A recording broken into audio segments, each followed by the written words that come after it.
Over-50s now moves into the play of electric rounds of cricket, and we see Namibia taking on Canada from NSC grounds here at Ratmalana. Both teams didn't have a good outing in the round robin stages, finishing bottom in their two respective groups. Namibia losing all 6 games, and for Canada they had a solitary win over West Indies in that tougher group, which consisted of South Africa, Australia, West Indies, and they had the likes of India, Pakistan too. So that was a tougher group. They managed to get a victory. Namibia on the other side been struggling throughout this IMC Over-50s World Cup 2025. So it's playoff time. The 13th and the 14th place teams play this game.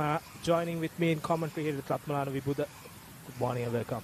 Yes, hi Nilhan. Very good morning. This is the match between Namibia and Canada. The two teams ranked in the bottom of their respective groups. Haven't had a good outing, like you said before. But interesting thing about Namibia is this is the just prior to the tour, but that's the first time they've met as a team, as a group, because they've been collecting people from across the world, communicating with each other, and somehow got together and ganged up together and playing this match. So it in itself is an experience, and it's a fun endeavor for them to be a part of this over 50 World Cup that's being taking place in Sri Lanka currently. So we've got the toss to take place. Yeah, before the toss, let's take a look at the pitch first, and then we'll move on to the toss. A very good morning, and we're here live from the NSCA grounds in Ratmalana for the 13th place playoff of the IMC Over-50s World Cup 2025 between Namibia and Canada. Taking a closer look at the pitch, it's all green here at Ratmalana.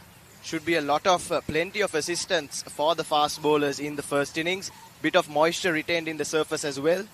But considering the weather and the sun beating down quite heavily here in Colombo these days, it should harden up and become easier for batting as the day progresses. The captain winning the toss, I'm sure, will elect to bowl first, and if they can restrict the opposition to anything below 220 or 230, it should be quite an easy chase. Very green pitch here at Ratmalana. As Senator Goggins said, there will be some assistance for the bowlers in the first hour, but with these weather conditions, hot and humid throughout the day here in Ratmalana, so the first hour, after the first hour, batting will look very easy.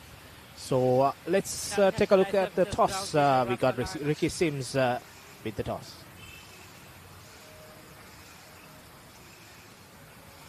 Good morning. We are here at the National Life Services grounds in Ratmalana for yet another game of the IMC Over-50s World Cup. Today we have Team Namibia taking on Canada.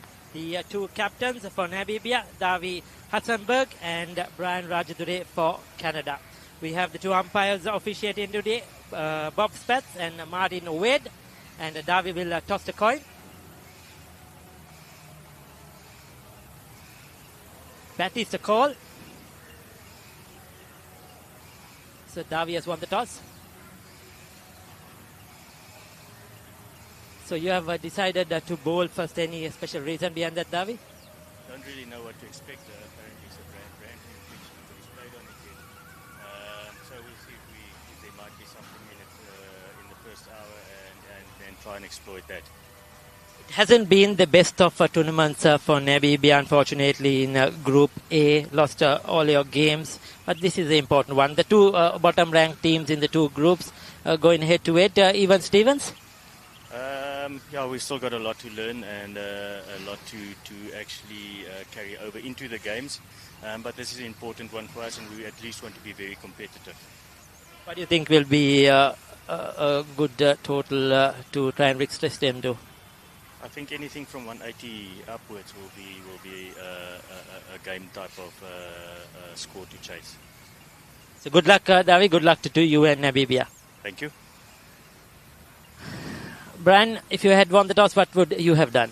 We have bowled first on this wicket because it looks a little bit of slight moisture, and then I think it seems like the wicket has been playing better on this everywhere. I think it's batting second, the wicket settles down more. So we would have preferred to bat second, but it doesn't matter. I think the wicket looks pretty nice and firm. I think the first hour there'll be a little bit of movement here and there, and then after it settles down, I think we should be able to get a decent score on this wicket. What do you think is a decent score on the surface?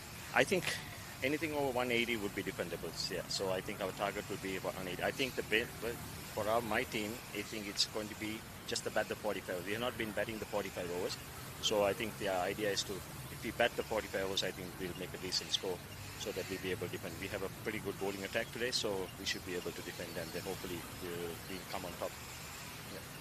One win from 6 games, a win against the West Indies. Namibia hasn't won anything at all so far in the tournament. How is the confidence level in the team so far going into this game?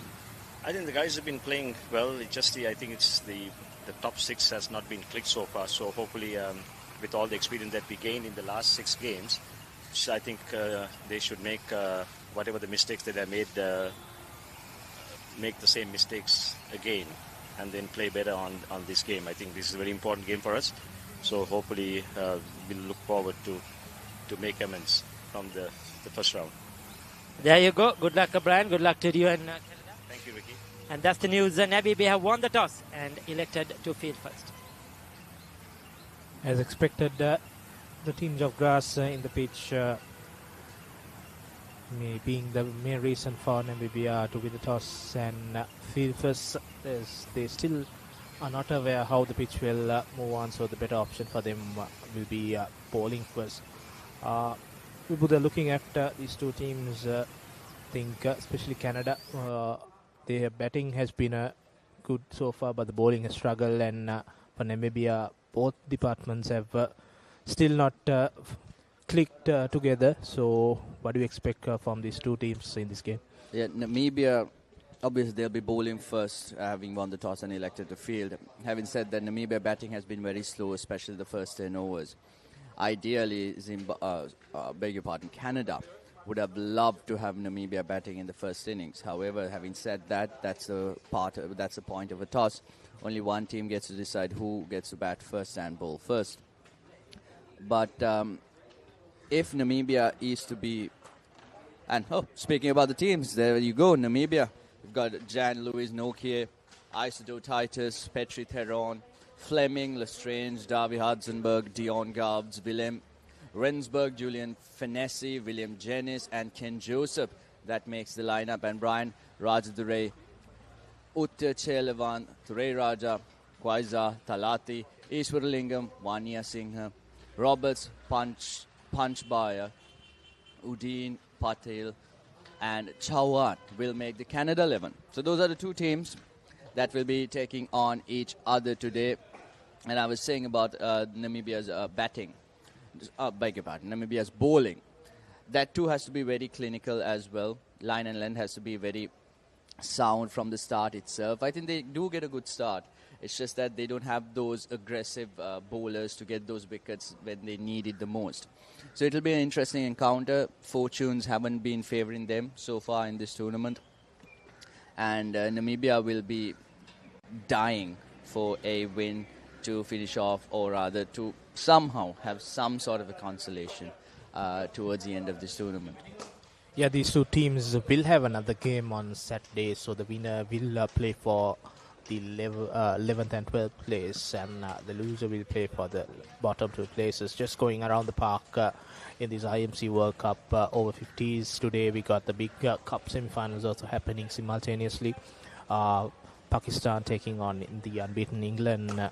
That's happening at the NCC grounds, and the host Sri Lanka will take on Australia. That's also an unbeaten side, which are clear favourites, but the hosts will put on a fight at the MCA grounds. Then we got Wales taking on USA. That will be at the BRC grounds, and UAE and South Africa will lock on at Pandaragama, and Zimbabwe and West Indies at Thurston ground. And the India-New Zealand game will happen at FTZ grounds in Katunayaka. and the last game of the Namibia and Canada happening here. So all-round cricket, 7 games, first time in this IMC Over-50s World Cup. All 14 teams are playing because of the playoffs, and we'll have 6 more games on Saturday and the big one on Sunday. Yes. So all setting up in these games. Just looking at the Namibia side throughout their games in the first round. They started off against UAE, lost by 79 runs, and then against Zimbabwe they lost by 8 wickets. And the Sri Lanka game also same result. They lost by 8 wickets. Then New Zealand, another heavy defeat, 164 runs. And the USA one also. USA had a walk in the park, winning by 9 wickets. And then the big one came. England just hammered them left, right, and centre. They lost by 328 runs. England scored more than 400 in that game. The 3-2-8-1 run loss was huge, mammoth loss. But I was at the Zimbabwe game, and what I saw with their batting especially was that they were slow, very slow. I think they maintained a run rate at around 2 runs per over for the first 10 overs. But they did not give away wickets. It's just that they did not have that explosive aggressor in the middle of the lineup. Same goes with their bowling as well, as I said before. Someone to take those wickets in those crucial points of the game, and that's something that's lacking from the Namibian side. But speaking of Canada, now we were speaking of batting and bowling. Definitely Canada's captain Brian, he has to have a good start here, because he himself reiterated the fact that their top 6 were clicking, especially in the batting department. That's where their strength lies. So they have the opportunity to start off with batting. Yes, definitely the pitch conditions won't help them batting first. Having said that, the moisture that was retained will be evaporated soon because the conditions are very hot. Scorching sun, you said it's humid, hot, and it's also burning to some extent, which is very rare to see in Sri Lanka because we have humid conditions, but we don't usually have burning conditions. But it is technically the summer season here in Sri Lanka, the March, Aprils. I think the weather will be getting even warmer, even more humid. So if the Namibians can get something out of those first 10 overs, it'll be a great start for the match, and they can absolutely ride on it and see it till the end. So hopefully they can get a W, get a win column, and get that win column clicking. So the onus is on Namibia to take initiative. And the game is about to start now, and if they don't, obviously, things won't go their way. Yeah, looking at Canada's performance throughout this tournament, they started off against Wales, they lost by 52 runs. Then the big one came against West Indies. Basically surprised everyone because West Indies beat South Africa in the first game of this first round. So they were riding high. And they were then brought down by Canada. That they won by 3 wickets. And then they face more very competitive teams of India. They lost by 8 wickets. Then Pakistan, 130 runs. And the Australians took the better out of them by 7 wickets. And finally, against South Africa also, they lost. Basically, their batting, as you said, has been clicking well. But bowling side has been the issue so far. So here in Ratmalana, it's, as you said, very hot and humid.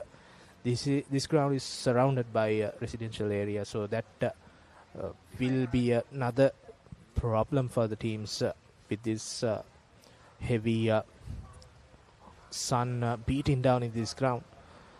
There's no greenery around. I mean, there are some coconut trees and whatnot, but that doesn't really help with the weather conditions when it comes to humidity, the warm conditions that they're facing right now.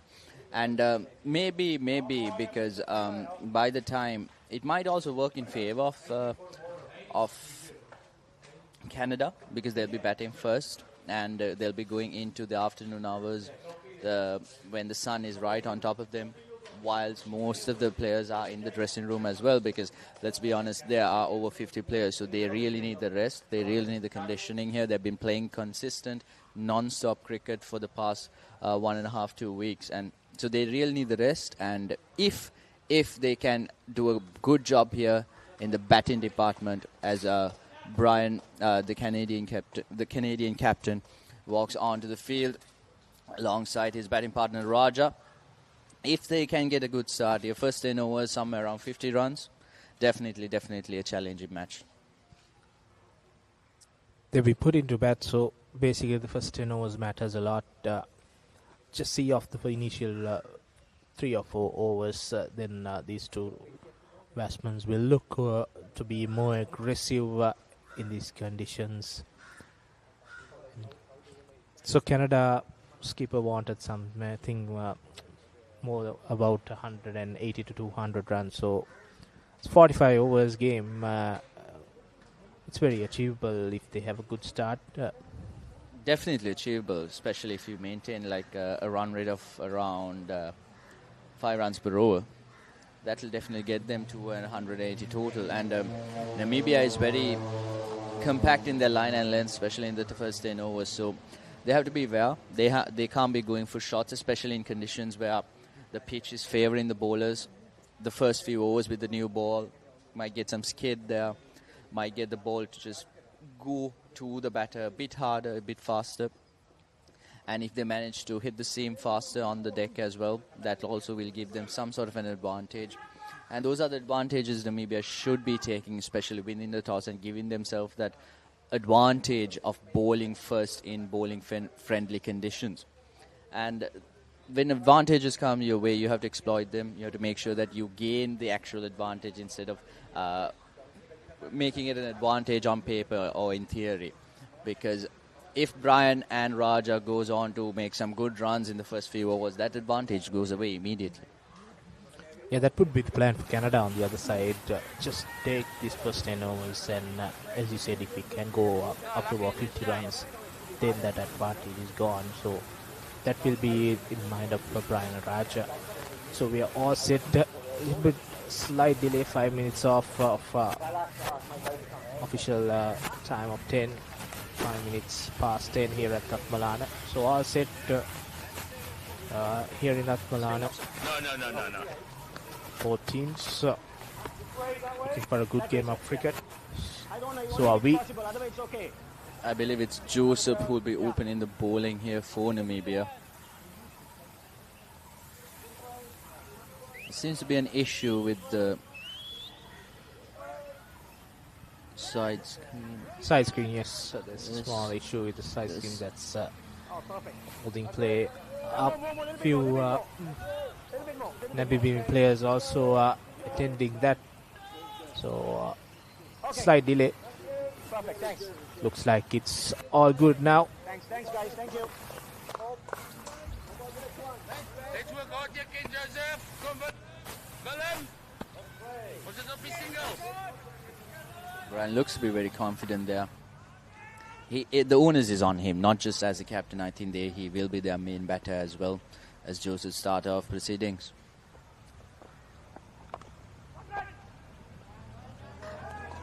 Some quick singles to start off the innings, and that's a good way to go as well, not just boundaries. Just get those easy runs whenever they are available. Yeah, he bowled the fuller length delivery. The main aim was to see whether there will be any swing on offer, but looks like there wasn't. So good cover drive there by this Canadian skipper. Just a single to start the proceedings.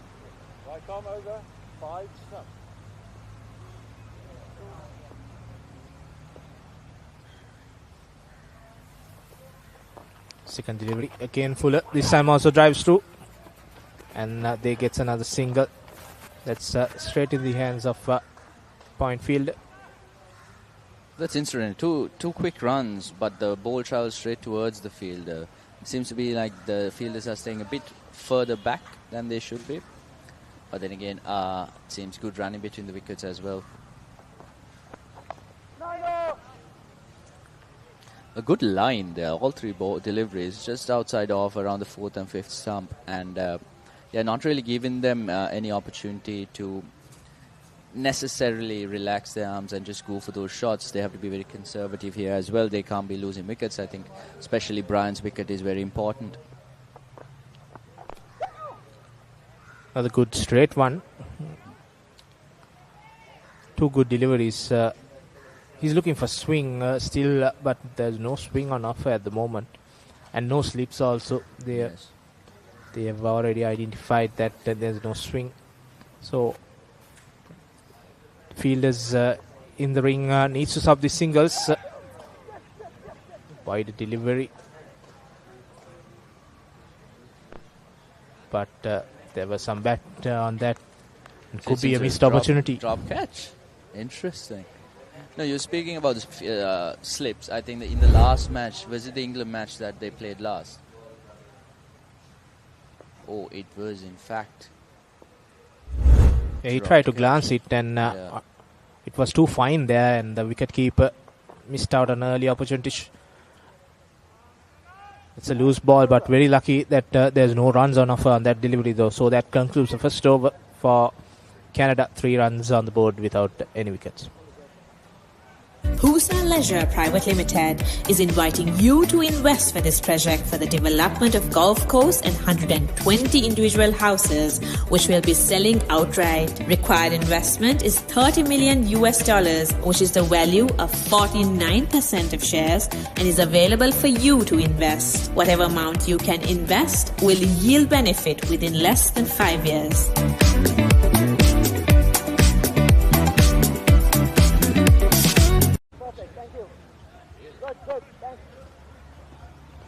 All right, we are moving on to the second over of the match. Joseph bowled a very compact over, 3 runs conceded, maintained line and length as much as possible. But unfortunately for Namibia, they did have an opportunity to grab onto a wicket early on, which is what they should be doing. But the wicketkeeper has let them down in that department. But a good start nonetheless. And we were speaking about why there were no slips and all. But I think that following a 400 run 3-8 defeat, actually, I think they don't want to give away more runs at the start of the innings. And that's probably the mindset coming into this match. A big defeat can do that to a team. But that was against the best side so far in this tournament. Straight one looks good, and umpire straight away gives that out. So that's the end for the Canadian skipper. At that time, very, very good start off to the over. Slow delivery. They do not generate that much pace, the fast bowlers. But it was on line, on length. Rather trying to hit it towards the onside, the straight delivery. But he was cramped up for space, no room, and the foot movement was not good at all. So he was hit right in front of the wickets. And there goes the first wicket. Brian Rajadure goes for just 2 runs over 5 deliveries. Namibia get their first wicket, and the advantage is on Namibian side, having decided to field first after winning the toss.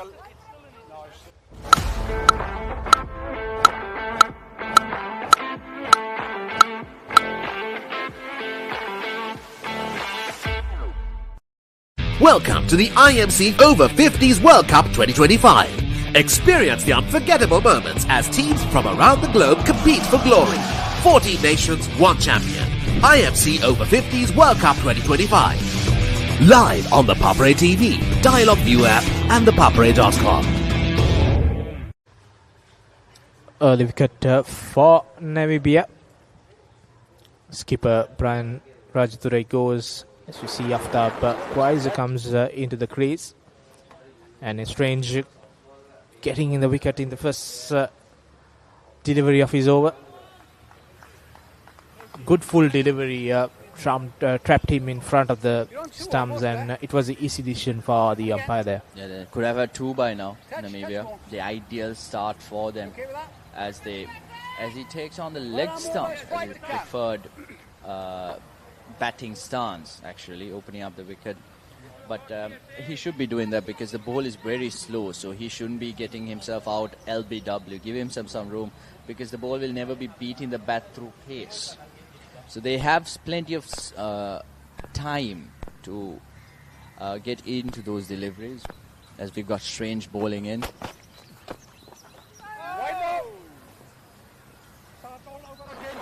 Starts off with a wide to the new batter in the crease. Not an ideal start. You need to put as much as pressure, pile those pressure up. Seems a bit of a swing going on there in the air as well towards the batter. I think that's what Strange is trying to do maintain that leg stop line and get the ball to swing outside of the right-hand batter. There you go. I'm a bit wider. Maybe target should be around the middle stump and the off stump, somewhere close to somewhere in that region, so you can really get it outside of that off stump ball, let the ball travel outside and get maybe an outside edge or even a leading edge somewhere close to that would land in the extra cover region. Yeah, searching for a swing here. Strange again. But this time, the batsman cannot make a quick single. The drop-in shot would not help because I don't think the swing happens after the ball bounces on the pitch, on the deck, because it happens in the air. So he has to let the ball be full and make sure that the ball has enough air time for the ball to swing and get that advantage out of the pitch.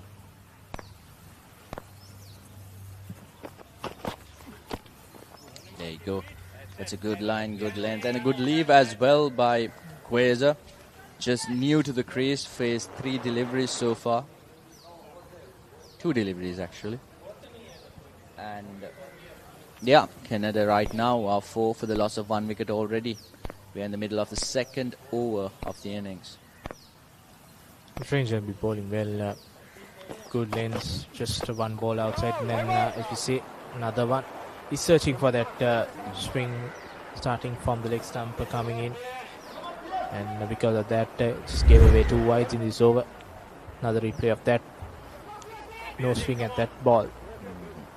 Yeah, but encouraging signs, they want to do something instead of just bowling the line and length. They want to generate that swing which is available for them, and that's something they should be doing actually. And that's up in the air and drops. Unfortunately, Strange getting that leading edge out of Quasar's bat, but catching, letting them down for the second time. We are just in the second over. Yes, the fielding department has not been up to the level that the captain or the Namibian team wanted. That was a loose delivery, not exactly the best of the deliveries. Short, slow, wild swing by the batter, but unfortunately for him, it took a leading edge, but fortunately for him, the fielder managed to drop it. Strange now goes another wide, this time 2 wide. Tinge of swing on that ball also, but he did all the hard work. He got that shorter delivery, took the top edge of the batsman. So can't really blame the bowlers here. Both the overs so far, both Strange and Joseph, they've been giving the opportunities to their teammates, the fielders, to grab onto those catches. Unfortunately, none of them have. That's a better delivery, sliding outside of the leg that time. A bit of pace there as well, putting some effort into that delivery, and that ends the second over.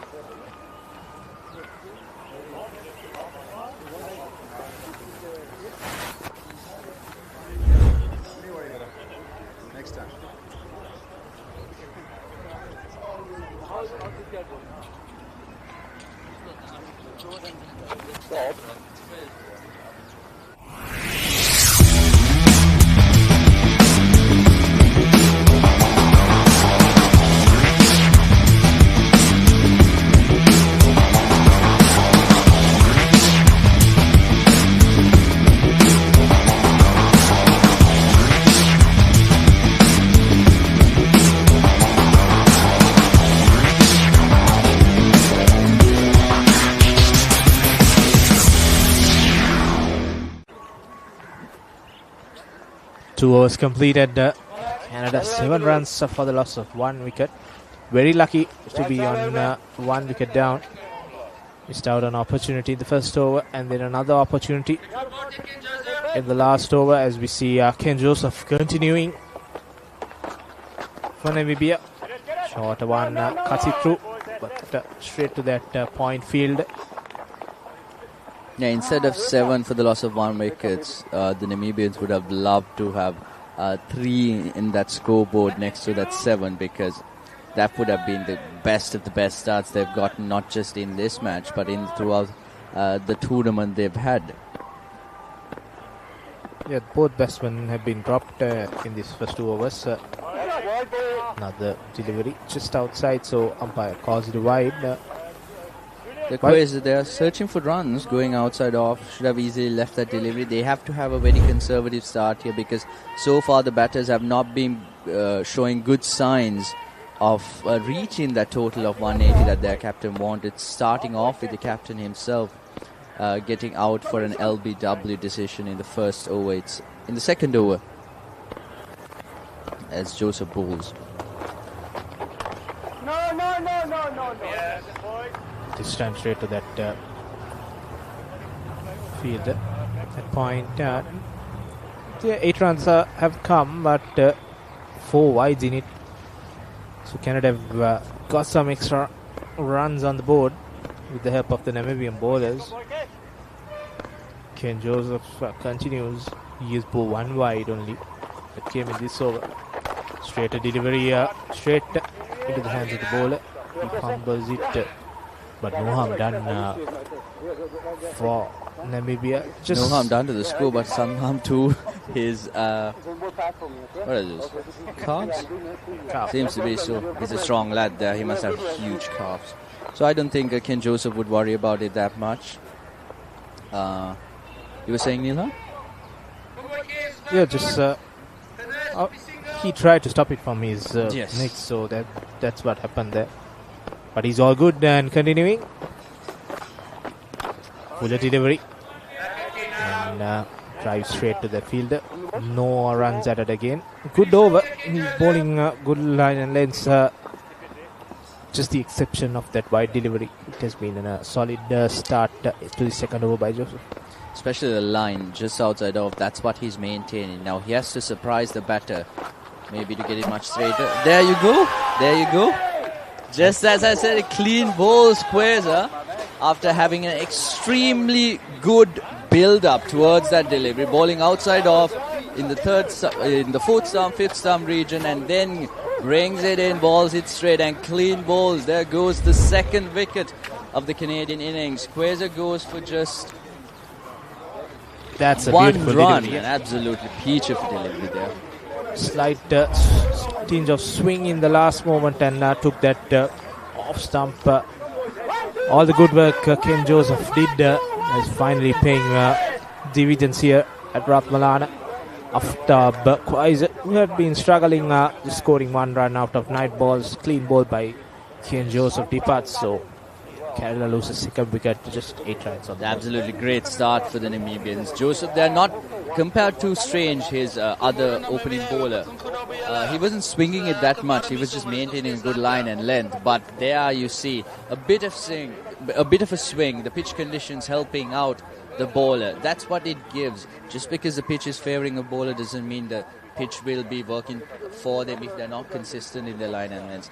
There, Ken Joseph was very consistent and he get his reward. The second wicket, clean bowled Quasar for just 1 run. He departs after facing 9 deliveries. As the score right now is 8 for the loss of 2 wickets at the 2.5 over mark.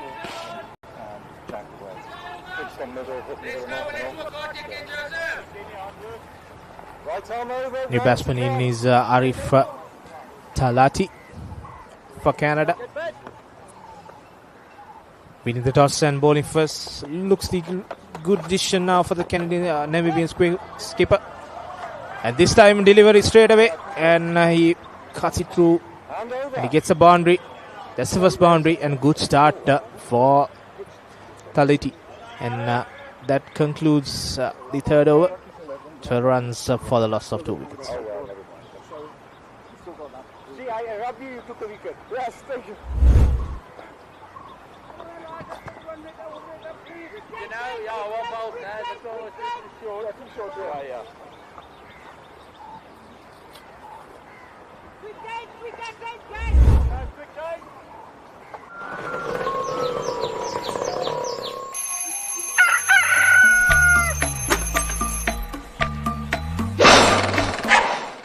Mama Gajaman.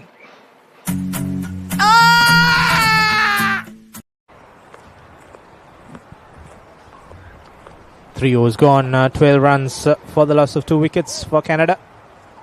Raja, the opening batter, still 1 run out of 3 balls. He's been spending a lot of time on the non-strikers in. And Talati scoring a boundary in this first ball. And Kenjo's good over. Not finishing well, but he took the wicket of Quaiser. So that would help, and we see Strange continuing. No. Punches through. No. That time starting off short as well. Raja, despite having opened the innings, has not faced that many deliveries. But right now, the pressure is piling up on him because they've already lost 2 wickets. He's lost 2 compatriots from the other side of the crease. And right now, they've got only 8 wickets remaining. That's still a lot of wickets, as that Strange bowling wide towards the wide crease. But still within the limits, so no wide call. 12 runs just scored of 3.2 overs. Not the ideal start for the Canadians, but having won the toss and decided to field first, this is what the Namibian captain wanted, and that's what he's getting out of his bowlers. Strange and Joseph bowling some good deliveries this time also. Played and misses, searching for that nick.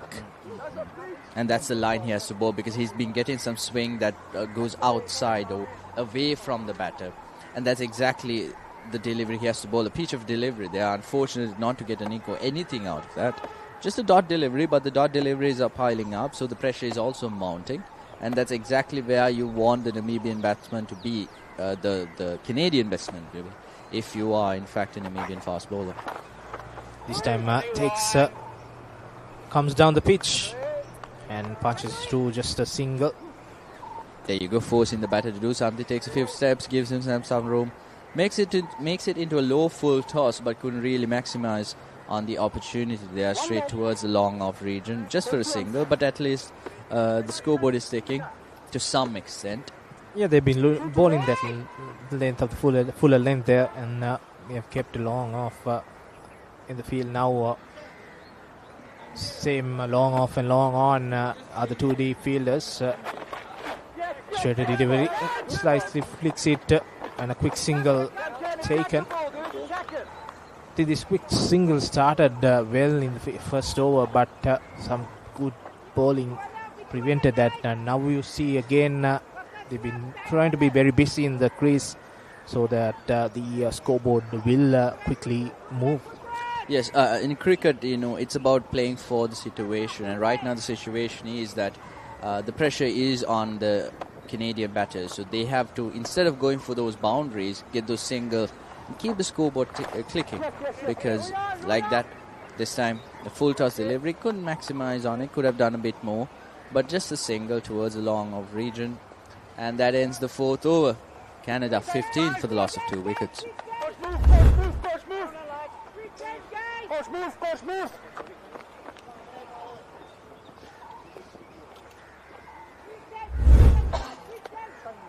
ඔයාලගේ company එකේ, ඔයාලගේ club එකේ, ඔයාලගේ school එකේ, youth එකට set වෙන ඕනම event එකක් The Papare TV එකෙන් මුළු ලංකාවටම පෙන්වන්න අපි ලෑස්ති. ඔයාලත් ලෑස්තිද? අපිට කතා කරන්න.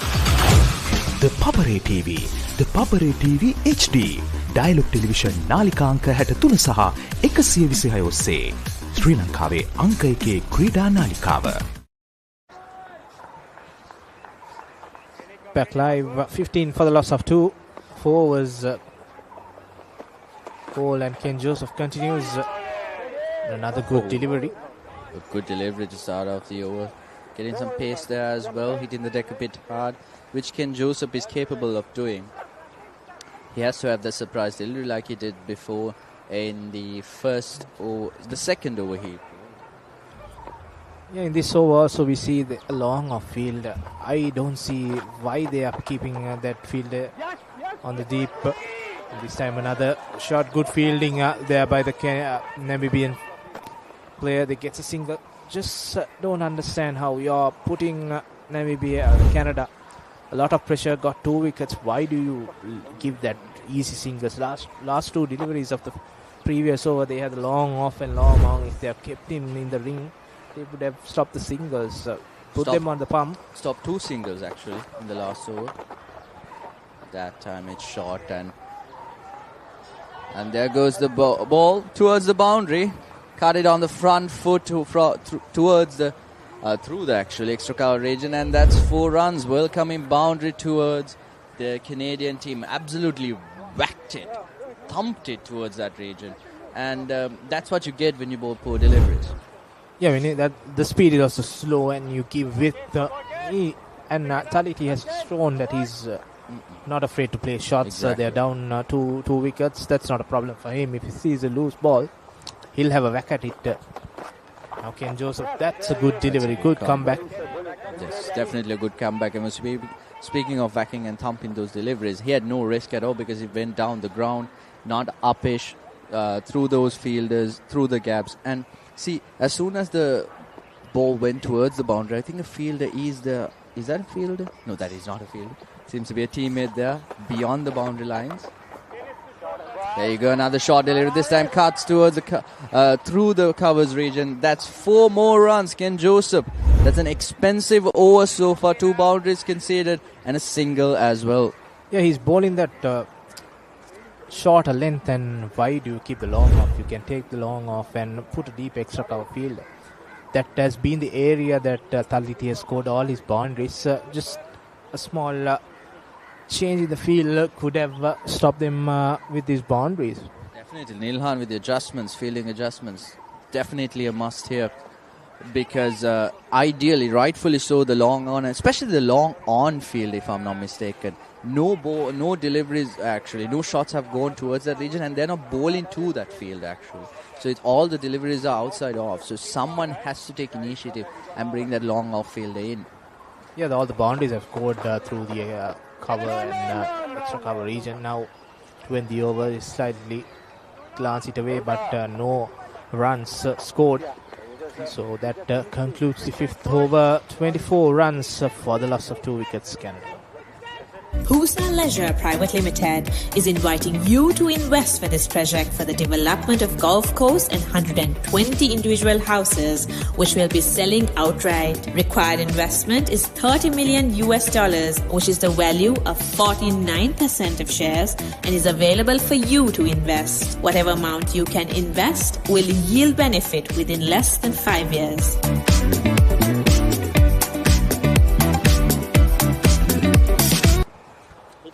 So after 5 overs, Canada, after being sent into bat, first 24 for 2. Joining me up in the comm box is Ricky. Good morning.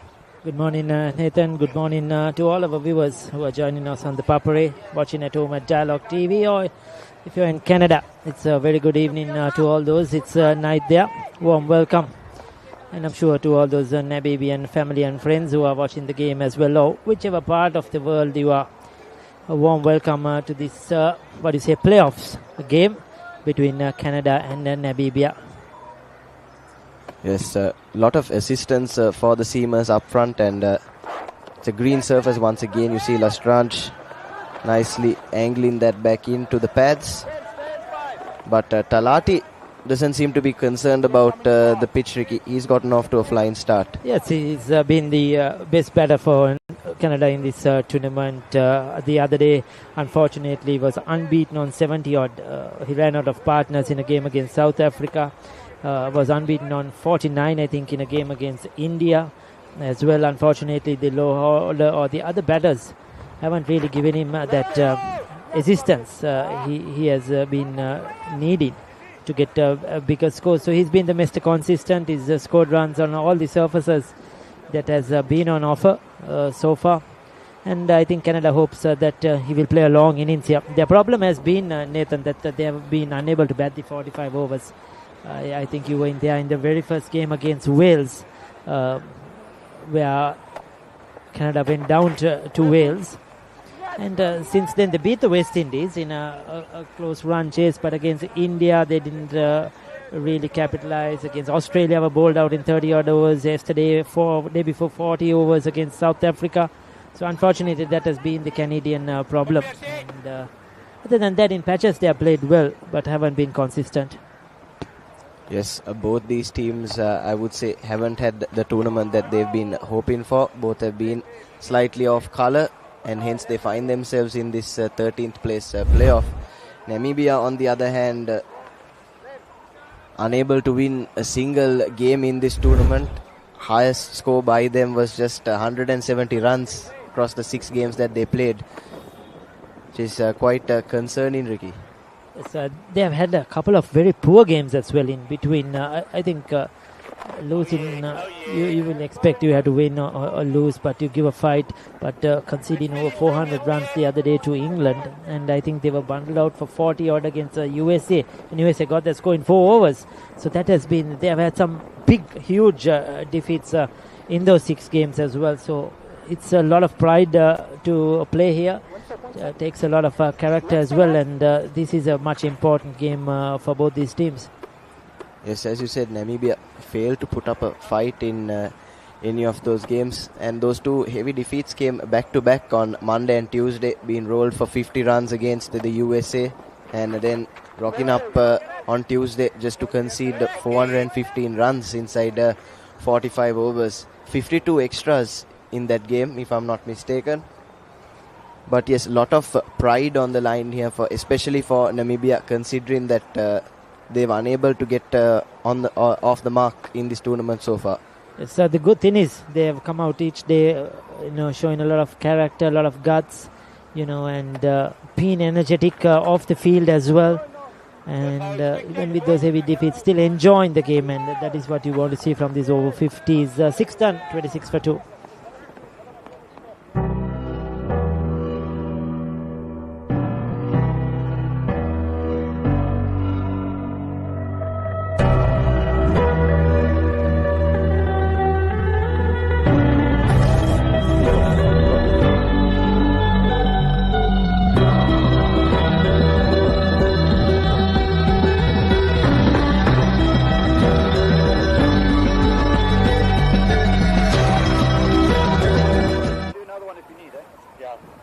So 26 for 2 after 6 overs, and batting getting a little bit easier here at the NSCA grounds.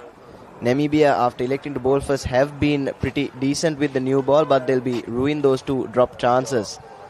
Could have had Canada 4 down inside the power play.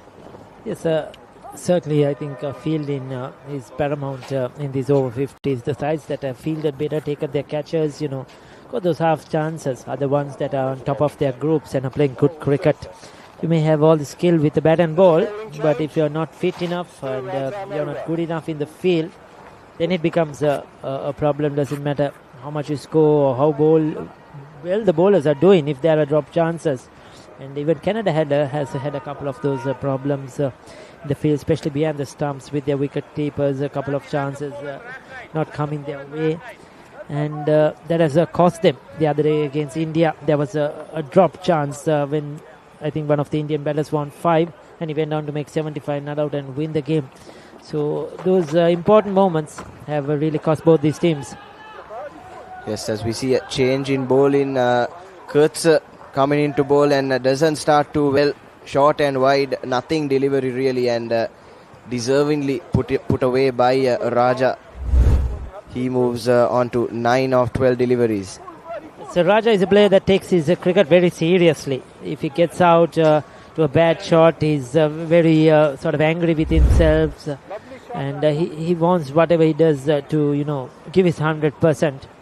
Has got the starts, has got into the 20s and the 30s in most of the games, and unfortunately hasn't been able to carry on. Played a very good knock of 30 odd against that game against Wales, the very first game of the tournament. Then was given out to LBW, and that really cost Canada in that match as well. Since then, has got the starts, but hasn't produced that big innings for Canada at the top of the order. Yes, he'll be hoping he can change that as they go into potentially their last game of the tournament. That's another loose delivery from Kurtz. But luckily for him, Raja managed to find the short fine leg fielder. Got away with that one. That was on leg stump, the fielder inside the circle. Raja should have put that away to the boundary. Those are the opportunities you have to take.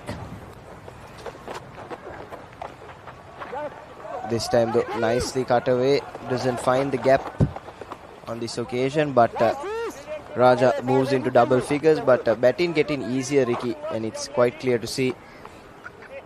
the Namibian bowling attack, it doesn't seem that they have a really, any quick bowlers, just slow, medium pace. And a lot of full tossers, free hits for the batters. Unfortunately, other than that first delivery, they haven't been able to capitalize. Kuss has got away, I would say, in this over so far.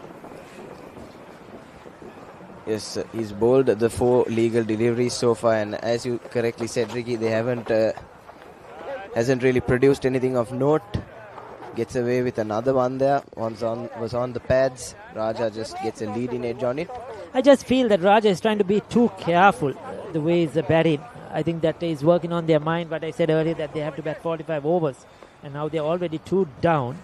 But you could see that by trying to be overcautious, now that's better. That's much better. When you get that delivery, you need to put it away without missing out on the opportunity. So good end to the over, 11 off it, 7 overs done, 37 for 2.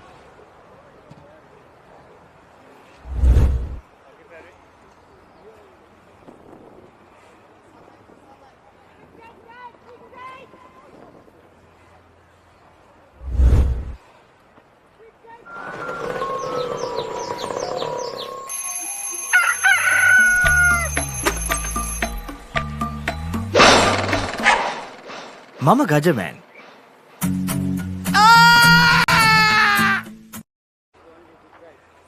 So Lestrange to continue.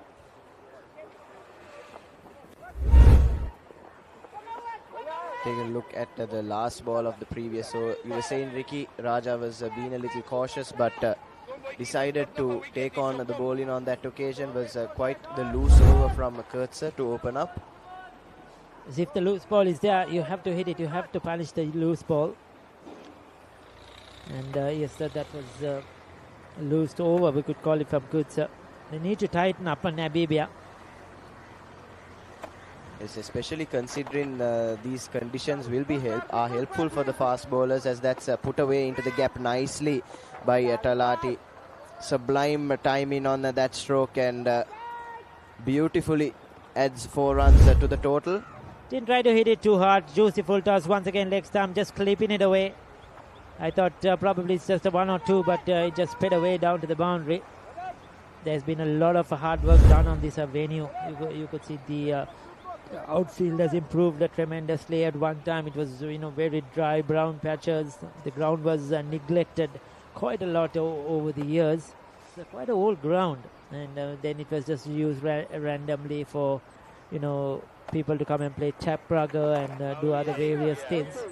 But now taken over by the Sri Lanka Ports Authority, who play a lot of cricket in the nationalized services. They have taken over this ground, and the square has been redone. Turf wickets have been relaid. It was matting before. Yeah, as you see, the dressing rooms are very good. Very good dressing rooms, very spacious, and it is new. So that is a lot of work. Still more construction going on around the ground as well. So we should give credit to the Ports Authority, nationalized services, the ground staff as well, for maintaining this venue, and that we could host one of these. There's 2 more games. I think there's one to be played on Saturday as well. Yeah, so that is good news. Yes, even the pavilion we are sitting in right now, Ricky, just opened in December last year. Only 2 months old, but yes, it's great to see the infrastructure and the facilities improving, which will only benefit all young and upcoming cricketers in future. Yes, certainly. We were here during December for a couple of mercantile cricket games in the D division, which was played here as well. So it's a ground that will be used, that's for sure. There's so much of cricket played around Sri Lanka, from school cricket to club cricket to mercantile cricket, various tours coming in. We'll come back to that. Another short delivery, slipping down the leg side. Once again missed out on it. Should have probably trying to hit it too hard when he saw it short. Took his eyes off the ball. Didn't make a proper connection.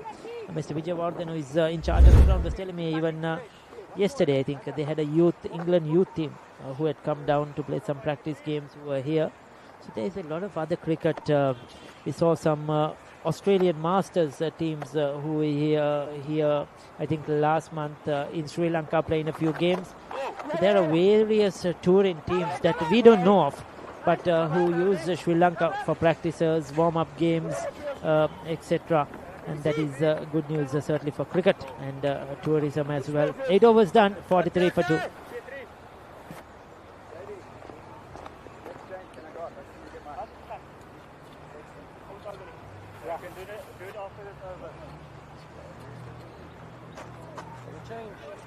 Yes, sir. Yes, sir.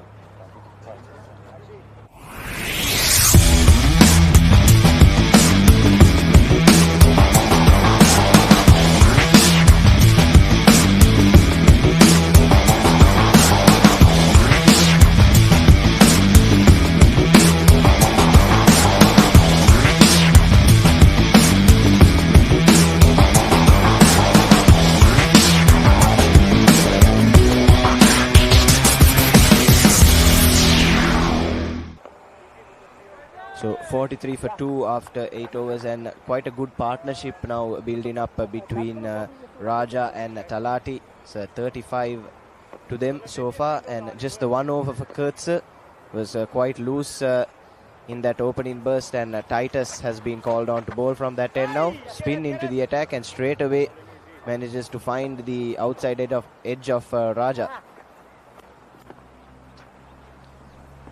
Into the 9th over. So after losing 2 early wickets, Canada have progressed well at a very good run rate, going over 5 runs per over. They need to keep continuing, and the other hand, Namibia cannot afford to let Canada get away quickly, because if Canada get a big score on the board, it's going to be difficult for Namibia. As you said, their high score has been 170 odd in this tournament, so they will find it difficult to chase. Canada have 2 to 3 very good spinners in their lineup as well. So a lot of work to do here for Namibia. Yes, especially as the day progresses, Ricky, considering how hot it's been in Colombo the last few days, with the pitch drying up, it should be more conducive to the spinners come the second innings. As that's nicely cut away by Raja, going towards the point boundary. Fielder does well to sweep up and keep it down to a single. It's very hot. I think today must be one of the hotter days. I was out there, Nathan, you were out there. You know, it was just sweat pouring for that 10 minutes or so we were on the field. I feel it's a lot hotter than what it was yesterday as well. There has been a heat warning. They've said most parts of the country there will be a lot of heat and humidity. So understandably, and it's not going to be easy for these players from both teams who are coming from very different weather conditions. But they have been here for now a couple of weeks, and certainly they have adjusted well. Yes, especially I suppose for this Canadian side, as Raja has found the gap nicely, just slowing up as it reached the boundary, but 2 runs to the total nonetheless. Yes, as I was saying, it's probably more difficult for the Canadian side, considering that it's still the height of winter there, Ricky.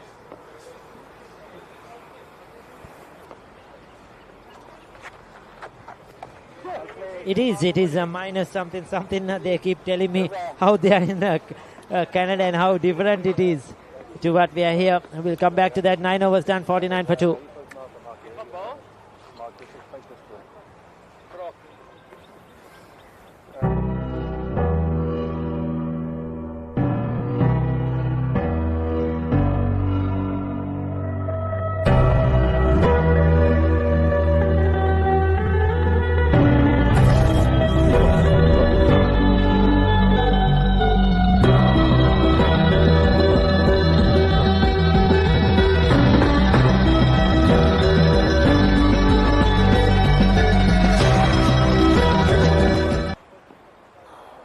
Change in bowling from the other end as well. Lestrange bowled a decent opening burst, 1 for 17 from his 4 overs.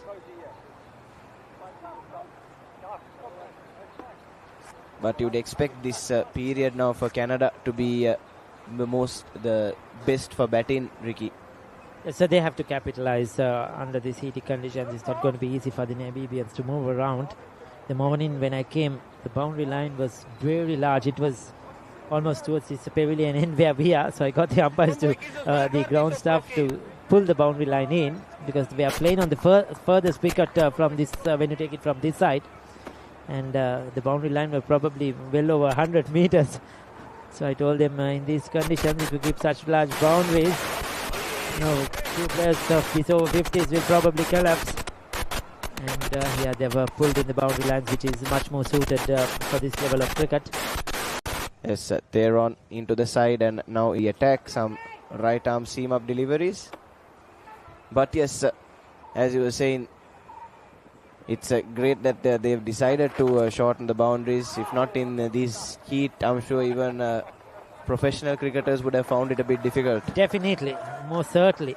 And today I heard that UAE are playing their game short of players, because they had, I think, only 12 in the squad. 4 are down. It's supposed to be that they have only 8 players fit enough to play the game again. I think they're playing South Africa today down at Pusa. So it's going to be incredibly tough for UAE. 50 on the board in the process for Canada in just a 10th over of play. This is a good start, good partnership between Raja and Thalati. Yes, coming back to the UAE, Ricky, we saw against, I was calling their game against Zimbabwe as well, were only able to field the 10 players. And it was the Zimbabwean players running the drinks for them. But nonetheless, it was a brilliant effort by them, scored 270 or so in the 45 overs. And managed to win that game, even with a man short. Today they have 3 shot then, and it's going to be difficult against South Africa. Not that the South Africa has been the best of sides. I mean, they beat Canada the other day, but that too, they sort of ambled along there to get that win. They won against Wales, but they too haven't had the best of tournaments. So it's not going to be easy, even though UAE have only 8 players. Sorry, my bad. A good delivery, that one. That sort of jumped up on Raja.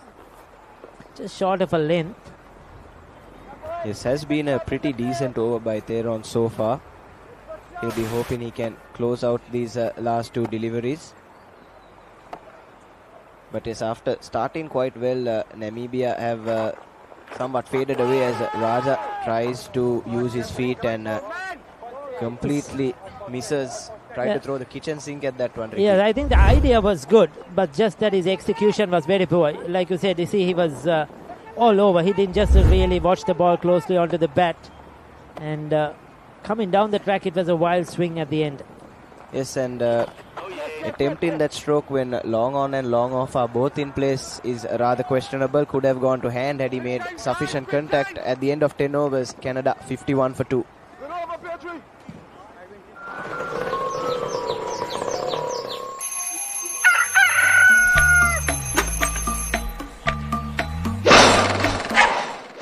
Mama Gajaman.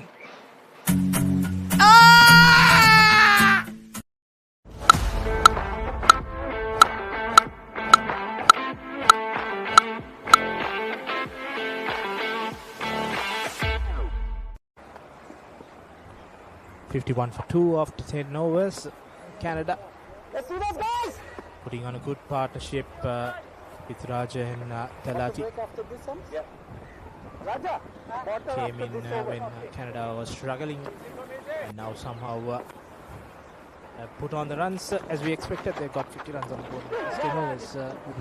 Yes, just as we predicted at the start of the innings, and Raja as well. I mean, special recognition should go to him because he's been the anchor throughout the entirety of this innings. If I'm not mistaken, he's the one who came.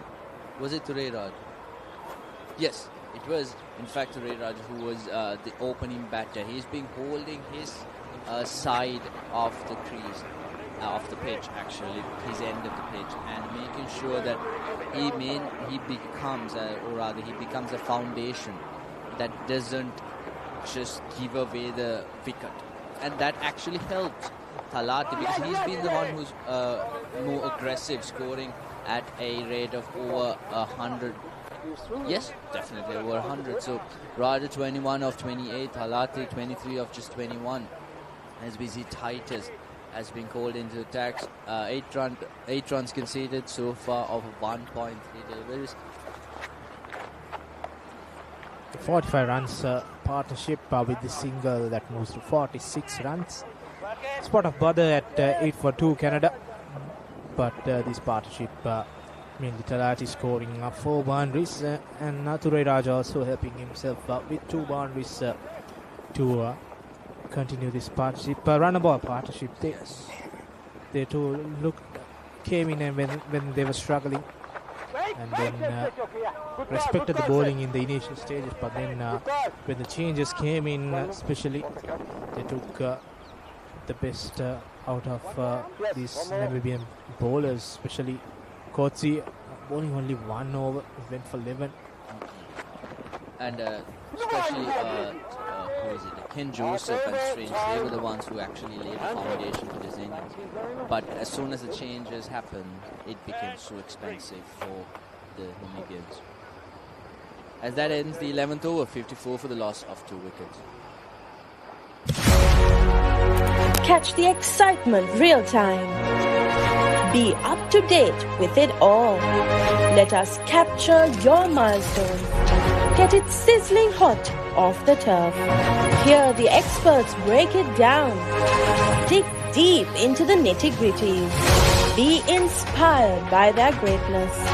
Relive all the scintillating action.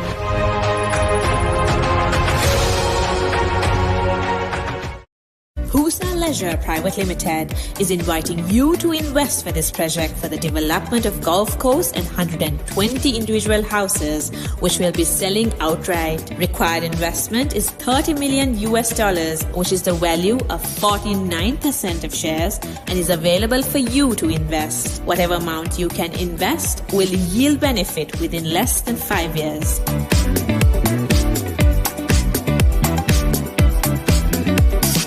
ඔයාලගේ company එකේ, ඔයාලගේ club එකේ, ඔයාලගේ school එකේ youth එකට set වෙන ඕනම event එකක් The Papare TV එකෙන් මුළු ලංකාවටම පෙන්වන්න අපි ලෑස්ති. ඔයාලත් ලෑස්තිද? අපිට කතා කරන්න. ThePapare TV, ThePapare TV HD, Dialog Television නාලිකා අංක 63 සහ 126 ඔස්සේ ශ්‍රී ලංකාවේ අංක 1 ක්‍රීඩා නාලිකාව.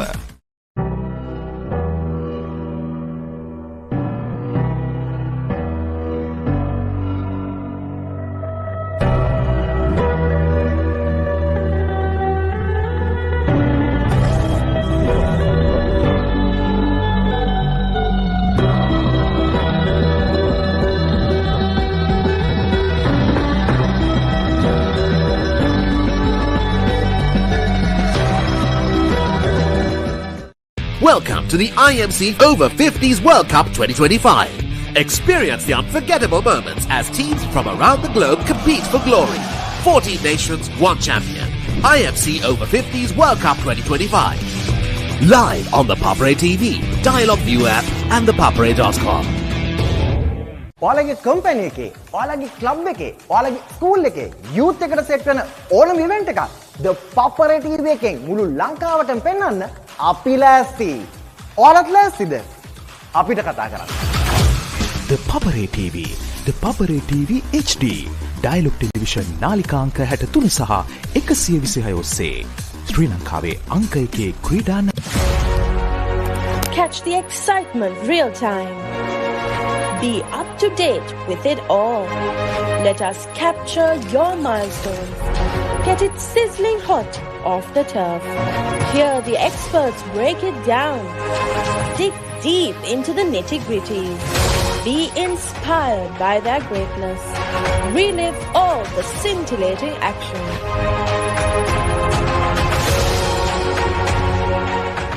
Husa Leisure Private Limited is inviting you to invest for this project for the development of Gulf Coast and 120 individual houses, which will be selling outright. Required investment is $30 million, which is the value of 49% of shares, and is available for you to invest. Whatever amount you can invest will yield benefit within less than 5 years.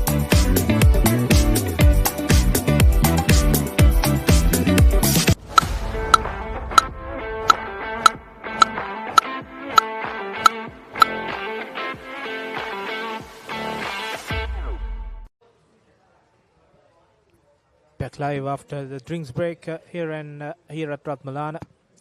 Canada 54 runs for the loss of 2 wickets.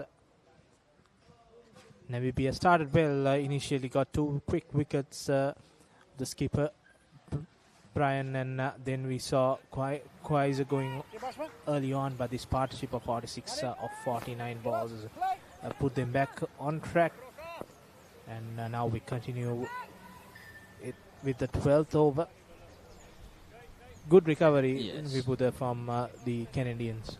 Yes, definitely, Nilhan, because they were in a bit of a spot of bother, but they've come back into the game. In fact, they are in.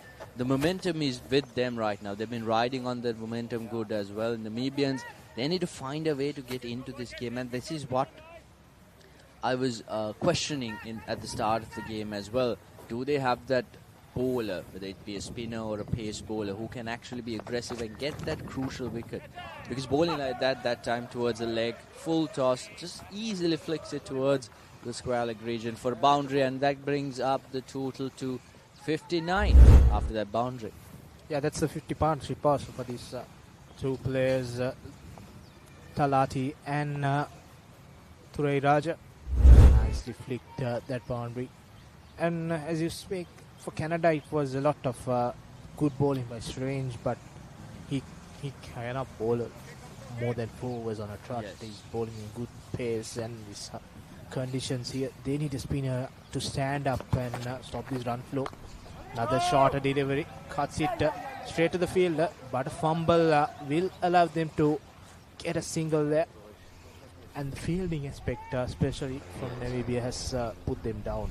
Definitely, I think that's been the consistent element in their fielding as well. Because all the matches I've seen Namibia play, they've been very poor in the fielding department. But speaking of these changes, you said Strange couldn't just continue with this spell. I understand that even the international cricketers are struggling to continue, even in one-day internationals, going through these long spells. Having said that, I was actually commentating the Zimbabwe-Namibia game, and you saw every Zimbabwe bowler that they bowled. Obviously, they didn't go bowl for 45 overs, but everyone they bowled, I think they used 4 bowlers. Every single one of them ended up bowling 9 overs on the trot. It's quite crazy to think, because these are players who are ages are well above 50, but to be able to do that is just shows the passion they have for the game, and the need they want to, the need they have to enjoy the sport and have fun, and that's exactly what they're doing here right now. Especially for Namibia, these conditions slightly different from that game. Very hot, it's burning here at Ratmalana. Exactly, yeah.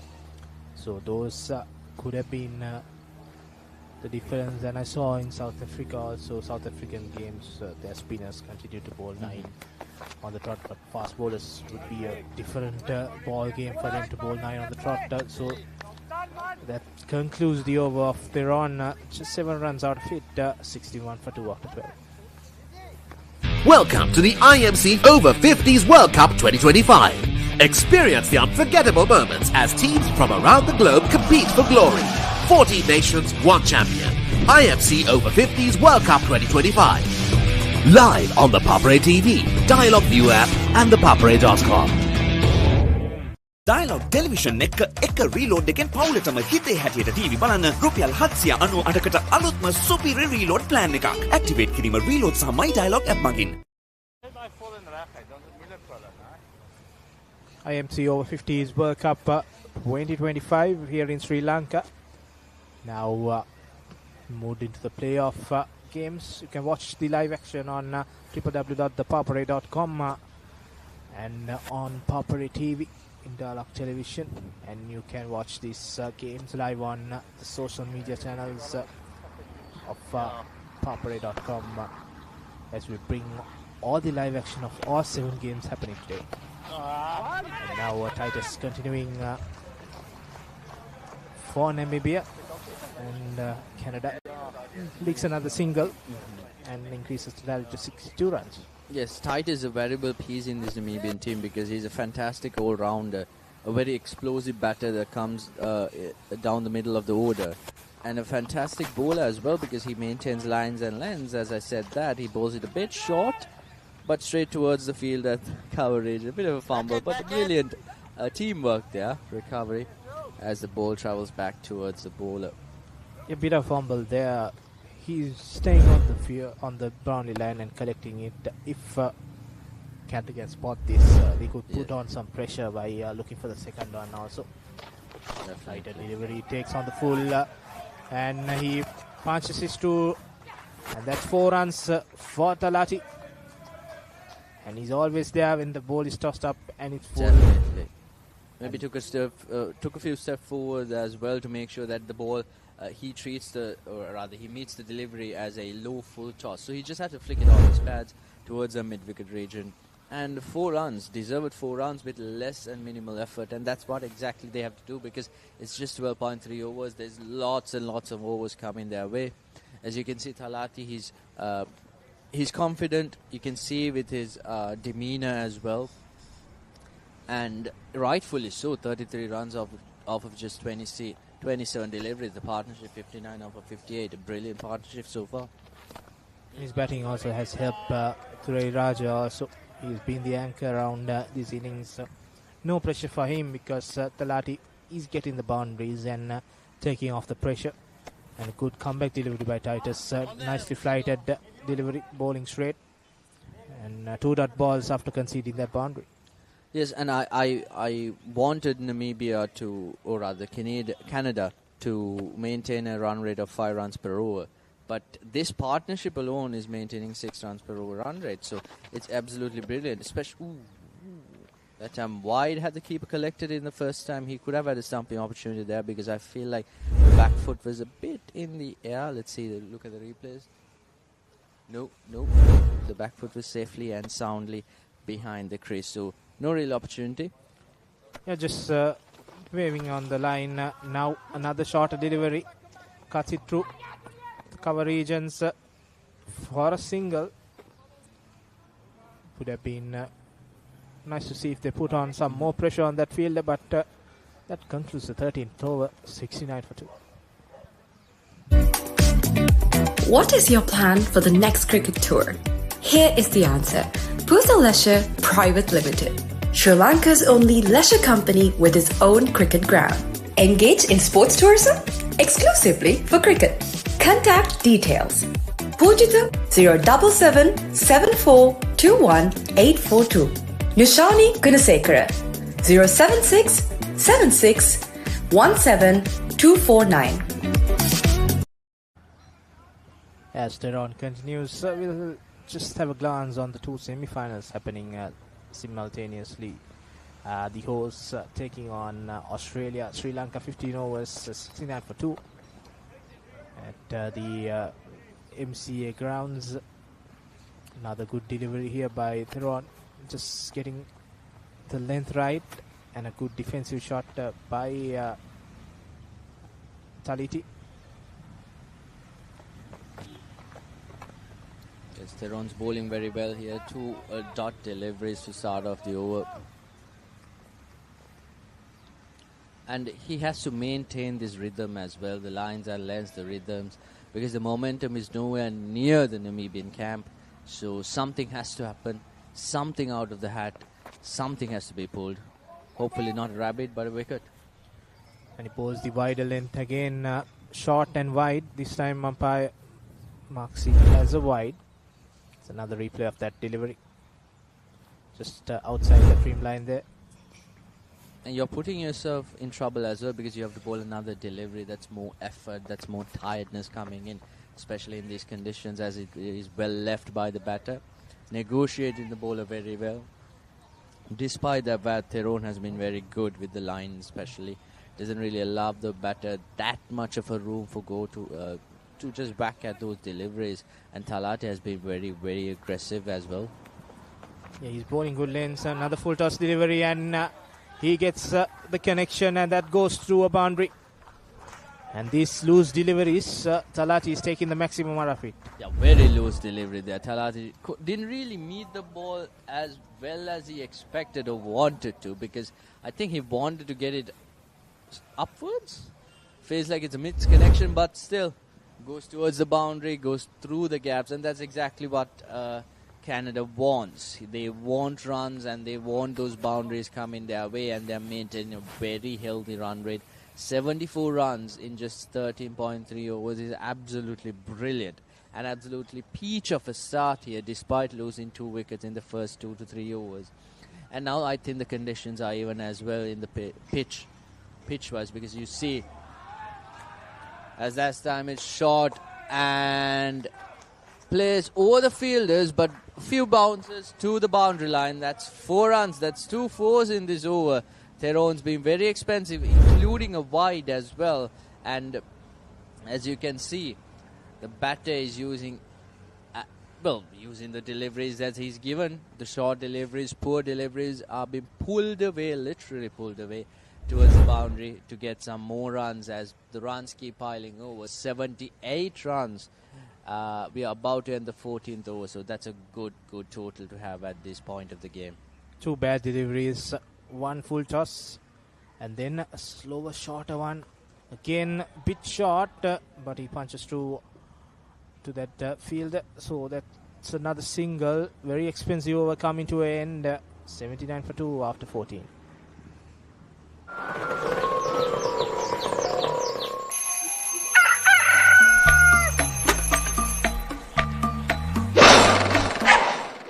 Mama Gajaman.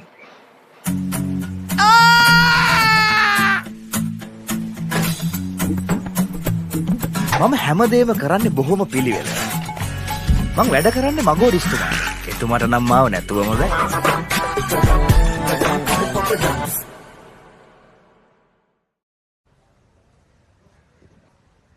Last over of the first power play. This tournament consists of 3 power plays, first 15 overs, so you can have 3 fielders outside the ring, and the next 15 4, and the last 15 5 fielders. As Titus continues with his spin bowling, another shorter one goes to the back foot and punches it straight to that deep extra cover fielder. Interesting to see, despite both the bowlers being expensive on both ends, Titus and was it Theron, the Namibians keep on giving the ball to them as they slide midfield by the wicketkeeper. That was the edge there. Again, the wicketkeeper hasn't been doing them any favours in this match, as we've seen in the previous matches as well. There looks to be an edge as well. Oof. At slip field there is there on the kind of third. Is that even a slip position field? Or a gully field there? But if he had been on the first slip, that could have been a regulation catch there. And another quick single from Talati. 3 singles in this over.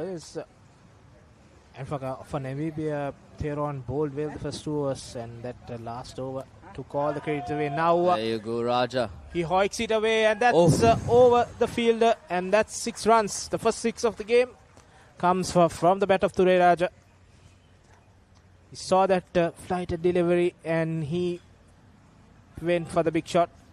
That was pure pace. The delivery was up there on the slot, and he just goes after it. The fielder tries a valiant effort, but unfortunately the ball was just way over his head, sailing over the wicket to a 6. And that's another easy single to the deep extra cover fielder. And when we began in the 10th over, they were on 51 runs, and now they have added 38 runs in this last 4.5 overs. You see the last one, good flighted delivery, and a defensive shot concludes the 15th over. 89 for 2 Canada.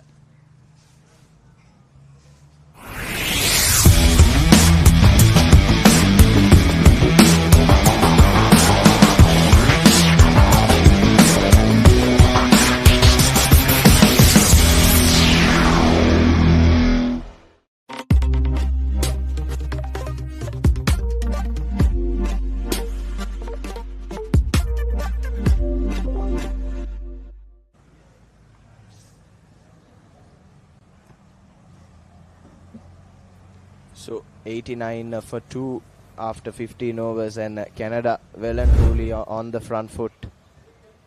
Taking a look at some of the highlights. It's a tower in 6 there by Raja to close out the previous over. partnership, 81 of just 73 deliveries, and at this rate Canada easily heading towards that 260-270 run mark. As I welcome Kavint into the combox. Good morning. Very good morning, Nathan. Yeah, and after those two early wickets, Canada have been taking the attack to Namibia, especially Talati. 45 of just 39 deliveries. Just the first couple of overs that reaped rewards to Namibia, and this partnership well on its way for a huge one, scoring at almost run a ball at the moment. Yes, as Genius is called into the attack with his leg spin. We predicted the game to pan out this way, Kavint. We saw how the surface was as Genius is welcome into the attack with a punishing stroke by Raja in that gap between long on and mid wicket. Pierced it perfectly, and straight away under pressure the new bowler. Yeah, and this is what happened in the England-Namibia game as well. After a good couple of overs, Namibia fell away. They bowled 52 extras in that game. It was wavered line and length, and it was either short or full, and that has been the case so far as well. Yes, a loose delivery once again by Genius, and Raja accepts the gift and whips it over the mid-wicket fence for a maximum. He moves into the 40s now. 3 balls bowled by the leg spinner, all either full toss or half trackers, and well accepted by Raja, who's scored 42 of 40, and the partnership now 91 runs of just 76 balls. As we have a small break in play, as Raja appears to have lost the ball with that stroke. But coming back to the opening spell, lot of green on the surface to start off with, and Namibia, you could say, made use of the conditions, grabbing 2 early wickets, but they'll be ruined those 2 drop chances, Kavin. Yeah, 2 pretty easy chances. That was dropped in the 30-yard circle. Could have been 8 for 4. But this partnership has turned things around. The early nerves of Canada seems to be vanishing slightly. Just 3 deliveries bowled by Janice.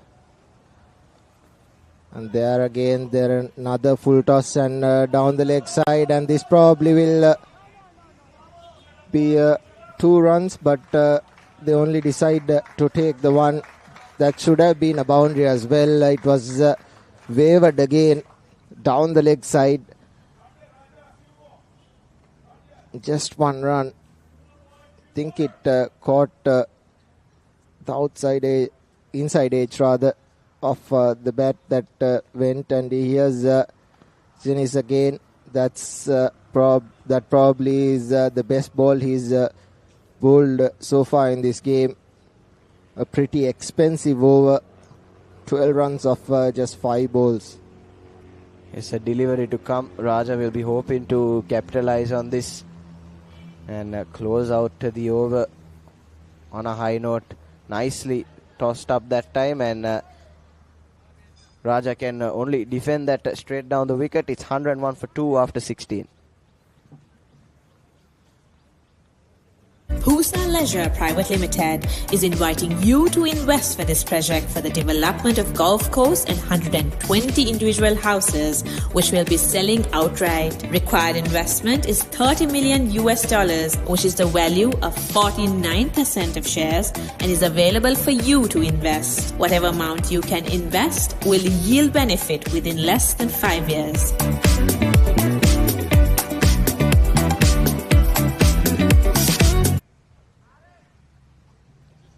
So Titus to continue. Bowled 4 overs so far for 27 runs. Will start in his 5th over. And the partnership slowly creeping towards that 100-run mark. 93 of just 79 deliveries. Talati and Raja getting rid of all those early jitters for the Canadians. And news from the Pusa grounds from Horana, UAE. 78 for 3 against South Africa, and Zimbabwe 43 for 5 against West Indies, and India against New Zealand. India 81 for 3, and the USA 82 for 5 against Wales. Wales, who's had a really good tournament so far, and Sri Lanka versus Australia. That's the semi-final of the IMC Over-50s. That Sri Lanka currently 90 for 2.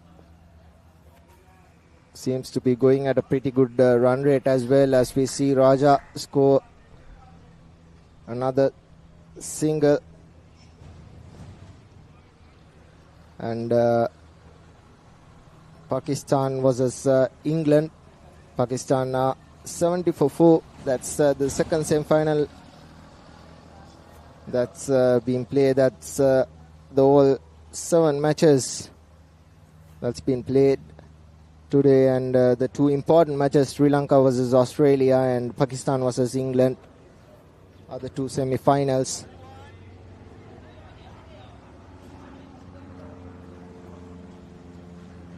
Yes, lots of action from the IMC Over-50s World Cup, and all matches brought to you courtesy of Sri Lanka's #1 sports channel, ThePapare.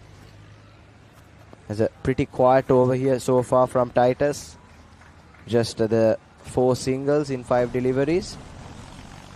He'll be hoping he can close out with the dot ball, especially after that last over from Genus went for 13 runs.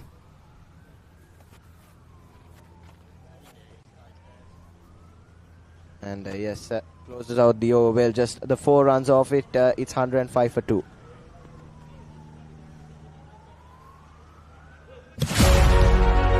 Catch the excitement real time.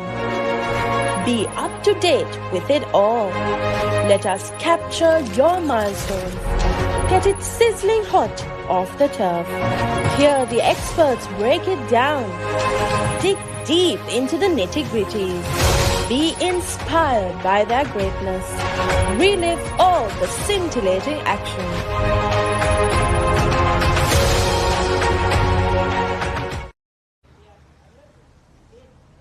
So both these batsmen closing in on that 50-run mark. Partnership as well closing in on the 100-run mark. A lot of milestones left to come as we see a change in bowling. Genus straight out of the attack, and I believe it's Kurtz to continue from that end. He too bowled just the 1 expensive over early on.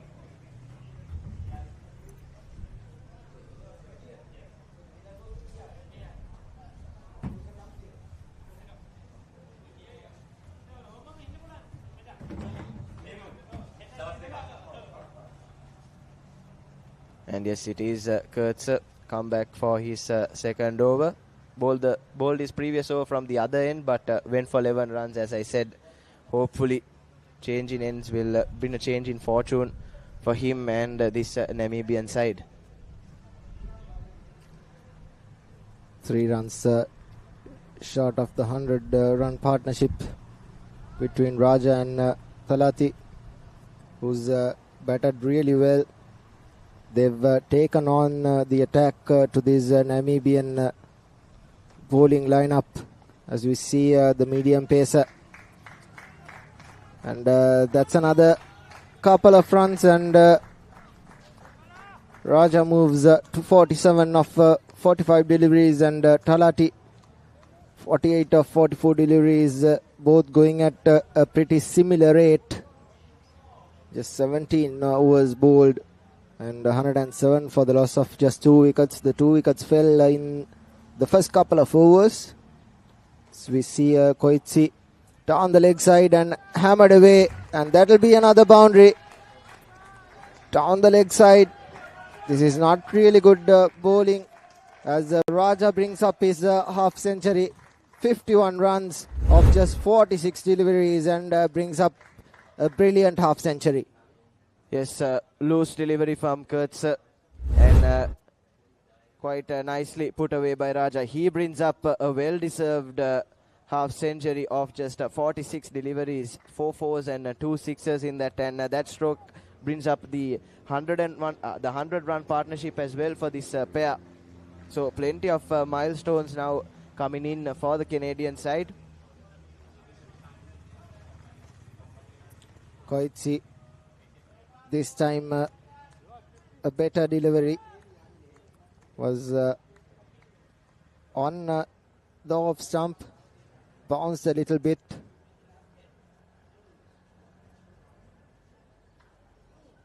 .3 overs for 17. The median pacer yet again short, pulled away to mid wicket. No run. Very lucky to have got away with that. Yes, got away with a real loose delivery on that occasion, Kurtz.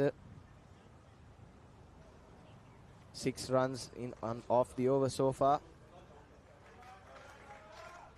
And Raja rotating the strike to Talati, who is just 2 runs away from his half century. And as we were discussing earlier, Talati has been the pick of the batsman for the Canadian side so far.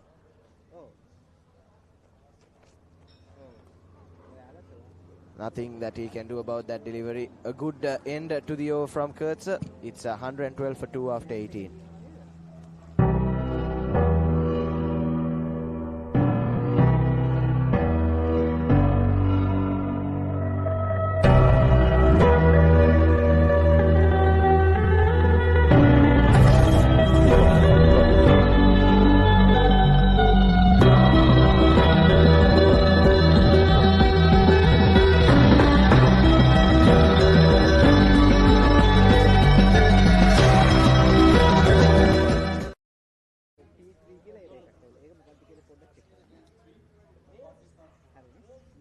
So 104 runs of just 91 deliveries. The partnership for Canada have recovered well after being 8 for 2 in the third over. As the captain has brought himself onto the attack, Davi Hartzenberg. So Namibia really trying out all their options here in search of that third wicket, Kavin.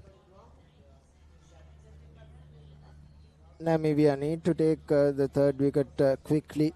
If this partnership do manage to prosper, it will be curtains for Namibia, because the batting has been below par in this tournament. That is why they've lost all 6 games, and they've always decided to bowl first whenever they've won the toss as well. And the captain needs to step up here. Yet again a full toss, driven too long off, just a single. Talati now just 1 run away from his half century, and yes, the Namibian batting efforts in their 6 games so far haven't been the best. Just the 170 odd, their highest score, as that's cut away by Raja, only finds the outside edge. Should have put that delivery away backward a point, but luckily for Hartzenberg, only concedes the single. And now Talati on strike. He's on 49. And that's an under edge, I believe. Kavint, quite a loose delivery from Hartzenberg. Deserved to be put away, but it's Fleming behind the wickets who, from our view, appears to have put down a chance. He was a loosener. He was tossed up, and Talati tried to smash it and cut away. This probably will be a boundary as well, and that'll bring up his half century. 53 runs of 48 deliveries. There you go.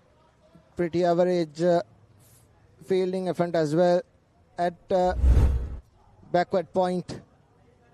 This time Talati managed to get that stroke off the middle of the bat. He moves on to 53 off just 48 deliveries.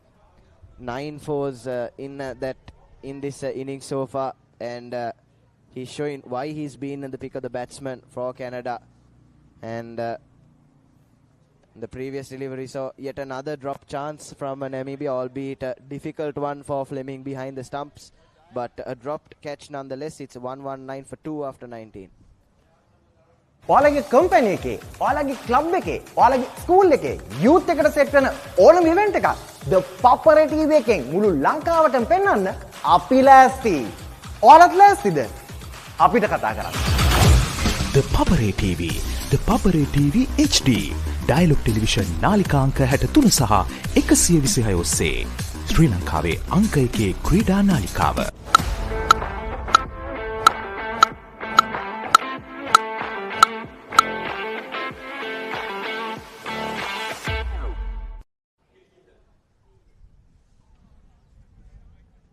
So Canada 119 for 2 after 19 overs. It's Kurtzer to continue his second over of the spell. Well left alone by Raja. He was on a good length. This is what Namibia should be doing, bowling good deliveries on a good line and length. Otherwise they'll be staring at a target, and that's cut away yet again through backward point. That's another boundary. Raja and Talati putting on the accelerator. That is what they've been doing since both of them came to the crease. Yes, that follow-up delivery from Kurtz after a good ball to start the over with nothing delivery. Short and wide outside off stump, and Raja gives it the treatment. This time again on the pads. Loose delivery, but Raja fails to put it away and is strangled down the leg side. Fleming, after dropping a catch in the previous over, does the job behind the stumps. And out of nowhere, Namibia have their third wicket. That was a pretty loose delivery and pretty unlucky for Raja, who was batting really well down the leg side and nicked it. The umpire had no option but to give it, and Raja, after a brilliant knock, is caught down the leg side. Kotsi caught Fleming. This time Namibia do manage to hold on to the chance that came after a brilliant partnership. They were 8 for 2, and Raja departs after a well-made 58. Yes, and at the fall of the third wicket, then Canada 123. Welcome to the IMC Over-50s World Cup 2025. Experience the unforgettable moments as teams from around the globe compete for glory. 14 nations, 1 champion. IMC Over-50s World Cup 2025. Live on the Papare TV, Dialog ViU App and the Papare.com. Dialog television එක reload එකෙන් පවුලටම හිතේ හැටියට TV බලන්න රුපියල් 798කට අලුත්ම superior reload plan එකක්. Activate කිරීම reload සහ my Dialog app මගින්.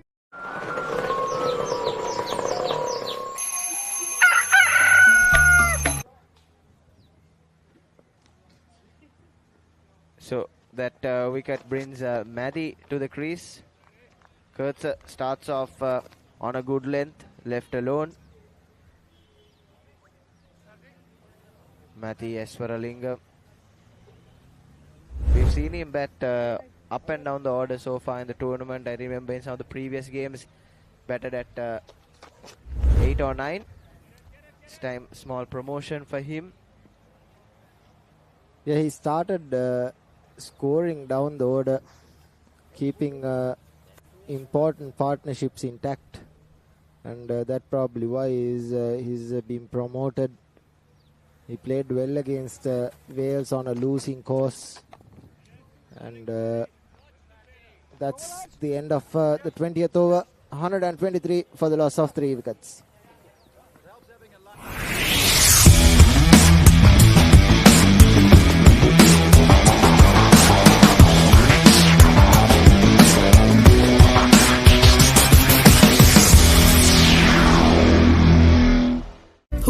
Leisure Private Limited is inviting you to invest for this project for the development of golf course and 120 individual houses, which will be selling outright. Required investment is $30 million, which is the value of 49% of shares, and is available for you to invest. Whatever amount you can invest will yield benefit within less than 5 years.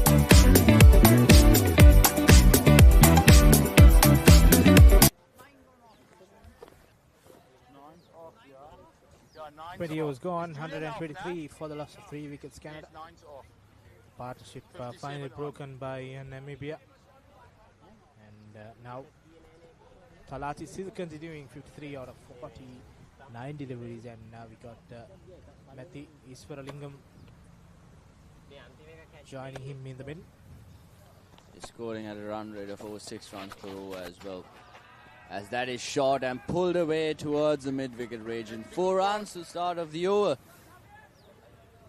And that's exactly not the way to do it. Hartzenberger, expensive in his first over, 11 runs conceded. There you go. Starts off his second over with another boundary conceded. Yeah, you can bowl that. You can't bowl that. Especially as a spinner.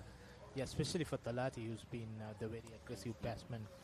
Scored 57 runs and 40 of them has come on boundaries, so 40 runs out of 57 in 4, so that shows that he's ready to attack it at any point of view. And now quick single, spreading the ball to the middle and getting an easy single. And smart batting as well, boundary and then rotating strike.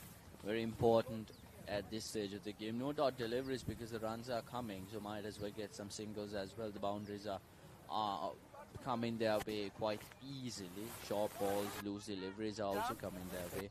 So the opportunities to get more runs are already at their disposal, so they have to use it as much as possible. Skipper Hartzenberg continuing the ball. Short delivery to Marty. Gets the outside edge. Another single.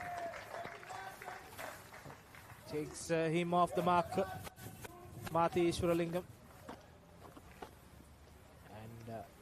Runs are coming thick and fast for Canada. Easy run scoring. Another delivery, but no runs there. Mid-wicket fielder there, cutting it off.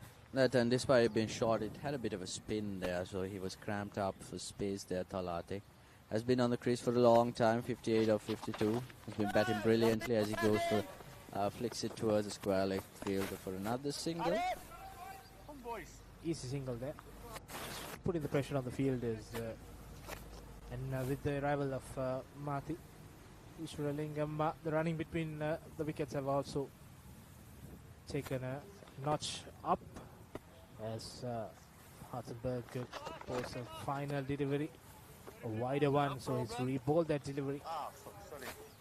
That takes the extras up to 10 runs, 10 wides for Namibia. And the third wicket was finally the wicketkeeper grabbing on to an opportunity there. And yeah, that gave them the valuable third wicket. There's more to come. There's lots more action to come, a lot more overs to come. But right now, that ends the 21st over. Talati on 59, East Burlingame on just 1. Canada 131 for the loss of 3 wickets.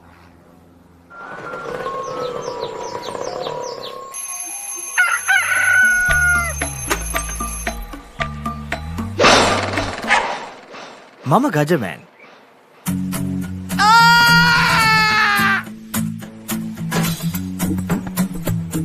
මම හැමදේම කරන්නේ බොහොම පිළිවෙල. මං වැඩ කරන්නේ මගෝරිස්තුමා. එතුමාට නම් මාව නැතුවම බෑ.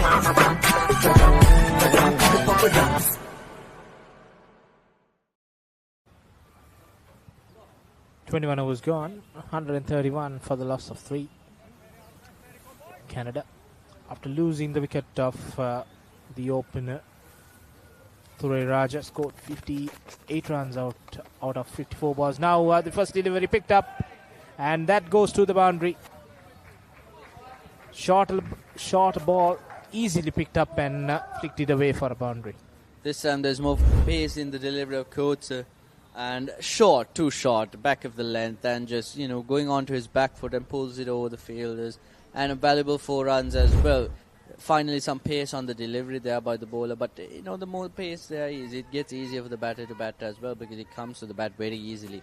And with the bats they have today, in this day and age, you can go for runs even if you hit the ball from, even if it gets top edged or under edged or whatever edge it is, you can go for runs. Coates bowling another good delivery. Batsman had to defend that. Talati.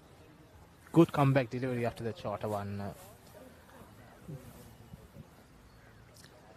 His coach, definitely a good response despite a loose delivery to start off his overs. So far 3.2 overs, 26 runs conceded, and that's very, very expensive there.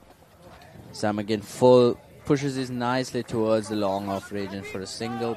Getting those runs.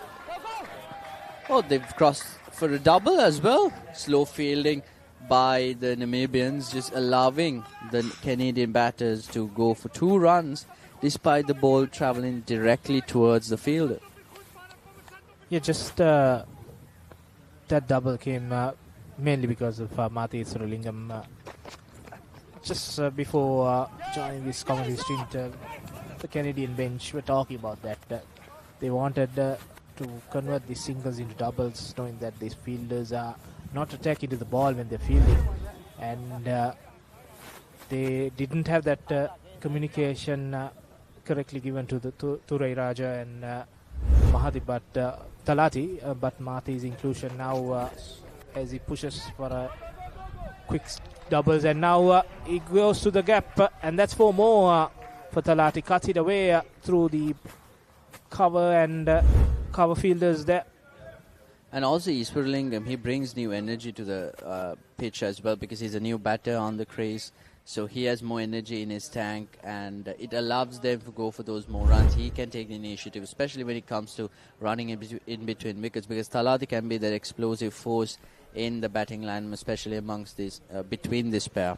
So yeah, that extra energy is really helping the Canadians out there. 141, that's a mammoth total so far. As again, low full toss pushes it towards the long on region. This time settles for just 1. Iswarlingam wanted another run, but that ends the 22nd over.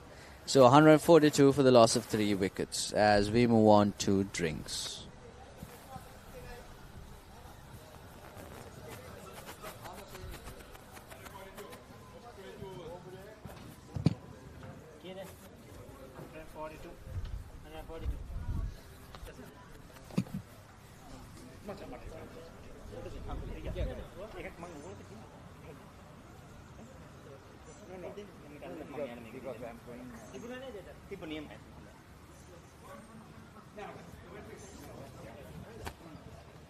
Just looking at the points table in the league phase, this is the Group A.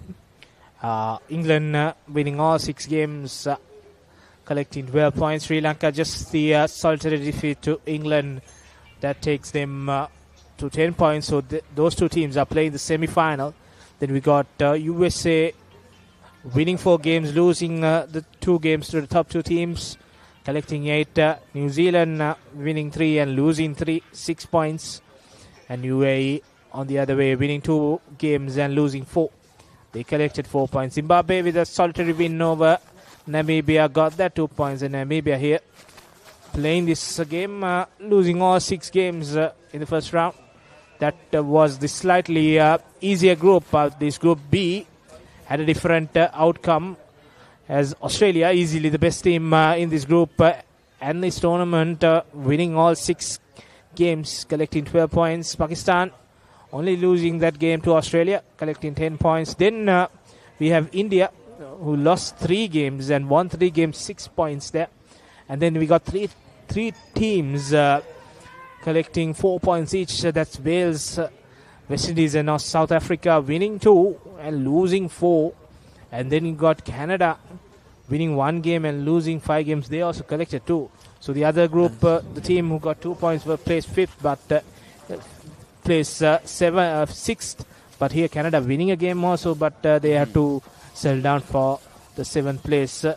Looking at the most runs, Fakir Dungaria from India, 276 runs out of 5 innings, average of 69, the highest score of 124. Giles from England, 265.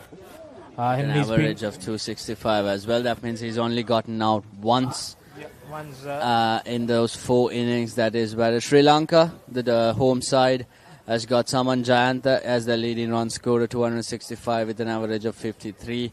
Jason Dates for Zimbabwe and Mason Robinson, also 264 and 239 respectively, rounds up the most runs list of the IMC Over-50s World Cup in the year 2025. Just looking at the most wickets, Ali Bukhari from Wales taking 17 wickets, and Vian Smith of South Africa has been the pick of the bowlers for the South African team. He got 5 for 21 in the first game, and he's continued with 11 more wickets in the remaining 5. Then we have Marcus Sharo from England, 10 wickets for him, and Rehan Rao from Pakistan and Mohammad Jafar from Pakistan also taking 10 wickets each to be in the top 5 wicket takers of this IMC Over-50s World Cup. And it's obvious that the main teams, the stronger teams in this version of the in this edition of the Over-50s World Cup, Sri Lanka, England in one side, Australia, Pakistan in the other. Currently, Sri Lanka are taking on Australia in the semi-finals, whilst England is taking on Pakistan in the semi-finals. So, interesting matches to see. Lots and lots of entertainment for the crowds out there, for the audiences out there who are watching this live on the Papare network.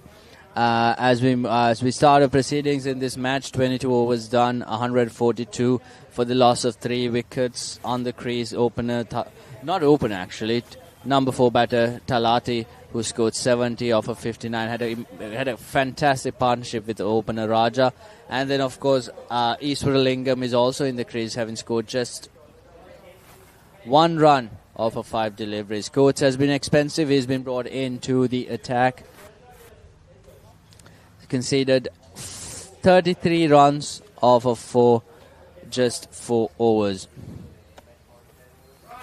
That time Upish, full toss towards the mid-wicket region, just a single. Again, good start to the over from the Canadians' perspective, but could have done more with the delivery. A juicy full toss that was, maybe towards the square leg region. The gap between mid-wicket and square leg was wide open, could have easily slotted it through.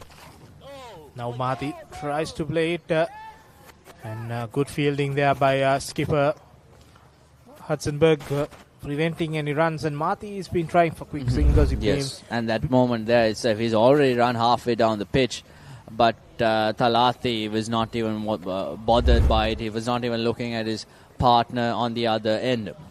They've been very lucky there. Hudson-Berg could not put the ball to the wicket. Now Drew's full flighted delivery there. Nothing. He seems to be very active. He's laying him there. Yeah. He seems to be going for runs, going for singles. He's a small lad, short, but he's very active and he's very passionate about the game. So he will be scoring runs whilst complimenting Talati as well. That time, flied it outside of him. Very well called wide by the umpire as well. Iswaralingam trying to go for that, but ended up deciding maybe not, because extra runs were coming his way without any effort being put. Yeah, it's been a bit of a flighted delivery by Hudson-Berg. Slow flighting it up, and Iswaralingam will look for the shots, but when you look for those, if you miss those shots, then the wicketkeeper comes into play. Another slower delivery. That time tried to get a quick single, good field in by the Namibians. But again, slow deliveries, yes, but there has to be some sort of a variation. Maybe a quicker delivery coming towards the stumps, directed at the stumps, because that will put the batter in some sort of a trouble, second guessing as Hartzenberger delivers the final delivery of his over. But no, there's another delivery to be bowled.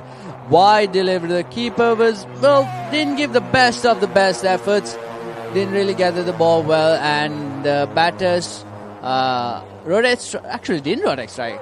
Cross ends twice as 2 runs comes their way, plus the wide, that's 3 runs, and unfortunately for Hartzenberger, he has to bowl another delivery in this over, and Iswaralingam will be facing that delivery.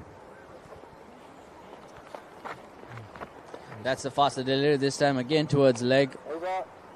Signals, it hits the pad. Iswaralingam is disputing that. Having said that, that ends the 23rd over. 147 for the loss of 3 wickets. Canada batting.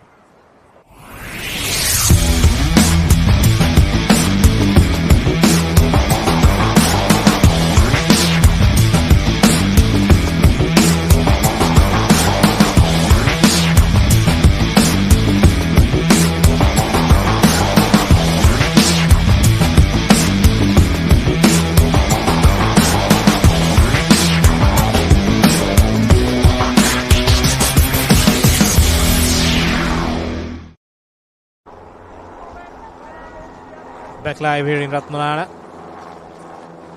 Canada continued their merry way in this game. Good partnership building here by Talati and Iswaralingam. Talati has been the aggressor throughout these innings, and we see Ken Joseph bringing back to the bowling attack. He bowled well in this initial spell, but his last over he bowled went for runs, so there were a change in bowling, but the skipper is searching for a wicket. That's why I brought in Ken Joseph back to the attack. Yeah, definitely a good first spell to start off the innings, but I think towards the end of that spell also he was expensive there. But Ken Joseph has to maintain his line and then, because these 2 batters are very much settled on the pitch. That time short, pushes it towards a long on region. Iswaralingam calls for 2 and he runs, and he's already reached his end. That's good calling and good running between the wickets by the 2 batters. Iswaralingam knows he's going towards that danger end, but he's very much covered his ground. Absolutely brilliant running between the wickets there.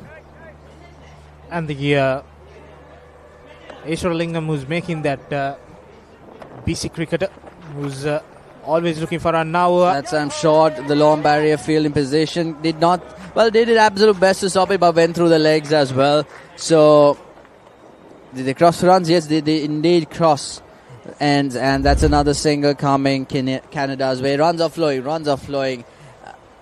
And the batters are so comfortable that they're scoring runs in various ways. And that's not the position Namibia has to be. The momentum is nowhere near the Namibians. This time again short outside off, straight towards the cover region. No run. Yeah, with Marty Iswaralingam, he will run for anything at this moment. So that extra bit of energy put in has also gone to Talati. He knows that Marty will run to the end. He just need to continue his running, and that has also made Namibia feel a bit more aggressively. Yes, I think they're hurrying into the ball as well, so that could cause even more mistakes from the Namibian side. But speaking of momentum here, they got their 3rd wicket, but nothing seems to be going their way. They haven't built on it. They should have brought Joseph early, I believe, but no such decision was made by the Namibian captain, as the ball flies towards the mid-off region for a single. Israelingam is dealing with singles and doubles, no boundaries, no real intent to do that, and rightfully so. Talati has been very explosive. 62 deliveries faced, but has scored 74 runs. That's explosion at its definition. As Joseph bowls again. Another easy single down, and collects a single to end the 24th over. Canada 152 runs for the loss of 3 wickets. What is your plan for the next cricket tour? Here is the answer. Pusa Leisure Private Limited, Sri Lanka's only leisure company with its own cricket ground. Engage in sports tourism exclusively for cricket. Contact details. Pujita 077 7421 842. Nishani Gunasekara 076 76 17 249. IMC Over-50s World Cup 2025 happening in Sri Lanka. This is day 8, and now we are in the playoff rounds. Canada taking on Namibia. So winner of this will have the opportunity to play for the 11th and the 12th place spots on Saturday. As Canada looking good against Namibia here. And Skipper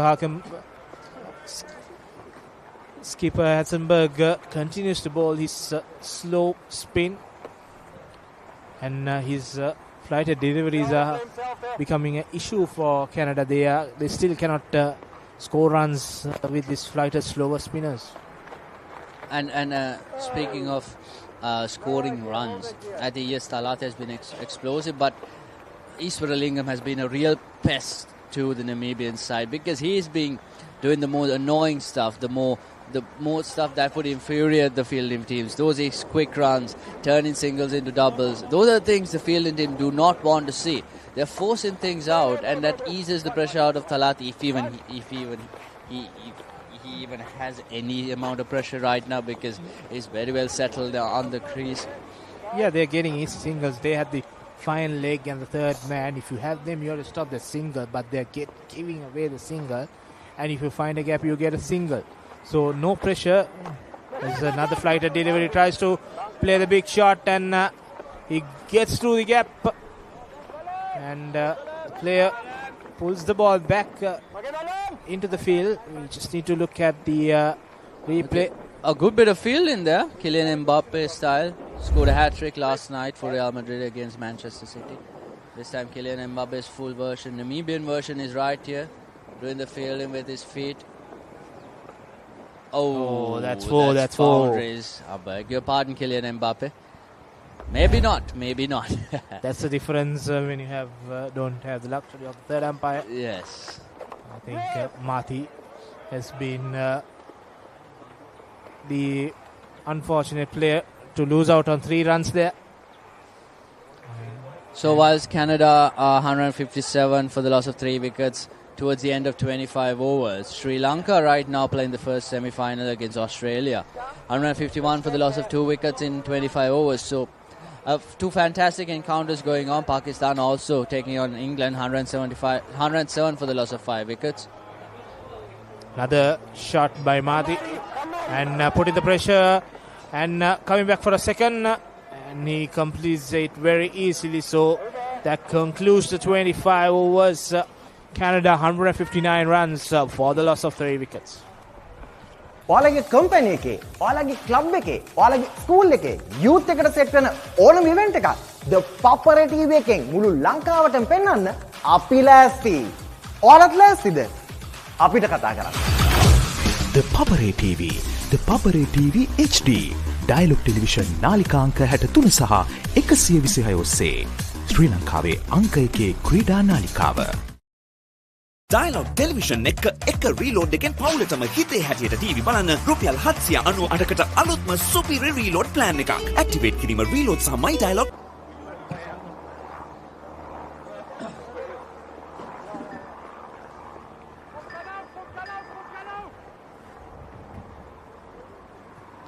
So as we come back, 159 for 3 after 25 overs. Thalati once again among the runs. He's been Canada's leading run scorer in this tournament. He's unbeaten on 77. It has been a very good partnership between earlier Thalati and Raja, who they were in tremendous form. At the moment we have Mati, who is on 6. The last wicket to fall, that was of Raja. So Namibia need to drag things back. Canada will be very happy after losing the toss to be in this position. The two teams that have been in the bottom half, or the two bottom teams in the two groups, competed in this playoffs match. Very much important. Namibia looking to get their first win. Canada just one win against West Indies in the group stages. Joining us for a brief stint in the commentary box is Mr. Prasad Karivasam, who has been very active this last few weeks, or we could say months, trying to get things together for this IMC Over-50s World Cup, part of the organizing committee, the secretary, if I'm right, in the organizing committee, and visiting all the venues today, going about amidst your busy schedule. Thank you for joining us. Thank you, Ricky. Thanks for having me. It's a great privilege for me to go around the grounds and witness some very, very high quality cricket, and also just to make sure that everything is going well in terms of the organizing. So thank you for having me, Ricky. Yes, I'm also welcome. I'm sure it's a tough job, Mr. Prasanna Karivasam, who has joined us. The tournament now going into its final stages, we may call it. Just a couple of days more left after this of cricket. And how has it been so far? Are you happy with the response from the teams and the officials? Yeah, so Ricky, it's been a major challenge, as probably you would expect this to be. The Over-50 World Cup is held once in every 2 years somewhere around the world. So the last time it was held was in South Africa, and at the end of each tournament, the other countries are given the opportunity to submit expressions of interest to host the next event. So we did so, but as you can understand, we didn't quite understand the complex nature of everything, and for a small group, like what we have, it has been a challenge, but it has been a very exciting challenge, I might say. Yes, so certainly we know that response from the teams have been very good, and some of these teams have played at some of the better venues across Colombo. We'll come back to that. The last delivery of the 26th over, another single, push and run. So 26 done. It's 163 for 3.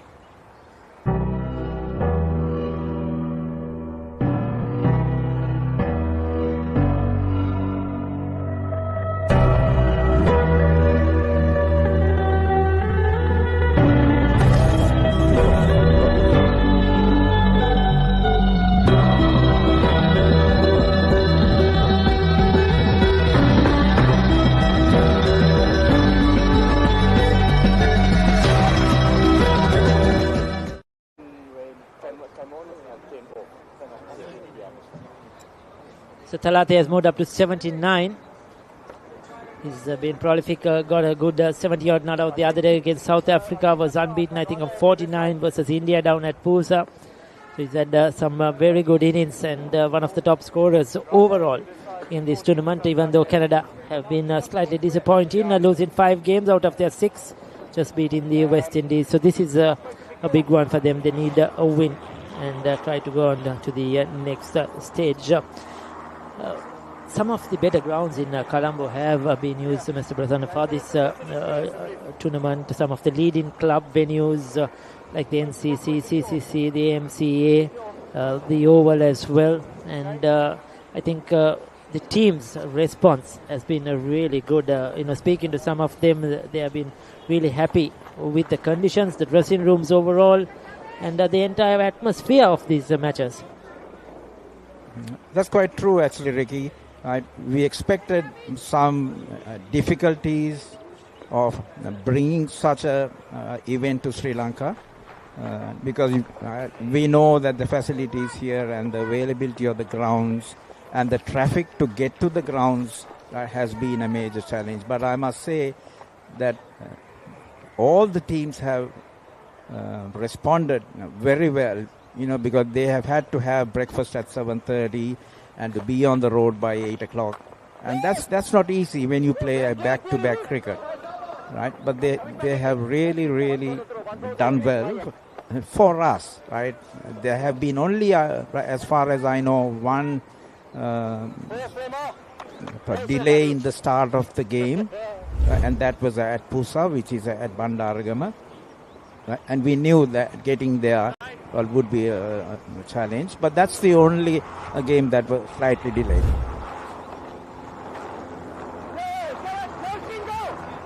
It's down there in Bandaragama. It's another excellent venue, large ground, large outfield, and quite decent or good facilities, I would say. Dressing rooms, eating areas. So it's a good venue to play cricket on. Yes, the distance may count, but I am sure as we go along, teams will get used to it, and there will be probably better roadways. But overall, I think whoever has played down at Pusa, they have been certainly very satisfied with the conditions down there as well. So credit to the management and ground staff at Pusa as well. That's 4 more runs to the total. Sumathi putting that away through the offside. He's got an opportunity to bat high up the order in this match. Generally bats down 7-8, but today being promoted and striving. Mati from Sri Lanka, born in Sri Lanka up there in the north, migrated to Canada many years ago with his family, but he's relishing the opportunity to be back in Sri Lanka and play cricket in Sri Lanka. It's wonderful to see some of these players come back home and enjoy the game. Dot ball to end the over. 27 done, 171 for 3.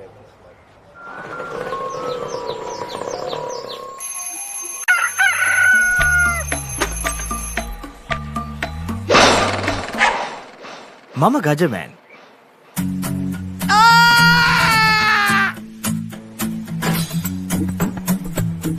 මම හැමදේම කරන්නේ බොහොම පිළිවෙල. මං වැඩ කරන්නේ මගෝරිස්තුමා. එතුමාට නම් මාව නැතුවම බෑ.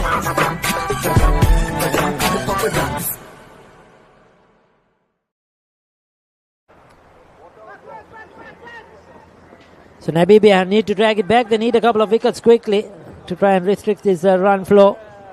They have had some heavy defeats, conceded over 400 runs against England.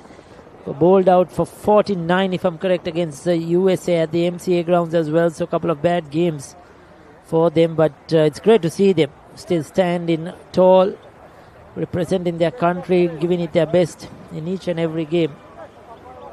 And out there early in the morning, warming up and getting ready. So that's great to see from Namibian cricket. So all these countries, we have 14 countries in total with the host Sri Lanka.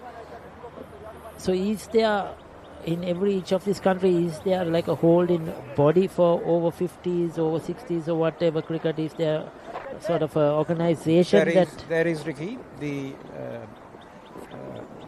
organizing group of all these World Cups is called the IMC, International Masters Cricket. And they have a committee which meets quite regularly and makes the decisions where the various age groups of World Cups are. Right now, if I may say so, some of your listeners and the viewers might not be aware that there are 4 age groups of veterans cricket now. Over 40 to start off with, over 40, over 50, over 60, and now an over 70. Right? We had the inaugural over 70 World Cup in England. So from now on, there'll be 4 veterans World Cups in the future. Cut away through the gap, through the offside. Another boundary to Mati. Right on top of that, that was a loose delivery, short and wide, asked to be hit, and Mati obliging. So he's picked up a couple of boundaries in these last 2 overs to get his innings going. Much needed runs for Mati as well as Canada. And their batting has been their problem, but today against Namibia, they're looking good. And I presume the World Cups will be every 2 years, is it? Yes, that is correct. Right, we try to stagger it between the timing. Now, the next World Cup, which is happening, is in 2026, the Over-50 World Cup, and that's going to happen in Canada. And then also in 2026, the Over-70, the next Over-70 World Cup will happen in New Zealand. So Canada and New Zealand will be the host for the Over-60s, Over-70s. Certainly going to be a challenge. I'm sure New Zealand will be better equipped with a lot more facilities, a lot more grounds. Canada, I think it is the challenge will be the venues. Talati opening up through the offside once again with an offer. And he's a very risky player, as we have seen right through of this tournament. Too easy, you cannot bowl there and get away. Another boundary, expensive over this one from Joseph. As the total moves up into the 180s now. So Namibia have a lot of work to do in these last few overs to try and restrict this run scoring. So as we were mentioning, it will be quite a challenge for Canada, isn't it? Especially with the weather and others with the venues. Yes. Well, considering all that, the Canadian World Cup will be held in August because that's their summer, and the New Zealand World Cup will be in March, which is the latter part of their summer. So, and that's how the IMC sets this up. It will be in the summer or the warmer months of the host nation. That's good to hear, certainly. 28 done, 182 for 3. What is your plan for the next cricket tour? Here is the answer. Pusa Leisure Private Limited, Sri Lanka's only leisure company with its own cricket ground. Engage in sports tourism exclusively for cricket. Contact details. Pujita 077 74 21 842. Nushani Gunasekara 076 76 17 249.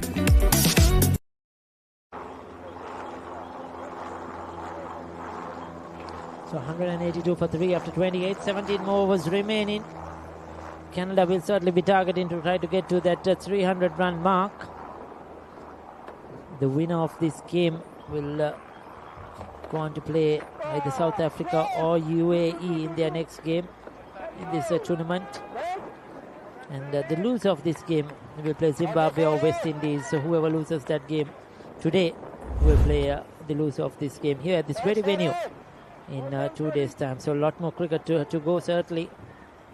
And of course, we have the big games coming up to all our viewers for watching this. You could tune in to the Papare and catch whichever game you like to see coming live. That's 4 more runs. That's easy. Now it's probably damage control here for Namibia because they're leaking a lot of runs. These hot and humid conditions get into them as well. You could see just floated up, and he could have hit it anywhere he wanted to. Goes through the offside. 4 more to the total. So what has been the biggest, you were talking, there have been so many challenges, I'm sure. But now as we are gone into a couple of weeks in this tournament, what has been the biggest challenge for the organizers? Well, there hasn't been one big challenge. It's a number of little challenges. For example, some of the venues they have their own catering, and the other venues don't have their catering. So we need to organize catering from outside. Sometimes the innings could end early, and the lunch might not be there, or it might be a little bit delayed.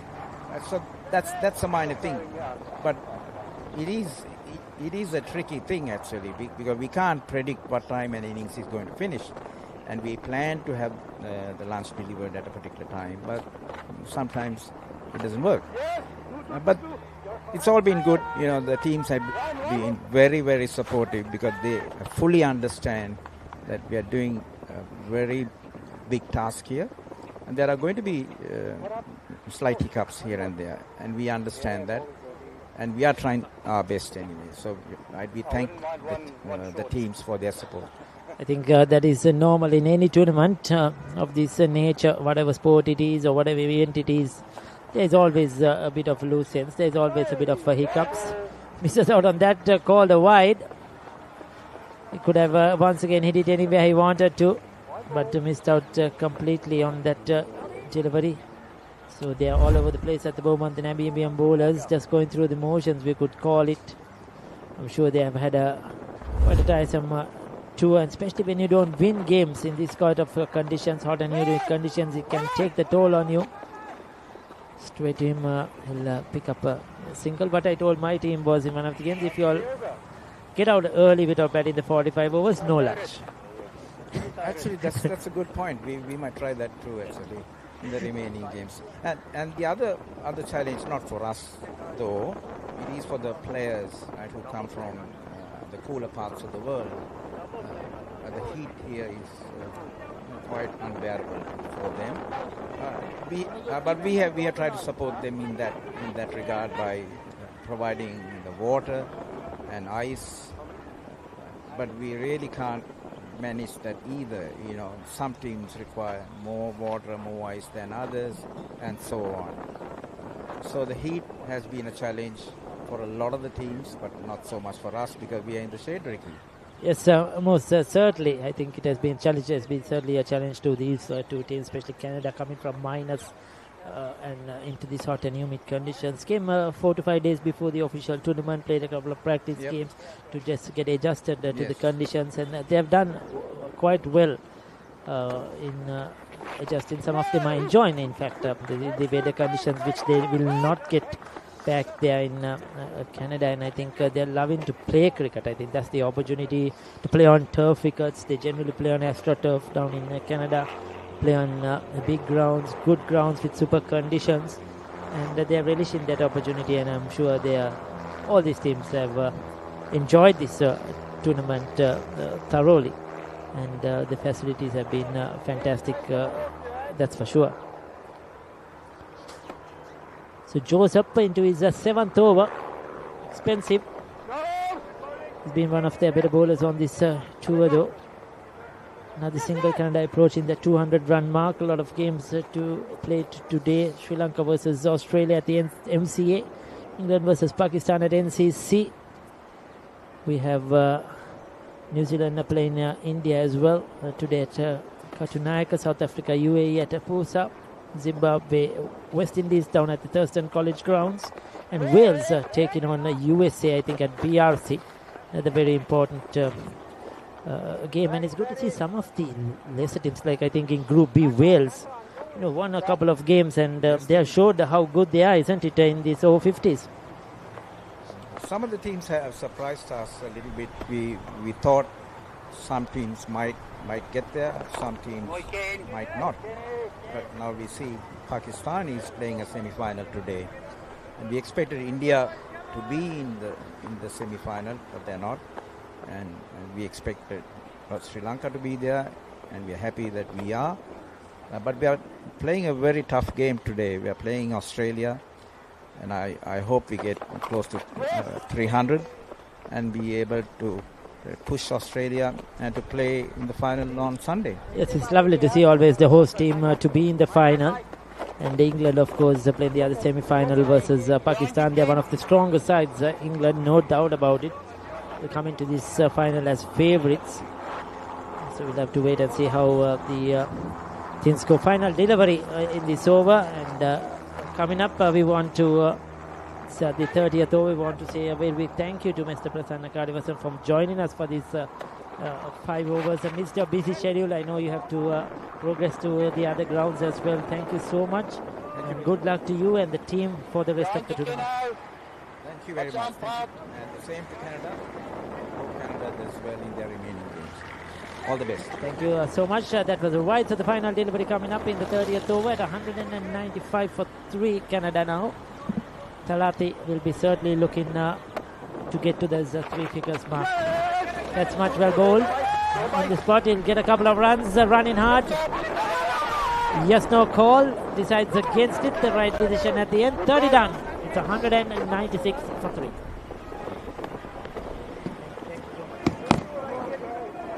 ඔයාලගේ company එකේ, ඔයාලගේ club එකේ, ඔයාලගේ school එකේ youth එකට set වෙන ඕනම event එකක් The Papare TV එකෙන් මුළු ලංකාවටම පෙන්වන්න අපි ලෑස්ති. ඔයාලත් ලෑස්තිද? අපිට කතා කරන්න. The Papare TV, The Papare TV HD, Dialog Television නාලිකාංක 63 සහ 126 ඔස්සේ ශ්‍රී ලංකාවේ අංක 1 ක්‍රීඩා නාලිකාව.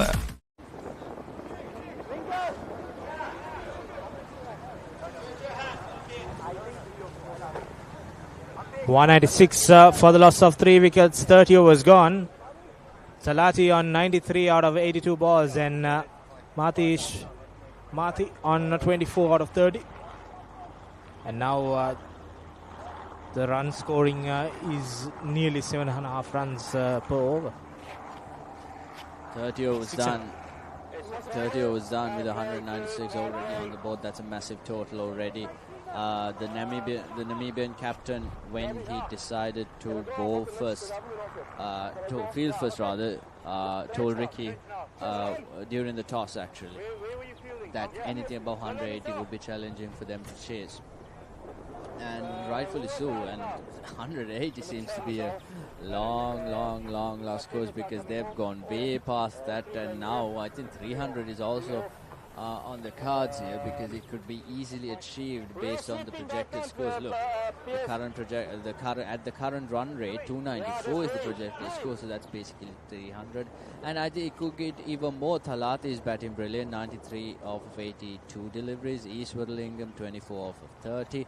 Eastwoodlingam will be the one who will be rotated strike, being a nuisance to the Namibian bowlers and the fielders. And Talati is very expressive. He'll be scoring runs left and right, and current partnership 73 off 63 goes to show how much of a foundation they've laid right now, and they're exploiting the weaknesses in the batting and fielding. Yes, skipper Hatzenberg continuing to bowl his 7th over. Slow spin, and he's allowing the pitch to do all the talk as we see a bit of turn in the surface coming in. And the cracks will start to come as the sun heats down here at Ratmalana. And Mati Srilingam 24 out of 30 balls. He has been the one who has allowed Talati to continue his way, and he has played the second fiddle in this partnership. Now looks for the big shot, but no runs there. The slower the ball, they've been struggling to execute the shots out of Hazenberg, but few looseners have gone all the way. Definitely. As long as it's on the good length, it's very hard for the batters to generate pace and just rip it towards the boundary. However, having said that, if it's short like that, that gives batters the room to play and go for shots, whether it be the back foot or come down the track and meet it on the up.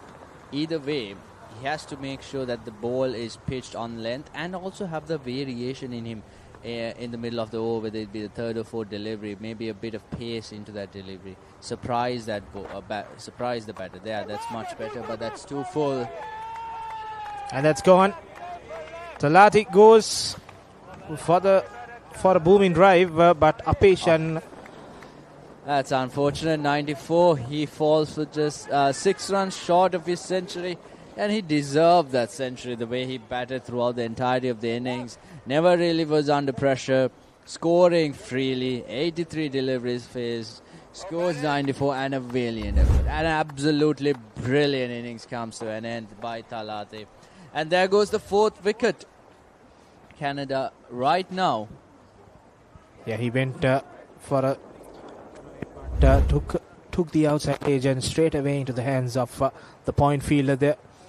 Brilliant knock, 93 runs for Talati out of 83 deliveries, and he made these innings for Canada. came at 8 for 2 and has brought his team to a very, very comfortable position here at Ratmalana. And he makes away after a brilliant 94 runs out of 83 balls. And now it's up to Madhi Ishwaralingam. And the new batsman arriving in the scene is Dion Heft. Yeah, Thalati looks disappointed. However, he should not be. I mean, I understand why he's disappointed, just falling 6 runs short of a century. But the fact that he scored 94 runs, crucial 94 runs for his side, that's something that he should be proud of, and that's something that has put Canada on a course towards victory. It seems very easy victory, of course, depending on how the Namibians come to the crease and bat. But having said that, 30.4 was 198 runs, losing just 4 wickets. Hartzenberger, very expensive, but he gets his wicket, he gets his man. 6.4 was gets his wicket, but conceding 46 runs. So projected score right now at this current rate is 291, dips a bit. Having said that, on the crease is the new batter alongside Ishwaralingam.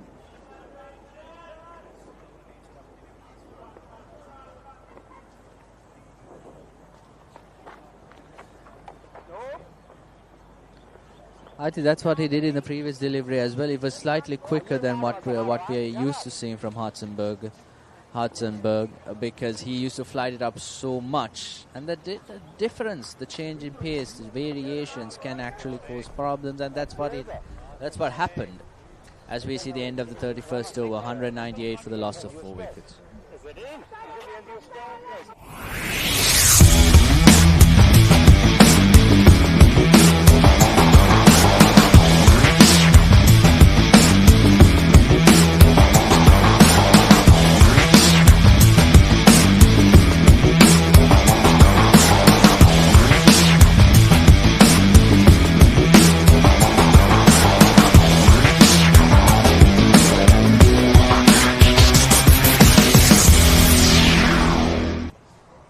Action continues in this playoff games in the IMC Over-50s World Cup 2025 here in Sri Lanka.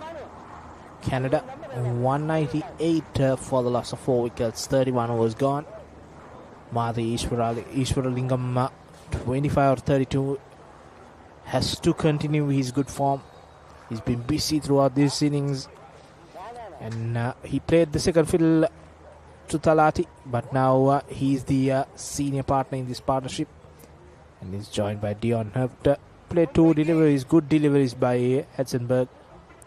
One quicker one, and then the slower floated delivery. I think Strange is into the attack. It's around 12:30 in the noon. So the sun is at its peak, hot, warm, burning. Everything related to the sun is currently experienced by the 2 teams. That time it's full and straight towards the field. There goes the 2 set batters goes in quick succession. This time it's Ishwaralingam. Outside of, I think it was short extra cover who caught it. There goes the wicket. Ishwaralingam goes to 25 after facing 32 deliveries, 198 for the loss of 5 wickets. Yeah, he went for the drive. We saw with straight into the hands of that extra cover fielder. Easy catch, and now the pressure is building up for Canada. 2 quick successions. 1 wicket brings the other one here in Ratmalana. Thalati went, and now his partner Madhi Ishwaralingam also goes back 25 runs out of 33. Yes, that's what happens when the 2 set batters are, when 1 wicket falls and 2 set batters are on the crease. The second batter also loses sort of a rhythm there because his partner is no longer there. He goes for that shot. Unfortunately for him, a fantastic innings as well. He was keeping the scoreboard ticking whilst Thalati was the one who was being explosive. So there goes the 5th wicket. Wani comes into the crease. Yeah, Jude Wani Singh comes to the crease for Canada. Now 5 wickets down. Spot of bother for the Canadians who've been playing with his throughout these 30 odd overs, and this last 2 overs have brought 2 wickets. So now the opportunity for Namibia to come back to this game, and their best bowler is back on the attack. Strange, another wide delivery punches through, but no single here. Change in the batsman's mindset. Mahathir was there for anything to run, and now two new fielders and the quick runs have gone also in the process. And they have to build some momentum as well, because everything's gone towards the Namibian side. And Strange has been the most economical bowler, as you can see. 4.2 overs, just 15 runs conceded, and deservedly so. He's gotten himself 2 wickets. And that's what needs to happen. Maybe this could have been done sooner by the Namibian captain. Bring in either Strange or even Ken Joseph to do something. The Ken Joseph experiment did not work. Now Strange is into the attack, and now he's doing some damage to the Canadian batters. I think he waited till the wicket fell, and straight away after the wicket, good captaincy, bringing his best bowler. That's a wide delivery. Just adding another run to this Canadian total. One short of 200 runs in this innings. There seems to be some sort of swing, not much, but the pitch looks really dry now. If there were true spinners who could rip the ball and get the revolutions going on, you can get some spin out of this pitch now, because that's something the Canadian bowlers in the next innings, that's something they should be targeting. That time a wild swing, no bat involved, straight towards the wicketkeeper. So no runs conceded there. Yeah, just update from that first semi-final. Sri Lanka 197 for the loss of 3 wickets of 32 overs against Australia. And here also, we started 5 minutes late, but we have, especially the Namibia, have bowled 31 overs. So they are on time with the overs. Strange continues to bowl that length, and the big shot. That's huge. That's huge. Is it out? Is it out? Yeah, that's that's out of the park. Out of the park, over the fence, and that's massive. A huge round of applause by his teammates as well.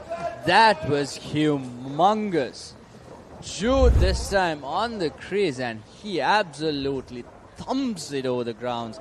Brings up 6 runs against Strange as well. He's been bowling well. I don't think that ball comes back. Yeah, that's over that covering area also to prevent the balls going out of the park, and that has gone over that huge 6 from Jude. Good welcome to Strange. Just facing his 3rd ball, and he saw that ball on the slot and whacked it over the ground, and that's out of the park. And like I said before, I don't think it's coming back either. So there has to be a change in the ball. The match referees and the umpires need to sort it out soon, because I see the fielders trying to communicate with someone on the other side of the fence in order to pass the ball back. But as it come back, we'll have to wait and see, as the fielders also enjoys a bit of water, refreshments, keep them going. Until that ball issue started, let's take a look at the Canada innings. 58 runs for Thurai Raja out of 54 deliveries. 5 boundaries, 6s. And we saw Arif Thalati go 94 out of 84 deliveries. And Mahathir Srilingam 25 out of 33 deliveries to the score of 205 for the loss of 5 wickets. Brian, the skipper, scored only 2 runs, and so did Aftab Kaiser, had only 1 board. And for bowling for Namibia, especially Strange taking 2 wickets for 22. And we saw Ken Joseph taking a wicket, 1 for 41. And Coetzee also 1 for 33. And skipper Hatzenberg, 46 runs conceded in 7 overs. He got a wicket. So now all sorted here in Ratmalana. Yes, the ball is back. I think the same ball will be used right now. I don't think there was a change in the ball. As Strange is continuing his over. 4 deliveries bowled so far. Conceded 7 runs, 6, and an extra off of a wide. Jude facing after that mammoth shot. Another delivery. Pitched up, and you hit a 6, and easily you put it down, and now they convert that single into a double. Good running And the tiring fielders of Namibia are struggling to cope up with this pressure. And the fresh batters as well. They're fresh batters on the crease, and of course they have to make sure that their running between the wickets are very good. Because right now their scorecard is very healthy. They can add a bit more. There's no harm in being a bit greedy. Get those runs on board. And there goes another thump this time. The fielder goes for it. Oh, that's a good effort by the outfield fielder in the long off region. But unfortunate for Namibia, fortunate for the Canadians. That's 4 runs and ends the 32nd over. 211 for the loss of 5 wickets.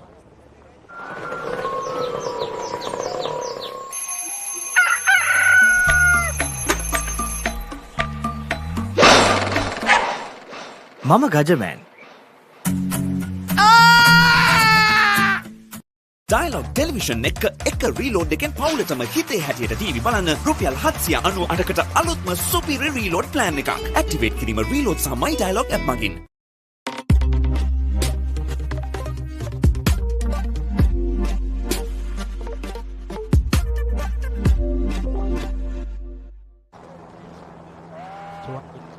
Loss of 5 wickets, 32 overs gone. And Jude Wanaisingham is making huge strides here.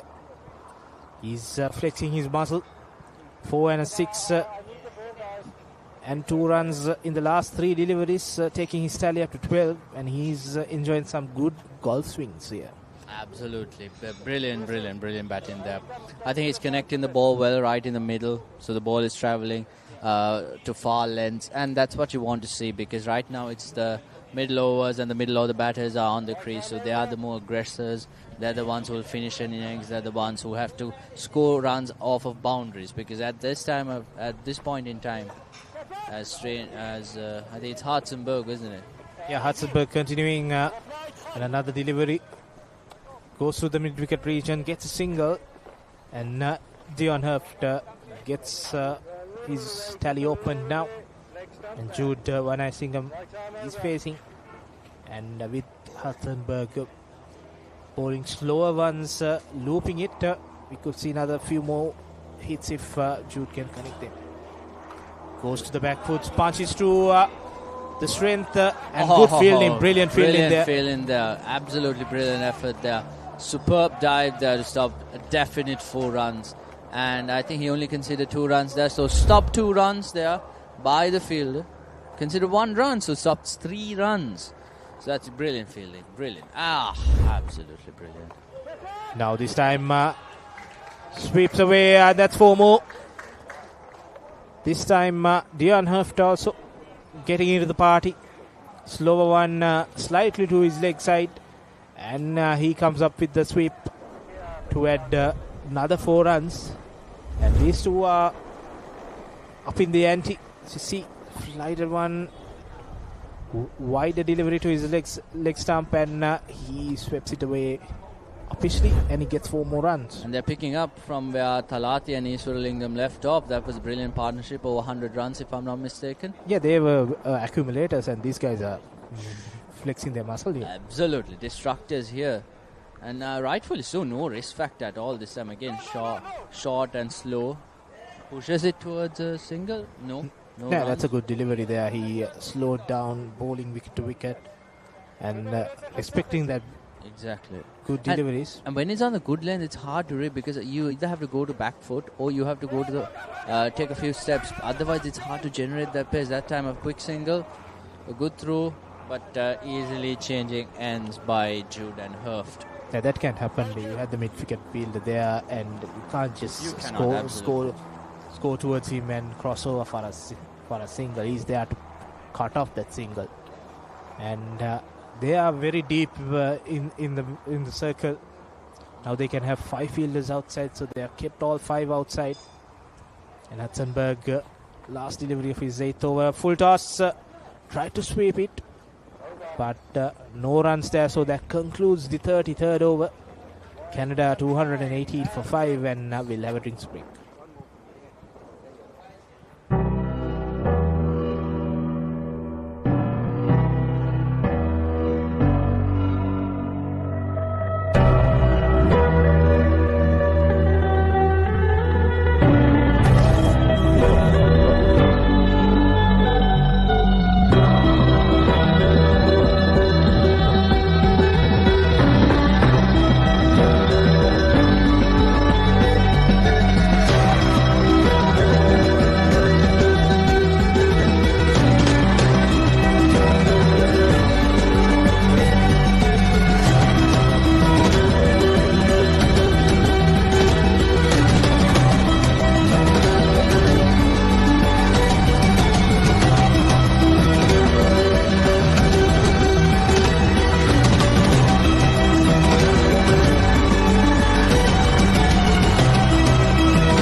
මම Gajaman.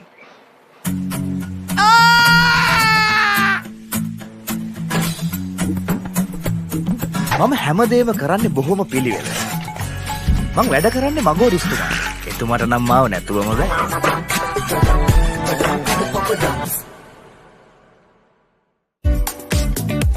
What is your plan for the next cricket tour?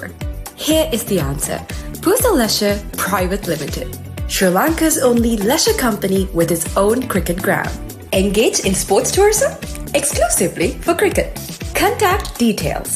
Pujita 077 74 842.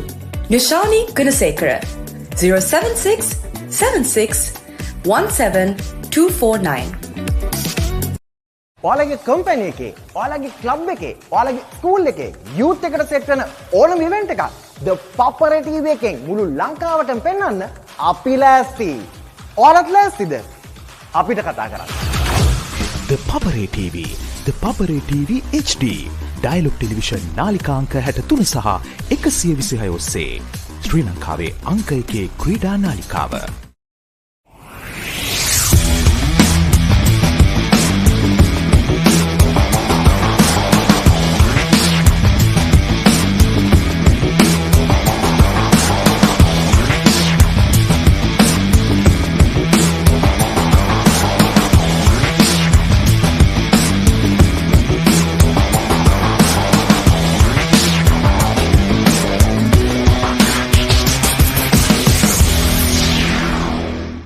Dialog Television එක reload එකෙන් පවුලටම හිතේ හැටියට TV බලන්න රුපියල් 798කට අලුත්ම සුපිරි reload plan එකක්.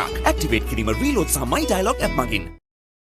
Welcome to the IMC Over-50s World Cup 2025. Experience the unforgettable moments as teams from around the globe compete for glory. 14 nations, 1 champion. IMC Over-50s World Cup 2025. Live on the Papare TV, Dialog ViU App and thepapare.com. Pusa Leisure Private Limited is inviting you to invest for this project for the development of golf course and 120 individual houses, which will be selling outright. Required investment is $30 million, which is the value of 49% of shares and is available for you to invest. Whatever amount you can invest will yield benefit within less than 5 years.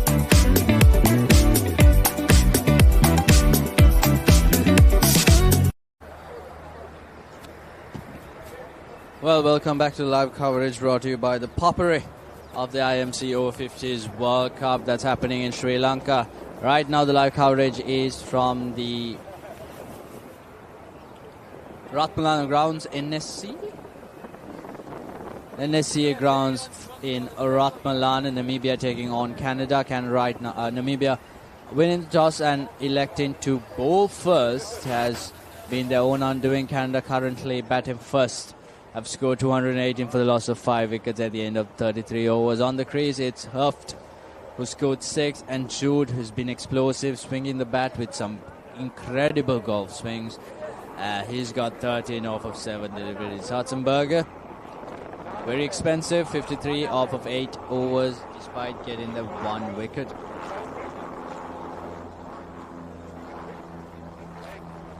We've seen some fantastic shots throughout the entirety of this innings, but the last over, what we saw was absolute carnage, and rightfully so, the runs are coming.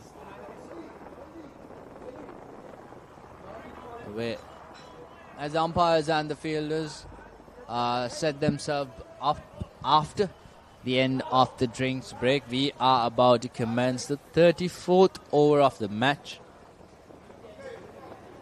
The man with the ball will be Strange. He's been called upon to continue with his second spell of this match by the captain. A bit of a discussion between the bowler and the umpire. Seems to be some kind of a disagreement between the two.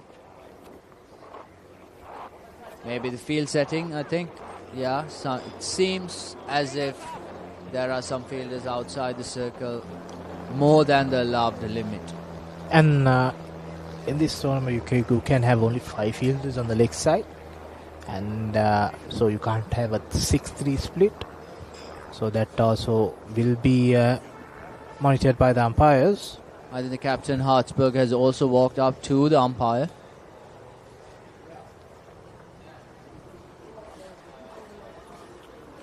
Seems to be a long chat there. Yeah, all good now to continue the game. After the drinks break, last 12 overs, 218 for 5. 82 runs in 12 overs. Basically, 7 runs over will take them to 300. Strange has opted the ball with his cap on. Yeah, that's something. Maybe the heat, but we were we just heard the Namibian cam talking as if, say, there you go. Seems to have forgotten that he has to give the cap to the umpire. But the Namibian camp talking that their conditions are also pretty much the same. They are pretty much used to these conditions, so they are in prime condition to face these scorching temperatures as Strange bowled in. Full toss, slightly punched or glanced towards the cover fielder there. Interesting response to a full toss. That was a juicy full toss. Proper height as well, but he just I think premeditated that, okay, I'm going to push it towards the fielder for a single and giving Jude the strike. Yeah, just after the drinks break. Man. Just after the drinks break, so loosened to start, but no harm for Strange. Now another delivery, this time uppishly, and he gets 4 more. He pulled this with his not a lot of shorter ball, but tad short there, and he pulled it nicely towards that fielder, and he could not stop it. And Yusuf Ihert rotated strike because he knew Jude would be going for those strokes, and rightfully so. 5 runs conceded off of this over already, only 2 deliveries bowled. Strange. He started off his first spell incredibly, but right now he's been extremely expensive here. This time a good delivery to come back straight away. Good length there by Strange. No runs conceded to that delivery. The previous ball was a touch short, and he nicely pulled it away.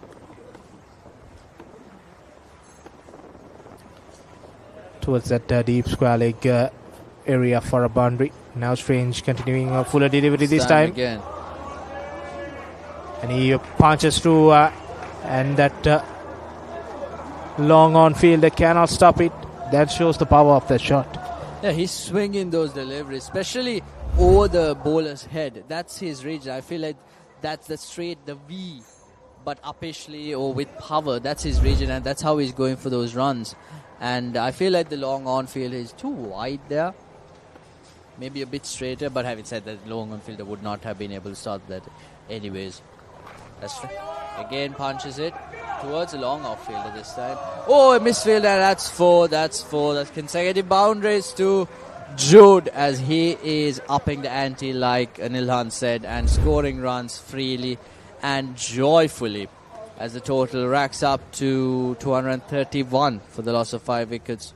Well-timed drive and not the best of fielding there by Namibia, just giving away 4. What they have done is they have find that long on play, and they kept the long off play a bit square now. Shorter delivery. Again pulls it towards the mid-wicket region. Now they sneak into a 2 and gets the 2 runs. This over ends. That's a very expensive one. 15 runs out of it. 233 for the loss of 5 wickets.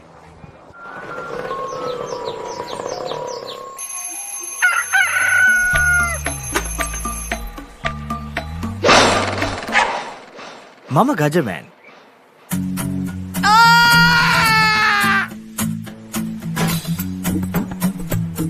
මම හැමදේම කරන්නේ බොහොම පිළිවෙල. මං වැඩ කරන්නේ මගෝරිස්තුමා. එතුමාට නම් මාව නැතුවම බෑ.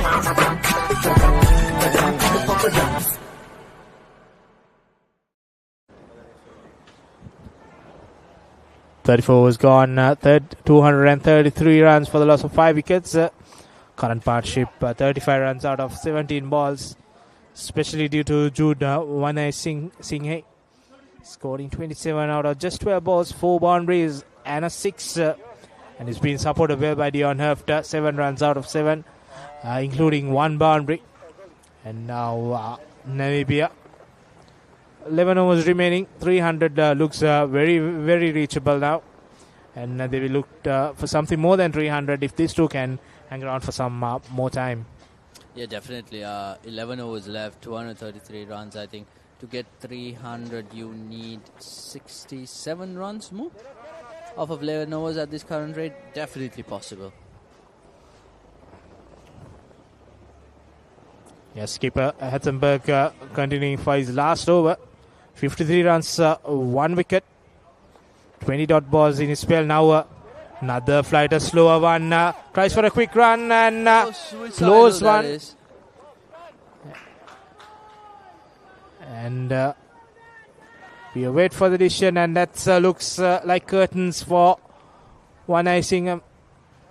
Yes, and that was suicidal. I mean, there was a very, very short fielder there at square leg, and this fielder knew exactly what he was doing. Directed it towards the stumps. The wicketkeeper grabs it and breaks the bails.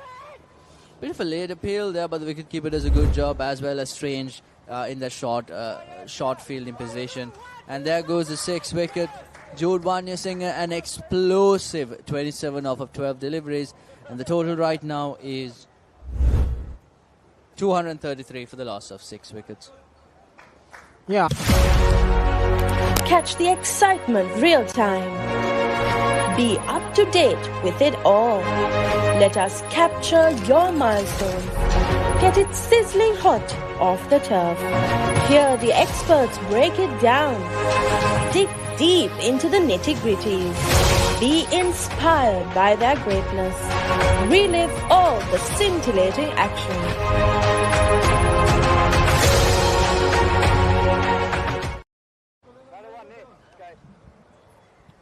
Sydney Roberts joins Dion Herft after a suicidal run out.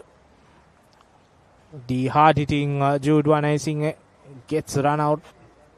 That will hurt Canada because he was the aggressor and he was playing a good innings. Dion Herft mixing it up in the middle, straight to the hands of that short, deep square fielder. And it was an easy throw into the keeper and easily took the bails off. And another wicket, 6 down. 10 more was remaining after this. 233 runs on the board. And skipper Hatzenberg continuing to bowl his last one. Now another flighted one. Goes to the back foot, but now their quick runs will stop after this run out. Yes, definitely. That was a suicidal run out, and I think they'll be much more cautious moving forward right now. 10 overs still remaining. That's a lot of overs to play.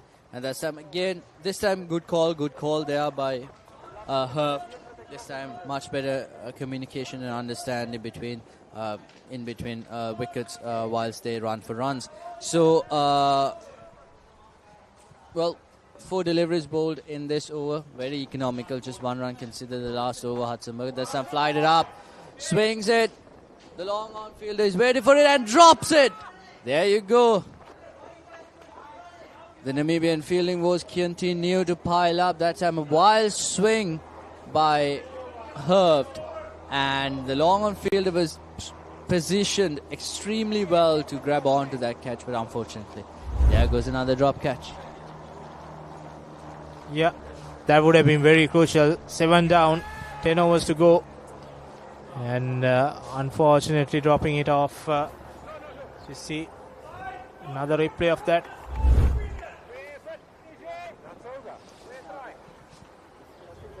So that concludes the over. 236 for the loss of 6 wickets. 35 gone, 10 overs remaining. Canada in prime position. What is your plan for the next cricket tour? Here is the answer. Pusal Leisure Private Limited, Sri Lanka's only leisure company with its own cricket ground. Engage in sports tourism exclusively for cricket. Contact details. Pujitha 077 7421 842. Nishani Gunasekara 076 76 17 249.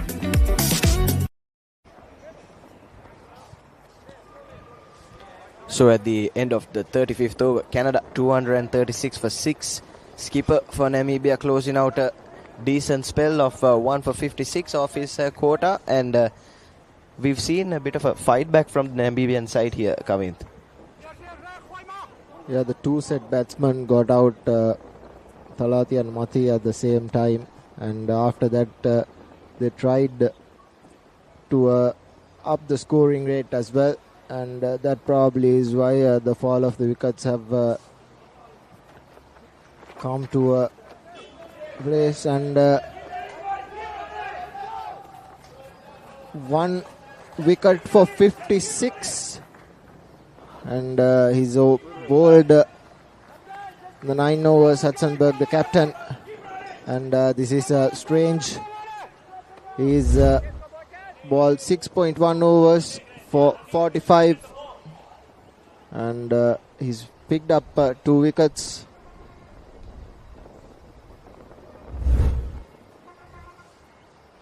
Yes, as you correctly said, both set batsmen fall in back-to-back overs, and after that Jude Vanya-Singh came in with an attacking approach, got to 25 but was unfortunately run out. Suicidal run, I must say, taken in the last over, and now it's up to Sydney Roberts and Diane Herft, who are out in the middle for Canada.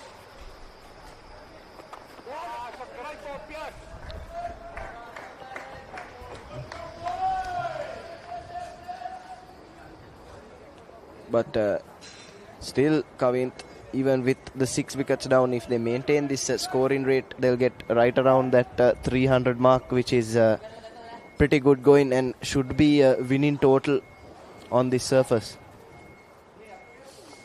Yeah, 300 would be a pretty good total, considering the fact that Namibia have not bowled well against England.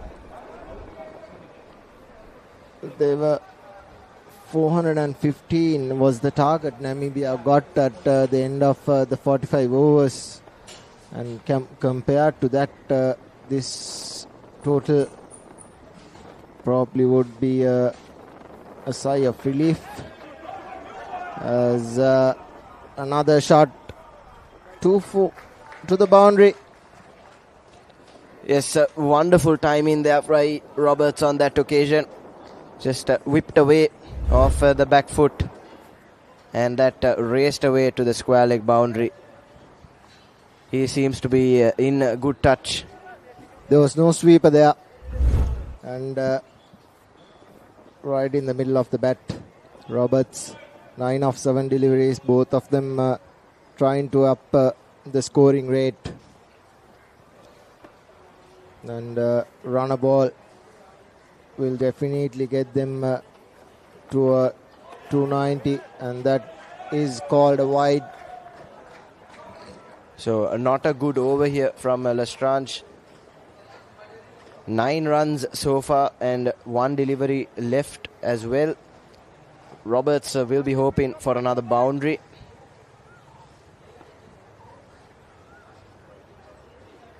They're trying to swing at everything. Strange, pretty expensive. Another expensive over, straight up in the air, and that will be another wicket. Strange picks up 3. He's been expensive, but picked up 3 wickets. And that's the 7th wicket down now for Canada. Roberts trying to take the attack to the bowlers, and unfortunately just miscues the shot on that occasion. Bit of a top edge and safely grabbed by the wicket keeper.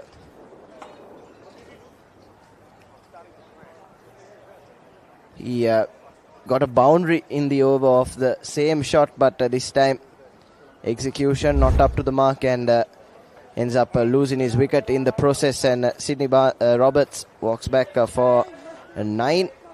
Strange has 3, and Canada 245 for 7.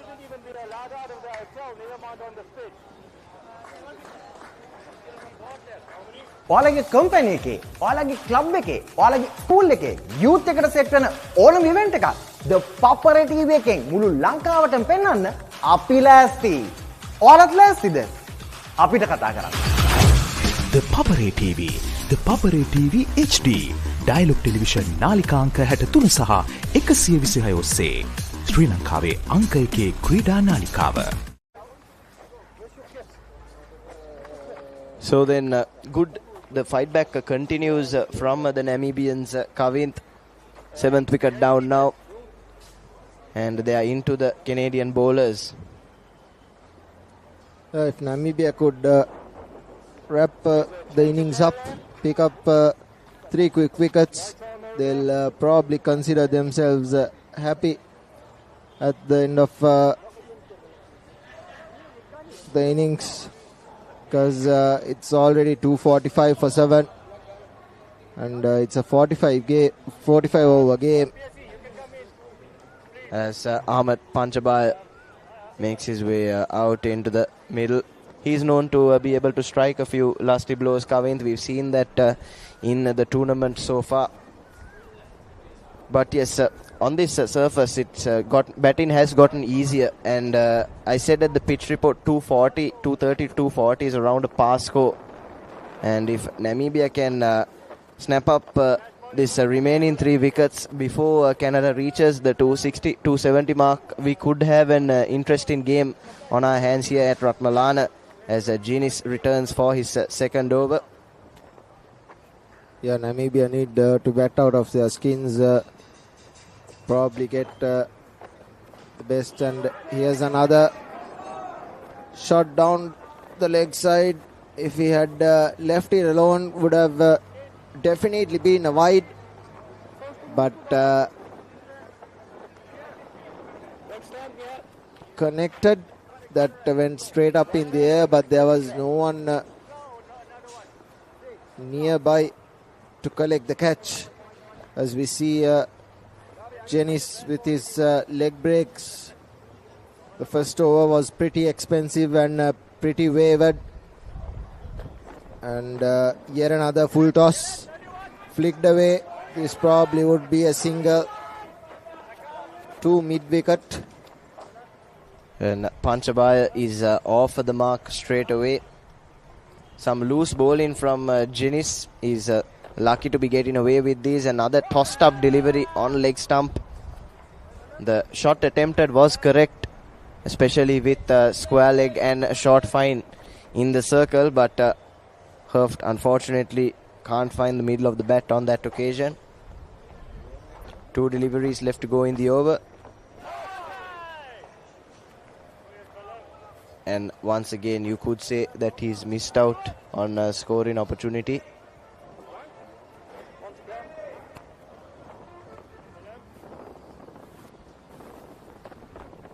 Janis to Dian, 2 mid-wicket here again. The last 15 overs, 5 players loved outside the inner ring as the 37 ends 248 for the loss of 7 wickets, Canada.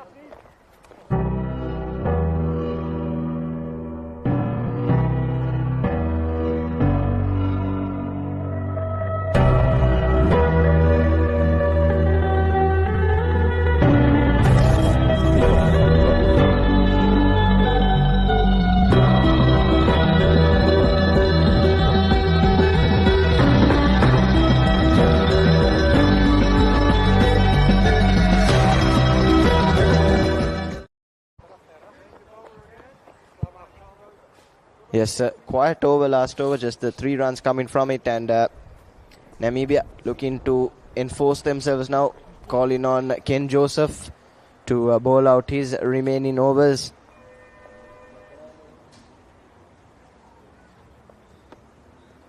Herft to take strike. This is Joseph back into the attack. Dian and whipped through mid-wicket for another boundary.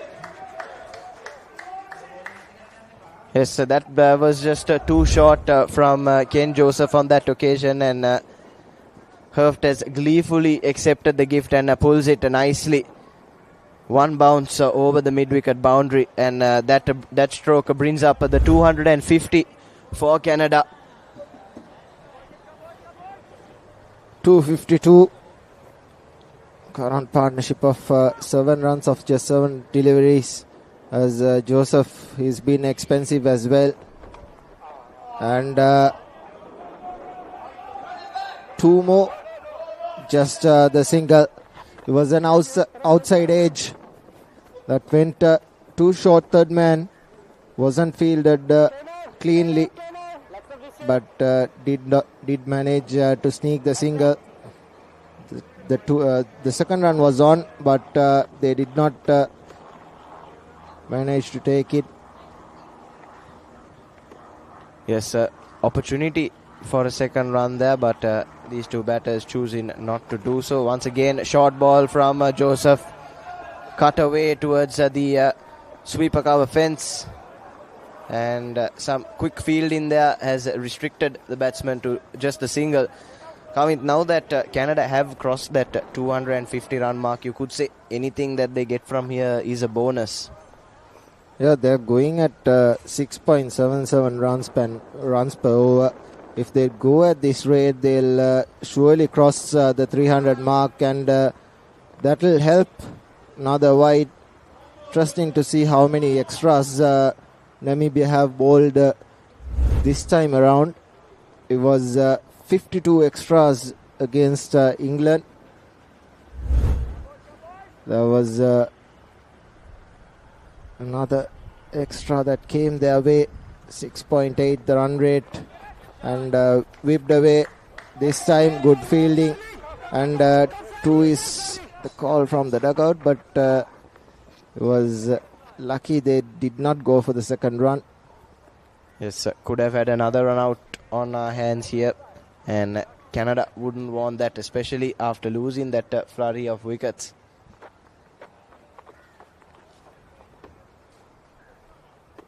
Herft has now nicely settled in. He's on 17 of 19 deliveries, and he'll be hoping to now put his foot on the gas and close out the innings for Canada on a high. Last delivery of the 38th coming up. 256. They've scored 8 runs off the over of Joseph. 8 overs, 49 charges, and that'll be another boundary over backward point. He charged towards the batsman, the bowler rather, and punched it over backward point, and that's the 260 up. And here's the replay going away to the boundary, and that's the 38th over done. 260 for the loss of 7 wickets.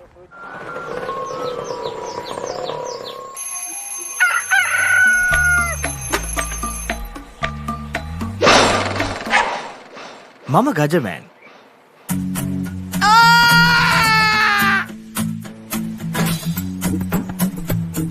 මම හැමදේම කරන්නේ බොහොම පිළිවෙල. මං වැඩ කරන්නේ මගෝරිස්තුමාට. එතුමාට නම් මාව නැතුවම බෑ.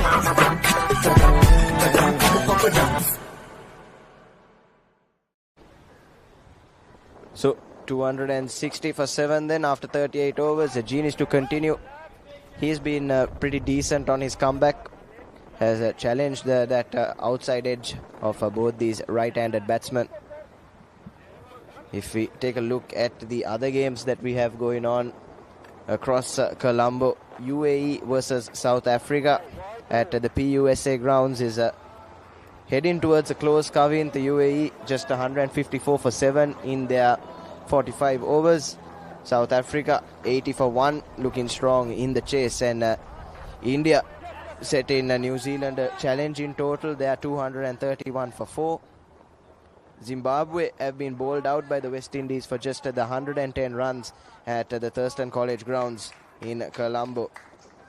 At the BRC, USA versus Wales. As we see another boundary. Another misfield. Not very good fielding. trickled to the boundary, to backward point, and a dot delivery. Yes, and going back to the BRC grounds, the USA currently 180 for the loss of 9 wickets, playing Wales. And our two semi-finals, the two key matches for today. Sri Lanka 264 for 5 against Australia at the MCA, looking good for a big total. Pakistan struggling slightly, but you could say with a pass score of 220 runs for the loss of 8 wickets against England. That's at the NCC grounds. And here at the NSCA grounds in Ratmalana, it's Canada 266 for the loss of 7 wickets.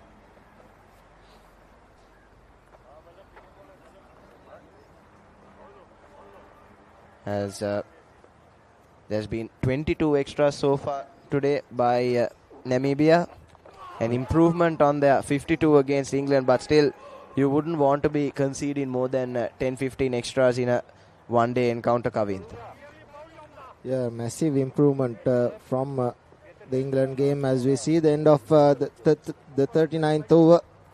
268 for 7, Canada. What is your plan for the next cricket tour? Here is the answer. Pusa Leisure Private Limited, Sri Lanka's only leisure company with its own cricket ground. Engage in sports tourism exclusively for cricket. Contact details. Pujita 077 7421 842. Nishani Gunasekara 076 76 17 249. Yes, and it's Ken Joseph to bowl out here. His 9 over quota. Canada going at 6.87 runs to the over. Will be around that 310-315 mark if they maintain this. But I'm sure Herft and Panchabaya would want to accelerate in these last 6 overs. 6 overs remaining. Joseph outside off, and that'll be another boundary through that vacant third man area, through backward point and short third man. Herft doing really well. He's using the pace to good effect here, scoring through those cross bat shots, slashing outside the off stump. And 272. They've got 5 overs remaining after this as well. And yet again, just the single this time. Yet again, another slash outside the off stump. This has been a good partnership after losing 3 quick wickets. 28 of 20 deliveries.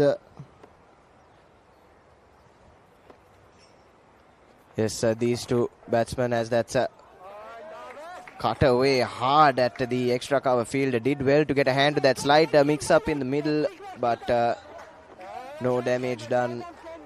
But fielder in the circle did well there to keep it down to just a single. It was Hartzenberg, the skipper. But yes, as I was saying, this pair now looking to carry Canada to that 300-run mark, Kavinth. Yes, and flicked to mid-wicket for a single. Herf goes to 29 of 27, and Panchba 8 of 6 deliveries. He's been doing a really good job.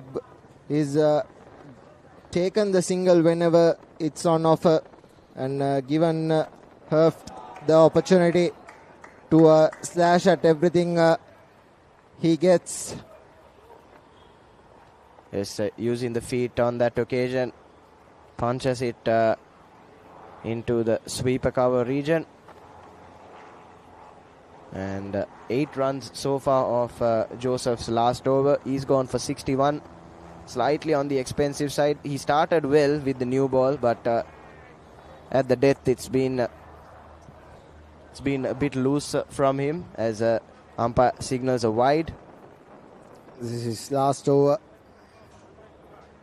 Last delivery coming up for him as well. And the partnership now 32 of 23. And these two would want to finish it off for the Canadians.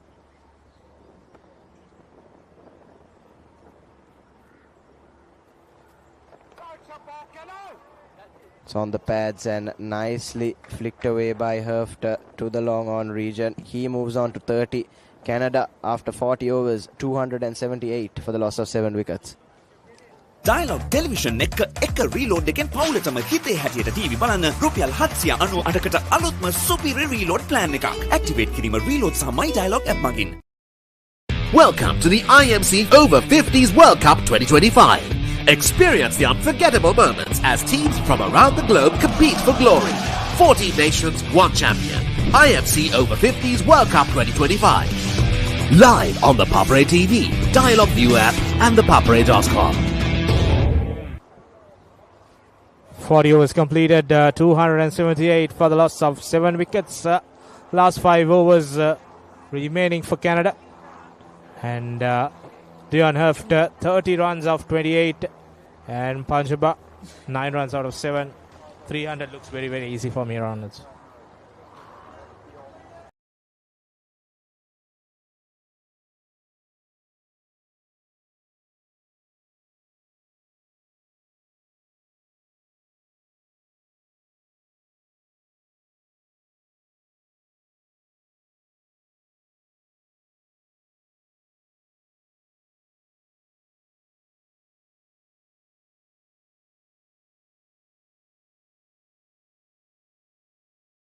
Right now is way above 300.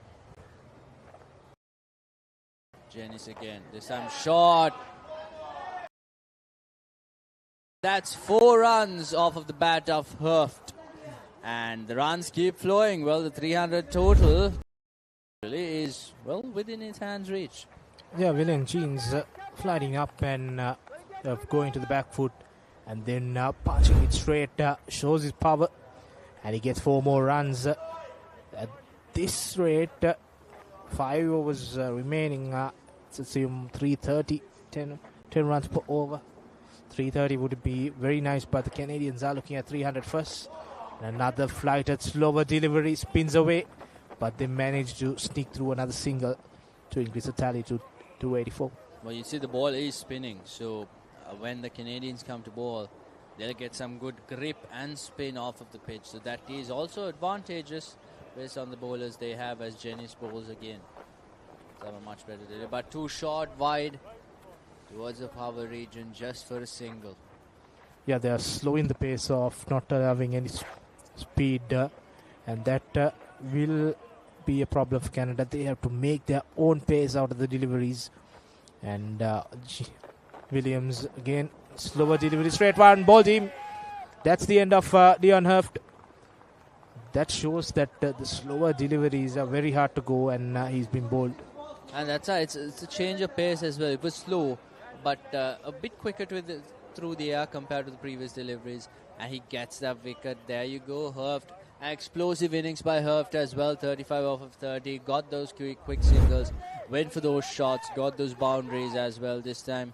Flighted, there's some spin and inside edge and moves on to hit on leg stump. There you go, there's the wicket. That's the 8th wicket down. Canada on the brink of scoring 300. They seems to be in trouble because there's only 2 wickets remaining. The tail enders are about to come.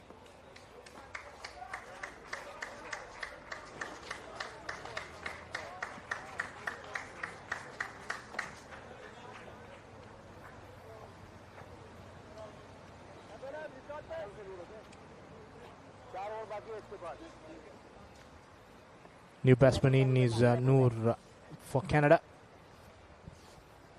26 deliveries remain, so they need to get the maximum out of these 26 deliveries. Initial target is 300, 15 runs away. And wickets falling regularly has hindered their progress. But they were looking good. The partnership 40 runs ended with the delivery. Now another swing and he's bowled him. again goes to the back foot, and the bounce has kindly gone down. So ball keeping low and hitting the leg stump. 2 wickets in 2 quick succession, and now Canada 9 down.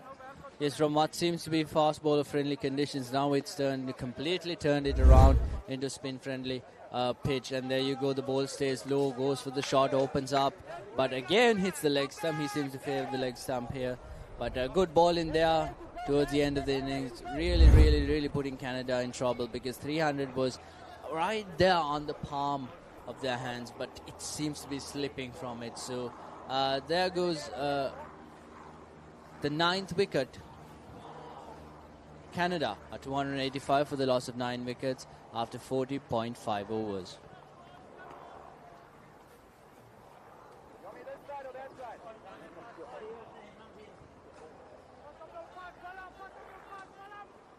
Oh, sorry, boys. Thank you. Yes, good.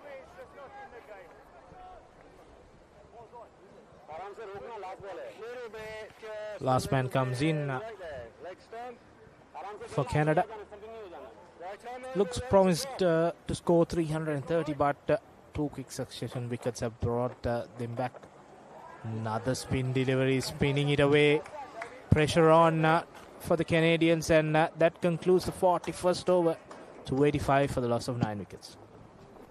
Pusa Leisure Private Limited is inviting you to invest for this project for the development of golf course and 120 individual houses, which will be selling outright. Required investment is $30 million, which is the value of 49% of shares, and is available for you to invest. Whatever amount you can invest will yield benefit within less than 5 years.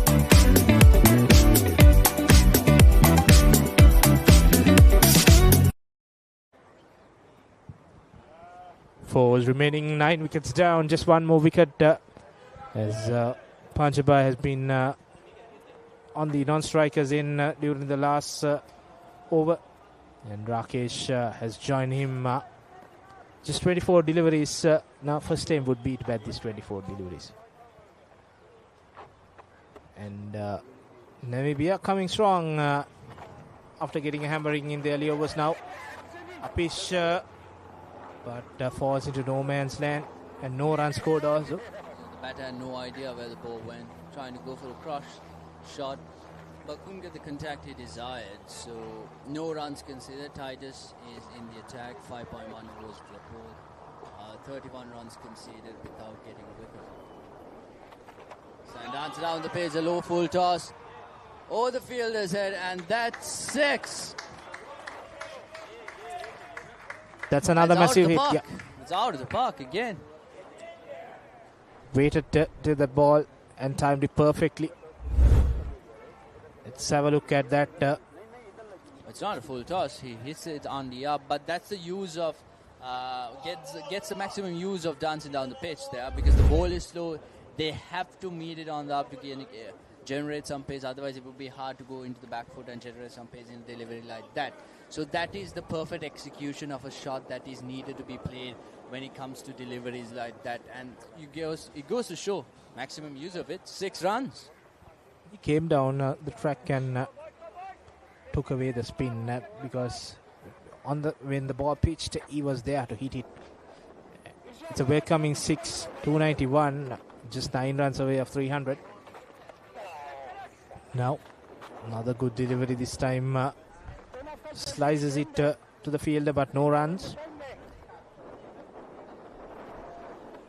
41.3, just 9 runs short of that 300 total. Ooh, that's a brilliant delivery, brilliant. Completely beat the batsman there, and the wicketkeeper couldn't hold on to it either. Having said that, that is a brilliant response. 2 dot deliveries after that massive 6. Punch on 16 facing Titus. Sweeps it away and sweeps 2 for another boundary. And that's gone all the way, says umpire. So that's a huge 6. Second one in this over.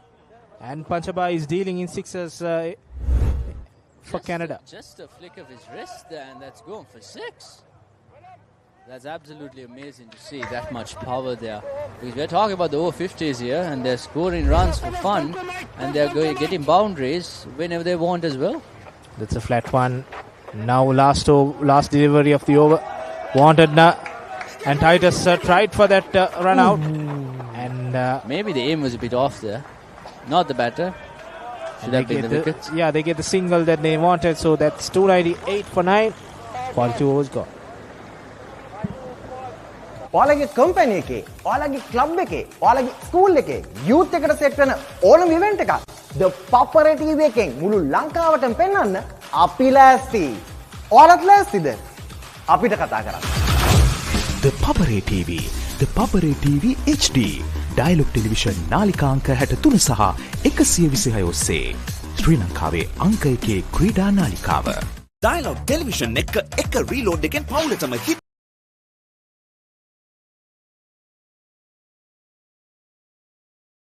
Dialog app මගින්.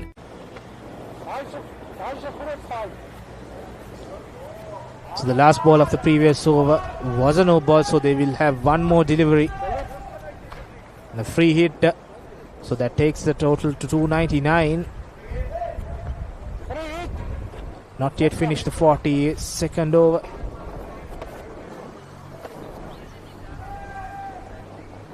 There were more than 5 fielders on the leg side is the call. So you cannot have 5 fielders, more than 5 fielders in the leg side. And this time no single. I think they wanted Panchab off strike to face the first delivery, and they got extra ball. So now that's the end of the 42nd over.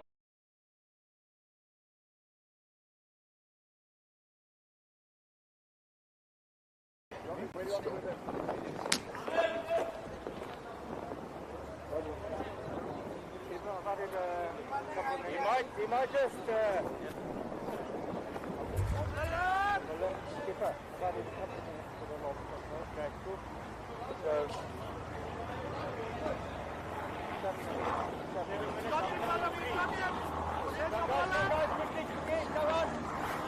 Three more remaining, 299.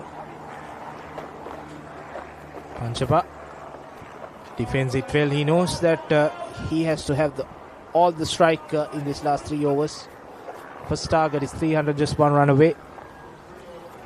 And Sri Lanka, on the other hand, 297 for 9, 44 overs against Australia.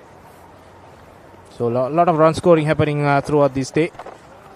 This time punches it to the extra cover fielder and the long on. And that brings up the 300. 303 for the loss of 9 wickets. Janice that time short. Punchball thankful of the short delivery. Goes to the back foot and punches it towards the extra cover and long off region. And that's 4 runs. Total 303. They got their cover to 300 total mark. And there you go. A good response. A dot delivery by Janice. Yeah, Janice dot delivery again. But the instructions are clear. Panchaba will go for boundaries, and he goes through the gap, and will look for 2 runs. And Joseph cuts that through, so he went through that point and the third man region, and he got 2 runs. So they're going to score boundaries, 6s and 2s. Last 2 deliveries, flighted one now. Punches through mid-wicket region, and they will cross over for a single. So Rakesh needs to just face 1 delivery and defend it to allow Panchapa face the next over. And Janice shouldn't be bowling that many full tosses either. He has to pitch the ball on length. There you go, much better, much better. He has the field for that. He has to be consistent in it, as that ends the 43rd over. 306 for the loss of 9.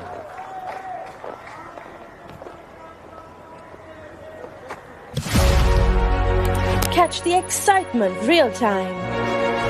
Be up to date with it all. Let us capture your milestones. Get it sizzling hot off the turf. Hear the experts break it down. Dig deep into the nitty-gritties.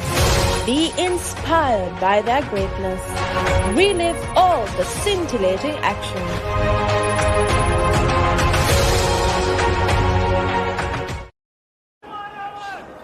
Last 2 overs remaining. 306 for 9. It has been a run fest here at the NCA grounds in Ratmalana. Tigers continuing. And Panchaba goes big. And that's another huge 6. He's taking the long handle. And he knows that he has to do all the run scoring here. And his tally moves out to 36 out of 20 balls. Solid batting by Panchaba. Yes, the ball seems to be going out of the park very frequently now. It's like the 4th or 5th time the ball's been travelling that far. Again, using the feet, meeting the ball at the proper time, proper length. When you're moving towards the ball at that pace, even dancing down the pitch, you're generating some momentum there as well. That helps you, gives you that added power in order to whack the ball outside the park and get those 6s. And that's another 6 as this time around, the umpires do change for another delivery, for another ball, and hands it over to Titus, who will be bowling the second delivery of his over.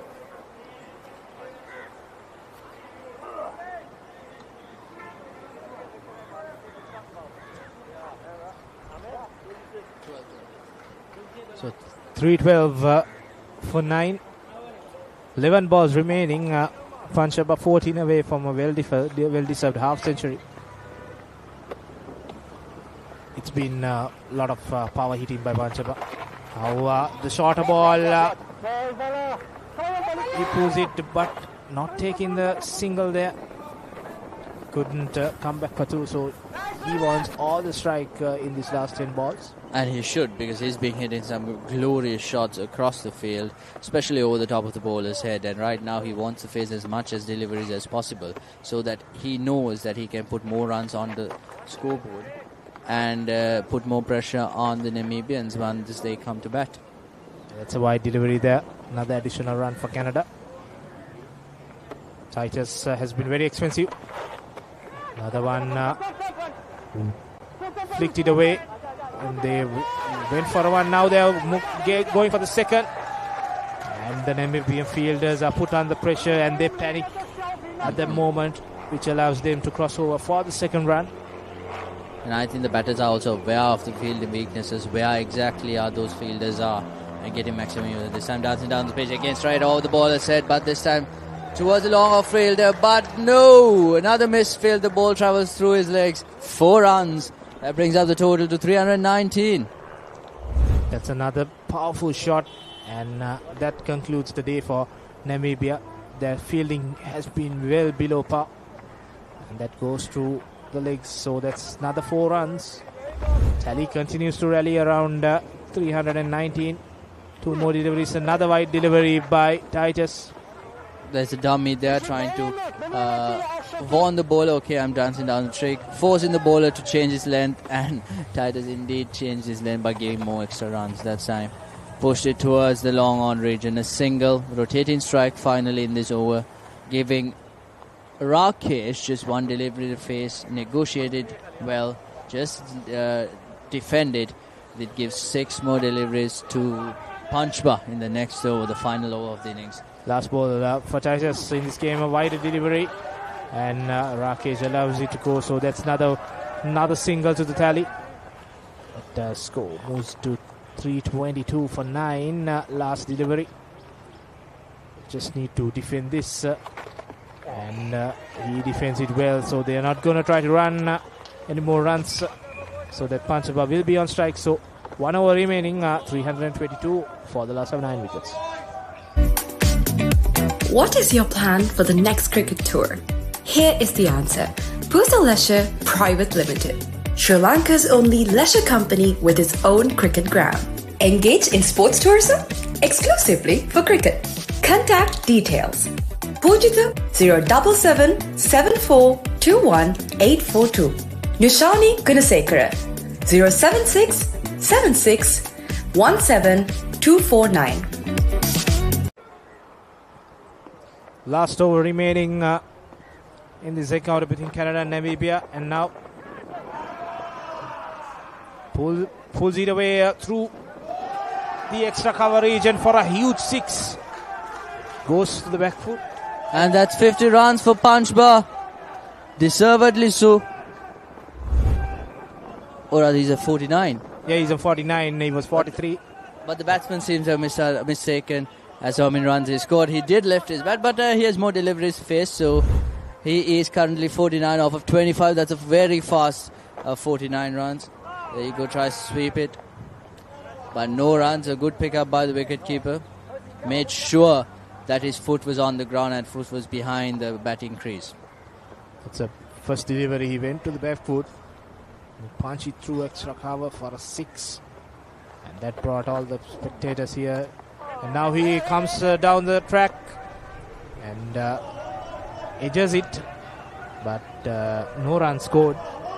3 more deliveries remaining. And I don't think Panchba is worried about his half century right now. He just wants to score as much as runs possible in these next 3 deliveries. That time a full toss towards the long off region. Bounces short of him. Can only go for a run. There comes up. That brings up his 50 Panchba. Well deserved 50 there.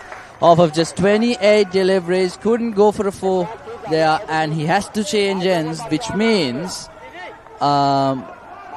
his non-striking partner before will be taking the strike now. This time he takes a field, goes for a wild swing, gets a top edge over the wicketkeeper's head, changes ends and brings Panchba back on strike to negotiate, or rather face the final delivery of the innings. 330 up, that was what we predicted, but few quick wickets we thought that could not be achieved. The last delivery now, quicker one, and he comes down and goes through, but the fielder collects it and they have to settle for 1 more run, so that takes a tally of Panchba to 51, and that comes to the end of the Canada innings. 331 runs for 9 wickets. So the target set is 332, a massive target, an uphill climb for Namibia, who will be batting in the second innings. Having won the toss, deciding to put the Canadians to bat. They have not responded the way their captain wanted to, conceding a lot of runs, conceding a lot of extras. Some drop catches in the field as well. But having said that, take nothing away from the Canadian batters. They've been batting supremely well. And almost all of their batters have been going for double-digit scores, especially 90s, 50s, not out from Panchba to end the innings. Cemented their total at 331. A good comeback. They were 8 for 2 on the 3rd over. From there onwards, they have built their innings to 331 for 9 at the end of the 45th over. Namibia helped the course with some drop catches and a lot of misfieldings, which helped them to go to 331. And a good innings by Ahmed Panchba. 51 runs of 29 balls that included 3 boundaries and 4 lusty maximums from his bat. And there were 28 extras in these innings, 26 wides, 1 no ball and 1 leg by. Let's look at the Canadian card. It's Brian Rajdurai went early for 2 runs. Then after Kwaiza also went early for 1, we saw Thurai Raja scoring 58, and then Thalati, the man who controlled the innings for Canada, missed out on a well-deserved 100. 94 runs for him, and Ishwar Lingam was their very busy player, 25 runs for him. Dion Herft came in and made some lusty balls. So did Jude, scoring 27 out 12 balls. He was unfortunate to get run out. Then Roberts went for 9. Then Panchba, who steadied the ship for Canada, 51 runs out of 29 balls, and Noor did not trouble the scorers, and Rakesh played a good supporting role to Panchba, so that Canada could end at 331 for the loss of 9 wickets in 45 overs, with 28 extras helping them on.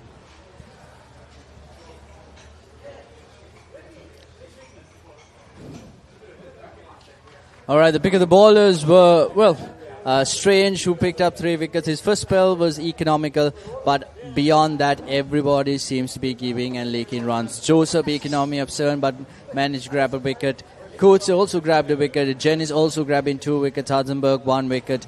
But the expensive of them all is Coates, who bowled just 4 overs but conceded 33 runs, even though he did manage to grab a wicket. So that is the story from the Canadian innings, who batted first and scored a mammoth 331 for the loss of 9 wickets at the end of their allocated 45 overs. Wickets falling at the start. Started off with 8 for the loss of 2 wickets, but ended up scoring 331. So the target is set. We'll see you again. Target is set. So we'll see you again after a lengthy break. Yeah,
This is to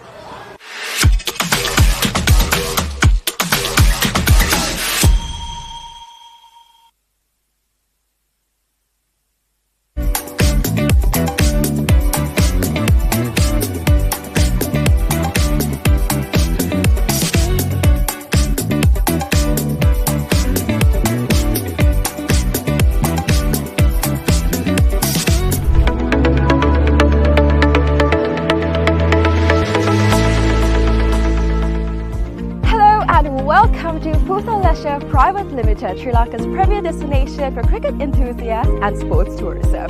So, Pusa Leisure Private Limited is actually the only leisure company in Sri Lanka with its own cricket ground. We're here at the ground right now, and it's the second largest cricket ground across Sri Lanka in playing area. This is tailor-made to conduct tours across Sri Lanka, and we are here today to witness about the specialties it has to offer.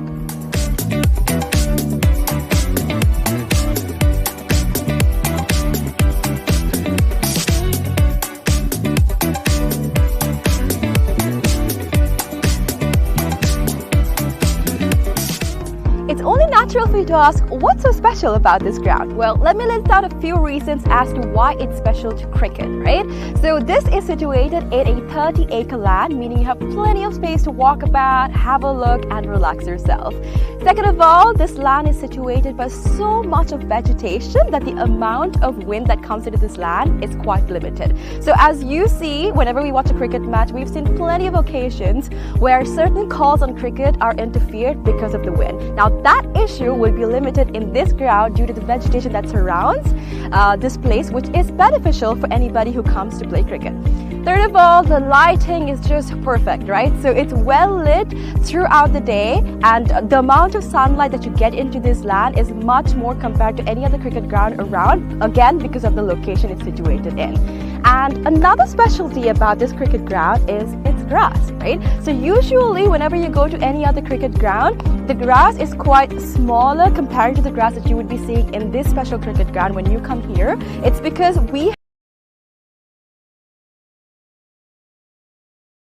Why? Because it's easy to maintain. We know how it works. We can make sure that it's well watered, well cut. All of this is easily maintained because of the fact that this grass is special to Sri Lanka. So these are just a few specialties as to why this cricket ground is special for you.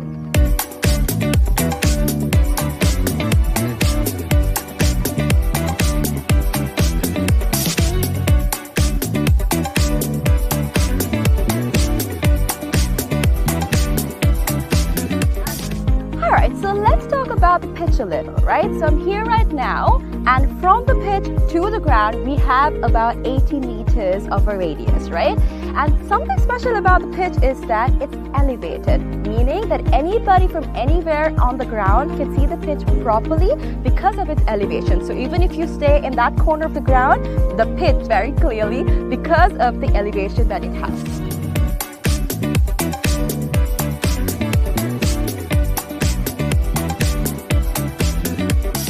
Alright, so we have utilized certain methods to ensure that our ground is free of weeds, right? So our first method is recycling water. We have a natural source of water in our land, and we have taken the water from that into a handmade pond covered by polythene, and water from that is taken to our ground through sprinklers, and that is how we water our ground. And that water is later on taken back into our drain, which I'm standing over, and this leads straight up to the natural water supply that we have in this land. All right. Apart from that, we've also utilized certain methods to ensure that no water from outside is brought to our land, our cricket ground basically. So these methods are basically what we use to ensure that there's no weeds in this grass and that our grass is the same that we have maintained throughout from the start.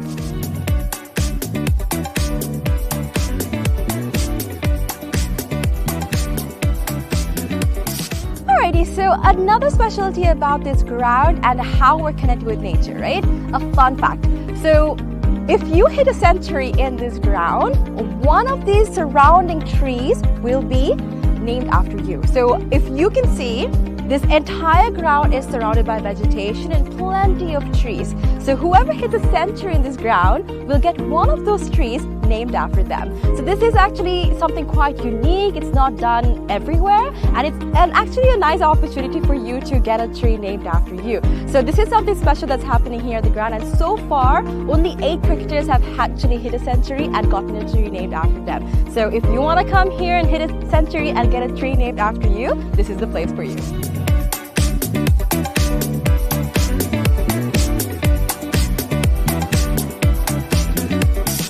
Alright, so you must be wondering what PUSA stands for. PUSA stands for Pujitha Udavana Sports Academy. Pujitha Udavana is actually the single owner of this cricket ground, and we actually have some exciting news. We will be providing this ground and facilities to the IMC Over-50 cricket tournament, right? So 9 of their matches will be taking place in this ground starting Feb 9th, and people from over 14 countries will be participating in this cricket tournament. So if you want to check out this ground and you would like to see a tournament, make sure you come and visit the PUSA cricket ground.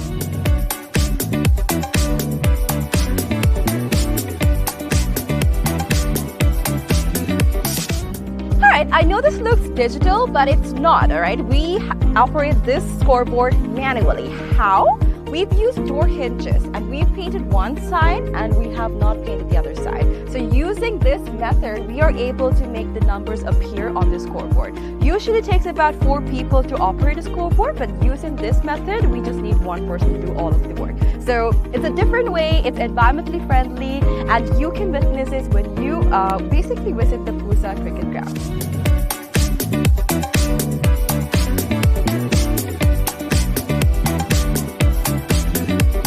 Alright, So you must be wondering where the site wickets are. It's going to be built right over here. It's still under construction, but we are expecting 12 strips to be made very, very soon.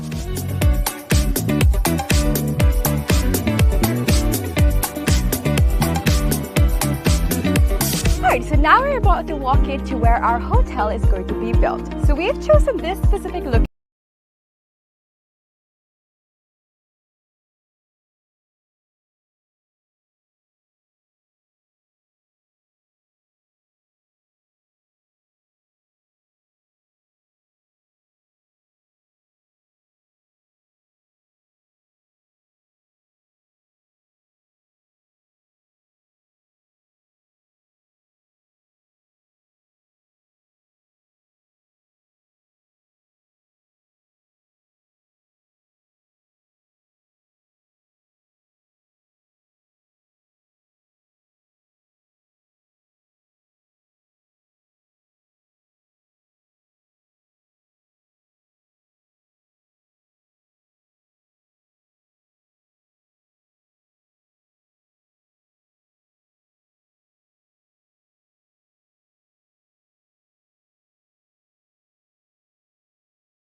එහිදී ඉන්දියාව පරාජය කරලා පිහිනුම් මන්සෙන් දීපිකා චන්ද්‍රකුම් සහ julienne bowling අරන් දීපු රන් පදක්කම් ටික එහින් දැක්ක අපි ඒක සොඳුරු මතකයක් පවණක් නෙමෙයි සුවිශාල අත්දැකීම් මෙම අසක් ඕකට මේ මම භාෂා දෙකෙන් ක්‍රීඩා විස්තර ਵਿਚාරය කරනවා කියන එකට හොඳයි නරකයි දෙකම ගල්මුල් ඇවිල්ලා තියෙනවා.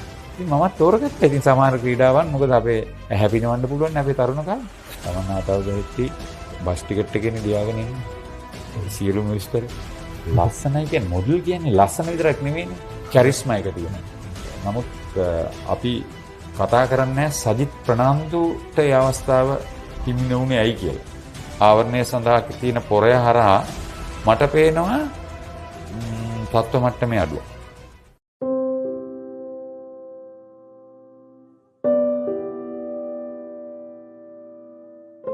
ආයුබෝවන් නොදුටු මිනිසා. අද අපිත් එක්ක ඉන්නේ මාධ්‍ය ක්ෂේත්‍රයේ දැවැන්තෙක් ක්‍රීඩා මාධ්‍ය කිව්ව ගමන් ඔබට මතක් වෙන නමක්. මගේ පුංචි කාලේ මමත් ක්‍රීඩාව නරඹද්දී මට ඇහුණු හඬක් දැකපු රුවක් අද අපේ නොදුටු මිනිසා හරිත පෙරේරා. අයිබෝන් හරිත. අයිබෝන්. මුලින්ම අවසර ගන්න වෙනවා මොකද මේ අපේ පූර්වජයෙක් අපට වඩා සෑහෙන ප්‍රවීණ අත්දැකීම් තියෙන කෙනෙක් හැටියට ඉතින් අපි ආදරයට හරිත අයියා කියලා කියන්නේ. නමුත් අද මට හරිත කියලා කියන්න වෙනවා වැඩසටහනට ප්‍රවේශයක් ගන්න. ඉතින් හරිතයි ඒකට අවසර ඉල්ලගෙන අපි මුලින්ම කතා කරමු පොඩි මේ ඊරෑ ටිකක් විශේෂ දවසක් පාපන්දු ලෝක කුසලාන අවසන් මහා තරගයක් නරඹන්න අවස්ථාව ලැබුණා අපිට. විශේෂ තරගයක්, ඉතාම තරගකාරී තරගයක්. ඉතින් හරිතය තරගය නරඹන්න ඇති. මොනවද හිතුනේ මේ අලුත් ට්‍රෙන්ඩ්ස් ගැන, මේ ක්‍රීඩාව කොච්චර වේගවත් වෙලාද, කොච්චර වෙනස් වෙලාද කියන එක ගැන මොකද හිතුනේ ඊරෑ? අසංකමලි මේකයි කතාව. දැන් අපි තරගයේ නරඹුවා කියලා නෙමෙයි. අපි ඒ තරගයේ ජීවත් වුණා. මොකද ලෝක පාපන්දු කුසලාන අවසන් තරගයක් කියලා කිව්වහම ඒක ගුවන් විදුලියෙන් නැව්වත්, රූපවාහිනී තිරෙන් බැලුවත්, සමාජ ජාල මාධ්‍ය ඔස්සේ ඒ තරගයට සම්බන්ධ වුණත් තරගයේ ජීවත් වුනේ නැත්නම් ඔබ තරගයේ හිටියේ නැහැ. එහෙම තමයි මම දකින්නේ. ඉතින් වසර ගණනාවක් තිස්සේ ඔය වගේ ලෝක කුසලාන පාපන්දු, ක්‍රිකට්, රග්බි, ඒ වගේම හොකි. මම ඒ ගැන ටිකක් වැඩිපුර අවධානය අර කණ්ඩායම් ක්‍රීඩා හින්දා යොදනවා. ඉතින් ඒ අවසන් තරගයක් බලනකොට ඒකේ ඇඟට දැනෙන දේ විඳලම බලන්න ඕනේ. මොකද අපි ක්‍රිකට් ලෝක කුසලාන අවසන් තරගයක් කරෙන්න වෙන ලෝක කුසලාන අවසන් තරගයකට මේ සහභාගී වෙලා නැහැ. ඇස් දෙකෙන් දැකලා නැහැනේ ක්‍රිකට් කරෙන්න. දෙකින්ද ඒකේ ජීවත් වෙනකොට තමයි තේරෙන්නේ ඒකේ විචිත්‍රත්වය කොතරම් දුරටද කියලා. ඔය වචන වලින් කියනවනේ මෙච්චර ලක්ෂ සංඛ්‍යාත කෝටි සංඛ්‍යාත ප්‍රේක්ෂක ප්‍රජාවක් කියලා. ඒක මම විශ්වාස කරනවා. මොකද ඒකේ ජීවත් වුණොත් ඒක දැනෙනවා. ඊයේත් ඒ වගේ තමයි. මම දන්නේ කීයද නිදාගත්තේ කියලා. ඔය තාම තරගකාරී විශේෂ තරගයක් නරඹන්න අවස්ථාව ලැබුණා අපි හැමෝටම. ඉතින් අද ප්‍රධාන මාතෘකාව තමයි අද නොදුටු මිනිසා හැටියට අපේ හරිත පෙරේරා ඉන්න නිසා. ඉතින් ඔහුගේ නොදුටු පැත්ත, ඔහු ගැන ඔබ නොදත් දේවල් ගොඩාක් තියෙනවා. ඔහුගේ අතීතය, ඔහුගේ අත්දැකීම, ඔහුගේ රසවත් අත්දැකීම් තියෙන්න පුළුවන්. ඒ හැමදේම ගැන කතා කරන්නයි සූදානම් වෙන්නේ. ඉතින් හරිත ඔබ ඉපදුණු තැන ඉඳන් අපි පටන් ගමු. කොහොමද පෞල් පසුබිම, ක්‍රීඩාව පෞලේ තිබුණ එකක්ද නැත්නම් කොහොමද පුංචි කාලේ තිබුණු ඇල්ම ක්‍රීඩාවට? මෙමය මම ඉපදුනේ නම් වැල්ලවත්තේ මගේ ගම දෙහිවල කරගම්පිටියේ. සත්වෝද්‍යානයට වැඩි දුරක් නැහැ. මුහුදු වෙරළටත් වැඩි දුරක් නැහැ. ඒකින්ද ඔය දෙක අතරේ තියෙන කෝණයක තමයි මම හිටියේ කරගම්පිටියේ කියන තැන. මම 5 දෙනෙකුගෙන් යුත් පවුලේ වැඩිමලා අසංක. මට නංගිලා දෙන්නයි, ඊට පස්සේ මල්ලි, ඊට පස්සේ ආපහු බාලම නංගි. බාලයයි මායි අතරේ පවුලේ වැඩිමලා හැටියට අවුරුදු 11ක වෙනසක් තියෙනවා. ඉතින් මගේ තාත්තා ක්‍රීඩාවට සම්බන්ධ වෙලා හිටියා. ඔහු ක්‍රිකට් ක්‍රීඩකෙක්. ඒ වගේම මගේ මාමා, ඒ කියන්නේ අම්මගේ මල්ලි හොඳ මේ ජිම්නාස්ටික් ඒ වගේම මල්වල ක්‍රීඩා කරපු හොඳ ජව සම්පන්න චරිතයක් කියලා මට දැනගන්න ලැබිලා තියෙනවා. දැන් දෙදෙනාම ජීවිතුන් අතර නැහැ. මගේ මාමා ස්ටැන්ලි රොසයිරෝ සහ ගාමිනි ෆොන්සේකා දෙහිවල හන්දියේ එකට මේ කරක් ගහපු දෙන්නෙක් කියලා මම අහලා තියෙනවා අම්මගෙන් මාමගෙන්. ඉතින් ඔබට ඒ පෞරුෂය ගාමිනී ෆොන්සේකා කියන චරිතය ගැන කිව්වහම ඔබට තේරෙන්න ඕනේ කොයි මට්ටමක ඒගොල්ලෝ හැසිරුණාද කියලා. හොඳම කඩවසම් දෙන්නේ. මගේ තාත්තත් හොඳ දේහධාරී පුද්ගලෙක්. ඉතින් ඒකින්ද ඒක තමයි ක්‍රීඩාවේ තිබිච්ච පසුබිම.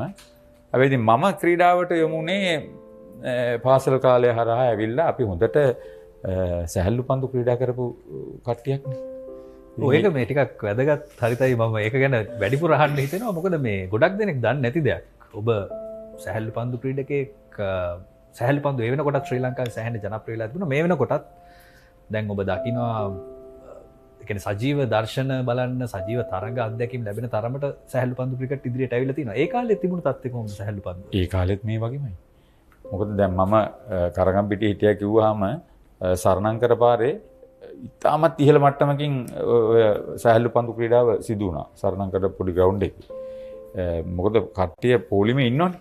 කළුබෝවිල එක්සත් කිව්වහම බෙල්ලන්විල එක්සත් එකට ක්‍රීඩා කරා මේ ඇක්සස් ව්‍යාපාරයේ නිර්මාතෘ. ඔව් හොඳ වමතින් වේග පන්දු යවපු කෙනෙක්. ඉතින් මම අත්තිඩිය සමුද්‍රයේ සෙල්ලම් කරා, කරගම්පිටිය ක්‍රිකට් සමාජයේ සෙල්ලම් කරා, අපි හිල් රේන්ජර්ස් කියලා කණ්ඩායමක් හිටියා. ඊට අමතරව ඔය ජනතා කුසලාන කියලා ලේක් හවුස් එකෙන් මේ අනුග්‍රහය දක්වපු දීප ව්‍යාප්ත ක්‍රිකට් තරඟාවලියක් තිබ්බා. ඔයා විශ්වාස කරන්නේ නැති වෙයි මොරටුවේ සොයිසපුර කණ්ඩායමත් එක්ක එක තරඟයක් අපි ජය පරාජයකින් තොරව අවසන් කරා. මොකද ඒ තරඟය අනිවාර්යෙන් දිනන්න ඕනේ ඊළඟ වටේට යන්න. දෙවනි වටේදී ලකුණු 200ක් එලෝලා ගිහිල්ලා අපිට 200 සම්පූර්ණ කරගන්න බැරි වෙච්ච ඉඳා මේ මොරටුවේ සොයිසපුර කණ්ඩායම ඉදිරියට ගිහිල්ලා වුන් ජයග්‍රහණයත් කරා. ඒ සොයිසපුර කණ්ඩායමේ හිටියා ඔය ලින්ඩන් හැනිබල්ගේ ඥාති සොහොයුරා ලෙස්ටර් හැනිබල්. අදටත් ඒක ඉන්නවා. ඒකේ හිටියා ප්‍රියන්ත විජේසූරිය, නාලක විජේසූරිය අයියමල්ලෝ දෙන්න මේ ද්‍රවිඩ සංගමය වෙනුවෙන් හොඳට ක්‍රීඩා කළා මොරටු ක්‍රීඩකයෝ. නම් වැලක් කියන්න පුළුවන් ඕකේ. ඒ තරම් ඉහළ මට්ටමකින් ඔය ඩ්‍රම්ස් වාදක මහින්ද සෙල්වා හොඳ සොෆ්ට්බෝල් ක්‍රීඩකයා. හරි. ඉතින් ඒ වගේ මං බොහොම ටිකයි කිව්වේ මාව ඔය ක්‍රීඩාවට අදගෙන ගිය කෙනා තමයි හනිෆ් කිචෙල්. එයා දැන් නම් ඉන්නේ ඇමරිකාවේ. තව හිටියා ටයිටස් සිල්වා කියලා මහවැලියේ ලොකු වැඩ කොටසක් කරා පාලිත පැල්පොලත් එක්ක. මම මේ කියන්නේ මේ ඒ ලොකු කොටසක් ඒ සැහැල්ලු පන්දු වපසරිය අපිට හිතාගන්න බෑ. මම හැබැයි සැහැල්ලු පන්දුවේම එල්ලිලා හිටියේ නෑ. ඔය බොහෝ දෙනා ආවා වගේ මම ලෙද බෝල් ක්‍රිකට් එකට ගියා තරුණ ක්‍රීඩකෙක් හැටියට, ලාබාල් ක්‍රීඩකෙක් හැටියට කොළුපිටිය ශාන්ත තෝමස් ප්‍රාථමික පාසලේ. හැබැයි මට මේ පන්නරේ ආවේ ඒ සැහැල්ලු පන්දුවේ ජාතික මට්ටමේ ක්‍රීඩා කළා. අපි අලව්වේ ගිහිල්ලා ගැව්වා, පොළොන්නරුවේ ගිහිල්ලා ගැව්වා. මට මතක හැටියට අනුරාධපුරේ දෙපාරක් ගියා. ඉතින් රත්නපුරේ ගියා. ඒ ක්‍රීඩා තරඟ වලට සහභාගී සමාජික ක්‍රිකට් අපි එකපාරක් අමලංගොඩ සිංහ ඔය දැන් ඉන්න සියලුම දෙනා ක්‍රීඩා කරා. ගිනිගේලා, ප්‍රේමසිරිලා, එතකොට කුමුදුලා ඒ කණ්ඩායමත් එක්ක ජයග්‍රහණය කළා. අන්තිමට ධර්මපාලයේදී තමයි ජාතික අවසන් තරඟයේ ක්‍රීඩා කරේ හෝමගමත් එක්ක. ඒකේ හිටියා නාගසිංහ කියලා. මම මේ නන් ටික කියන්නේ ඔය මම කියන නන් ටික ඇහුවාම සැහැල්ලු පන්දුවට උනන්දු හැමදෙනාම ඔය නන් ටික අඳුරනවා. අනිත් එක තමයි අසංක මට කියන්න ඕනේ විස්තර ਵਿਚාරය. ක්‍රීඩා විස්තර ਵਿਚාරයේ ක්‍රිකට් සැහැල්ලු පන්දු ක්‍රිකට් තරඟාවලියක් අහන්න. අපි කියන්නේ මොනවද කියලා හිතෙනවා. මොකද ක්‍රීඩකයා එනකොට එයාගේ සම්පූර්ණ ඉතිහාසය කියලා ඉවරලා මැද්දට එනකොට. ඊතරම් දක්ෂ ක්‍රීඩා විස්තර ਵਿਚාරකයෝ 5 දෙනෙක් මම ගණනලා තියෙනවා. සමහරවිට අපි දැන් යනවා මේ තෑගි බෙදලා දෙන්න. අපිට ලැජ්ජා හිතෙනවා මේ මිනිස්සු ඒ කියන කතාව. අවුරුදු 35ක 40ක අතීතයක් ඒගොල්ලන්ට තියෙන්නේ. ඒගොල්ලෝ ඒ දැන් සෙල්ලම් කරන අයගේ තාත්තලා මාමලා ගැනත් කියලා තමයි ළමයි වේවන්නේ මැද්දට. ඒ තරම් ඔව් ඒක වෙනම කතාවක්. ලංකාවේ සැහැල්ලු පන්දු ක්‍රිකට් කියන්නේ. ඔව් දැන් ඔබට තේරෙන්නේ නැති මේ කතාව කොහෙටද යන්නේ, කොච්චර ඉතිහාසයක් මේ කතාව ඇතුලේ තියෙනවද, මේ කතාව ඇතුලේ අපි අහපු නැති දේවල් කොච්චර අහන්න අපට අවස්ථාව ලැබෙයිද කියන දේ. ඉතින් අපි තවත් මේක හරවස්සමු. හරිත පෙරේරා දැන් සැහැල්ලු පන්දු ක්‍රිකට් ප්‍රවීණෙක් වුණා, ක්‍රීඩා කළා. මම හිතන්නේ ඒ ඇතුලේම ඔබට අවස්ථාව ලැබෙන්නේ නැති විස්තර විචාරය කරන්නත් ඔබ කිව්වත් වගේ අලුත් අයටත් අවස්ථාව ලබා දුන්නා. ලෙද පන්දු ක්‍රිකට් ක්‍රීඩාව ගැන මොනවා වගේ මම කියවනේ කොළුපිටිය ශාන්ත තෝමස් ප්‍රාථමික විද්‍යාලයේ 11න් 15 13න් 15 ක්‍රීඩා කළා. මාත් එක්ක ක්‍රීඩා කරපු කීප දෙනෙක්ගේ නම් කියන්නම්. එක්කෙනෙක් ගයිද අල්විස් නැසීගේ එකම වයස් කාණ්ඩේ ලක්මාල්ද සොයිසා, එතකොට රබා ගුණසේකර. පසුව ඔහු ජාතික රග්බි කණ්ඩායමට ක්‍රීඩා කළා. ඔහු රාජකීය විද්‍යාලයට ගියේ. ඔය තුන් දෙනා අතරේ තමයි අපි ඉස්සරහට ගියේ. ඊට අමතරව හිටියා වසීල් හෆීල්ලා වගේ අය. ඒගොල්ලෝ රග්බි වලට ගියා. CHNFC කණ්ඩායමේ රග්බි පුහුණුකරු බවට පත් වුණා. ඉතින් අර එතනින් ගිහිල්ලා අපි ශාන්ත තෝමස් විදුහලට ගියාම එහි 16න් 15 කණ්ඩායමටත් ක්‍රීඩා කළා. ඒ අපි 14න් 15 කණ්ඩායමට ක්‍රීඩා කරනකොට එහා පැත්තේ රංජන් මඩුගල්ලේ, අර්ජුන් ෆර්නැන්ඩෝ ඒ 14න් 15 කණ්ඩායමේ රාජකීය විදුහලේ ක්‍රීඩා කළා. ඊට පස්සේ මේ මාත් එක්ක 16න් 15 ක්‍රීඩා කරපු කීප දෙනෙක්ම අද අප අතර නැහැ. ඒ අතර අපේ නායකයා හිටිය දායලන් සුප්‍රමණියම්, ඔහු රග්බි පවා ක්‍රීඩා කළා. ඊට වගේම අපේ නිවාස කණ්ඩායමේ නායකයා හැටියට ක්‍රීඩා කළපු රත්නායක, ලලිත් රත්නායක මතක් කරන්න ඕනේ. අපි තරුණ ක්‍රීඩකයෝ හැටියට ඉන්නකොට අපිට හොඳ අවස්ථාවක් ලබා දුන්න කට්ටිය. අරිත වික්‍රමනායක ඒකේ දෙවන පෙළ ක්‍රීඩා කළා ශාන්ත විතරයි. අරිත වික්‍රමනායක කියන්නේ ලංකාවේ නීති ක්ෂේත්‍රයේ දැවැන්ත නමක් අද වන විට එදා ඒ සෙල්ලම් කරපු ඒ කට්ටිය දැන් රග්බි කණ්ඩායමේ හිටිය ෂේන් පින්ඩර් ඒ වගේම ඔහුත් සමග ක්‍රීඩා කර උමේෂ් ඉදිපිලි ඒගොල්ලෝ ලක්මාල් සොයිසලා ඒගොල්ලෝ රග්බි පාසල් ශූරතා 3ක් දිනලා හොඳම පාසල් රග්බි කණ්ඩායම හැටියට තීරුණා. ඉතින් එවැනි ක්‍රීඩකින් රැසක් හිටිය දැවැන්ත මලල් ක්‍රීඩකෙක් හිටියා රෝහන් ද සිල්වා කියලා. අපි ඔහුට කිව්වේ ශරෝනා කියලා. මේ මොකද ශරෝනා මේ බිම තමයි ඔහුගේ උපරිම මේ පානේ. ඒකින්ද තමයි ශරෝනා කිව්වේ. ඒ වගේම මිලින්ද මොරහැල කියලා හොඳ හොකි ක්‍රීඩකෙක් හිටියා. ඉතින් ඔය මං කියන වපසරිය හරහා තමයි අපිට ඉතින් පොඩි නිවාස මට්ටමින් හැමදේම කරන්න පුළුවන් තත්ත්වයක් උදා වුණා. ඊට පස්සේ මම මේ පළමු පෙළ ගහන්න 19 පහළ ගියේ ධර්මපාල විද්‍යාලයට. වසර 2ක් ධර්මපාල විද්‍යාලයේ තමයි ක්‍රීඩා කළේ. ඔව් සම්පූර්ණ වෙනස් පරිසරයකට එන්නේ. මට තවත් දෙයක් මතක් වුණා හරිද මේ ක්‍රිකට් කල්චර් එක ක්‍රිකට් සංස්කෘතිය මොන වගේ තැනක තිබුණද කියලා අහන්න. මොකද දැන් ඒ වෙනකොට ගොඩක් තරග නරඹන්න අවස්ථාවක් තිබුණේ නැහැ. සජීව තරග නරඹන්න ශ්‍රී ලංකා කණ්ඩායම ක්‍රීඩා කළා. මොන වගේ දෙයක්ද මේ තරග නැරඹීමේදී එහෙමත් නැත්නම් ක්‍රිකට් ගැන කතා කරද්දී මොන වගේ කතා බහක්ද තිබුණේ යාළුවෝ අතරේ? ඔබ දන්නවනේ රාජකීය ශාන්ත තෝමස් මහා ක්‍රිකට් තරගයත් පාසල් ක්‍රිකට් තරගයක්. ආනන්ද නාලන්ද ශාන්ත ජෝසප් ශාන්ත පීතර මේ මම කියන්නේ බොහොම තෝරලා බේරලා අරගෙන හොඳේ. ඉතින් ඔය රට වටේම මහා ක්‍රිකට් තරඟ බලන්න සෙනගාව. නමුත් ඊට වැඩිය වෙනස් කතාව තමයි අන්තර් ක්‍රීඩා සමාජ තරඟ ඒ දවස්වල. ඒ දවස්වල SSC NCC, Bloomfield NCC, Bloomfield SSC, CCC NCC SSC ඔය තරඟ ගැන කතා කරන්න ගියාම දැන් Bloomfield ක්‍රීඩා කරා කියන්නේ වර්ණපුරකින් පටන් අරගෙන රණසිංහ වෙනකන් ක්‍රීඩකයෝ 7 දෙනෙක් විතර ක්‍රීඩා කරන්නේ. ඉතින් ඔවුන් හොඳ කණ්ඩායම තරඟ ජයග්‍රහණය කරා. අඩුම තරමේ 2000ක් තරඟේ නැරඹුවේ නැත්තම් පුදුමයි. බොහොම අමාරුවෙන් තමයි අපි ගිහිල්ලා බැලුවේ අජිත් දිසිල්ලට පින් සිද්ධ වෙනවා. මොකද අජිත් දිසිල්ල දෙවිවලවට නෑ දැයෝ අපි දන්න කට්ටියට පින්ද අජිත් දිසිල්ලගේ මාර්ගෙන් තමයි යන්තම් බ්ලූම්ෆීල්ඩ් එකේ අයින් එකට කොනකට ගිහිල්ලා අපි පොඩි ළමයි ගිහිල්ලා තරඟ නරඹන්නේ.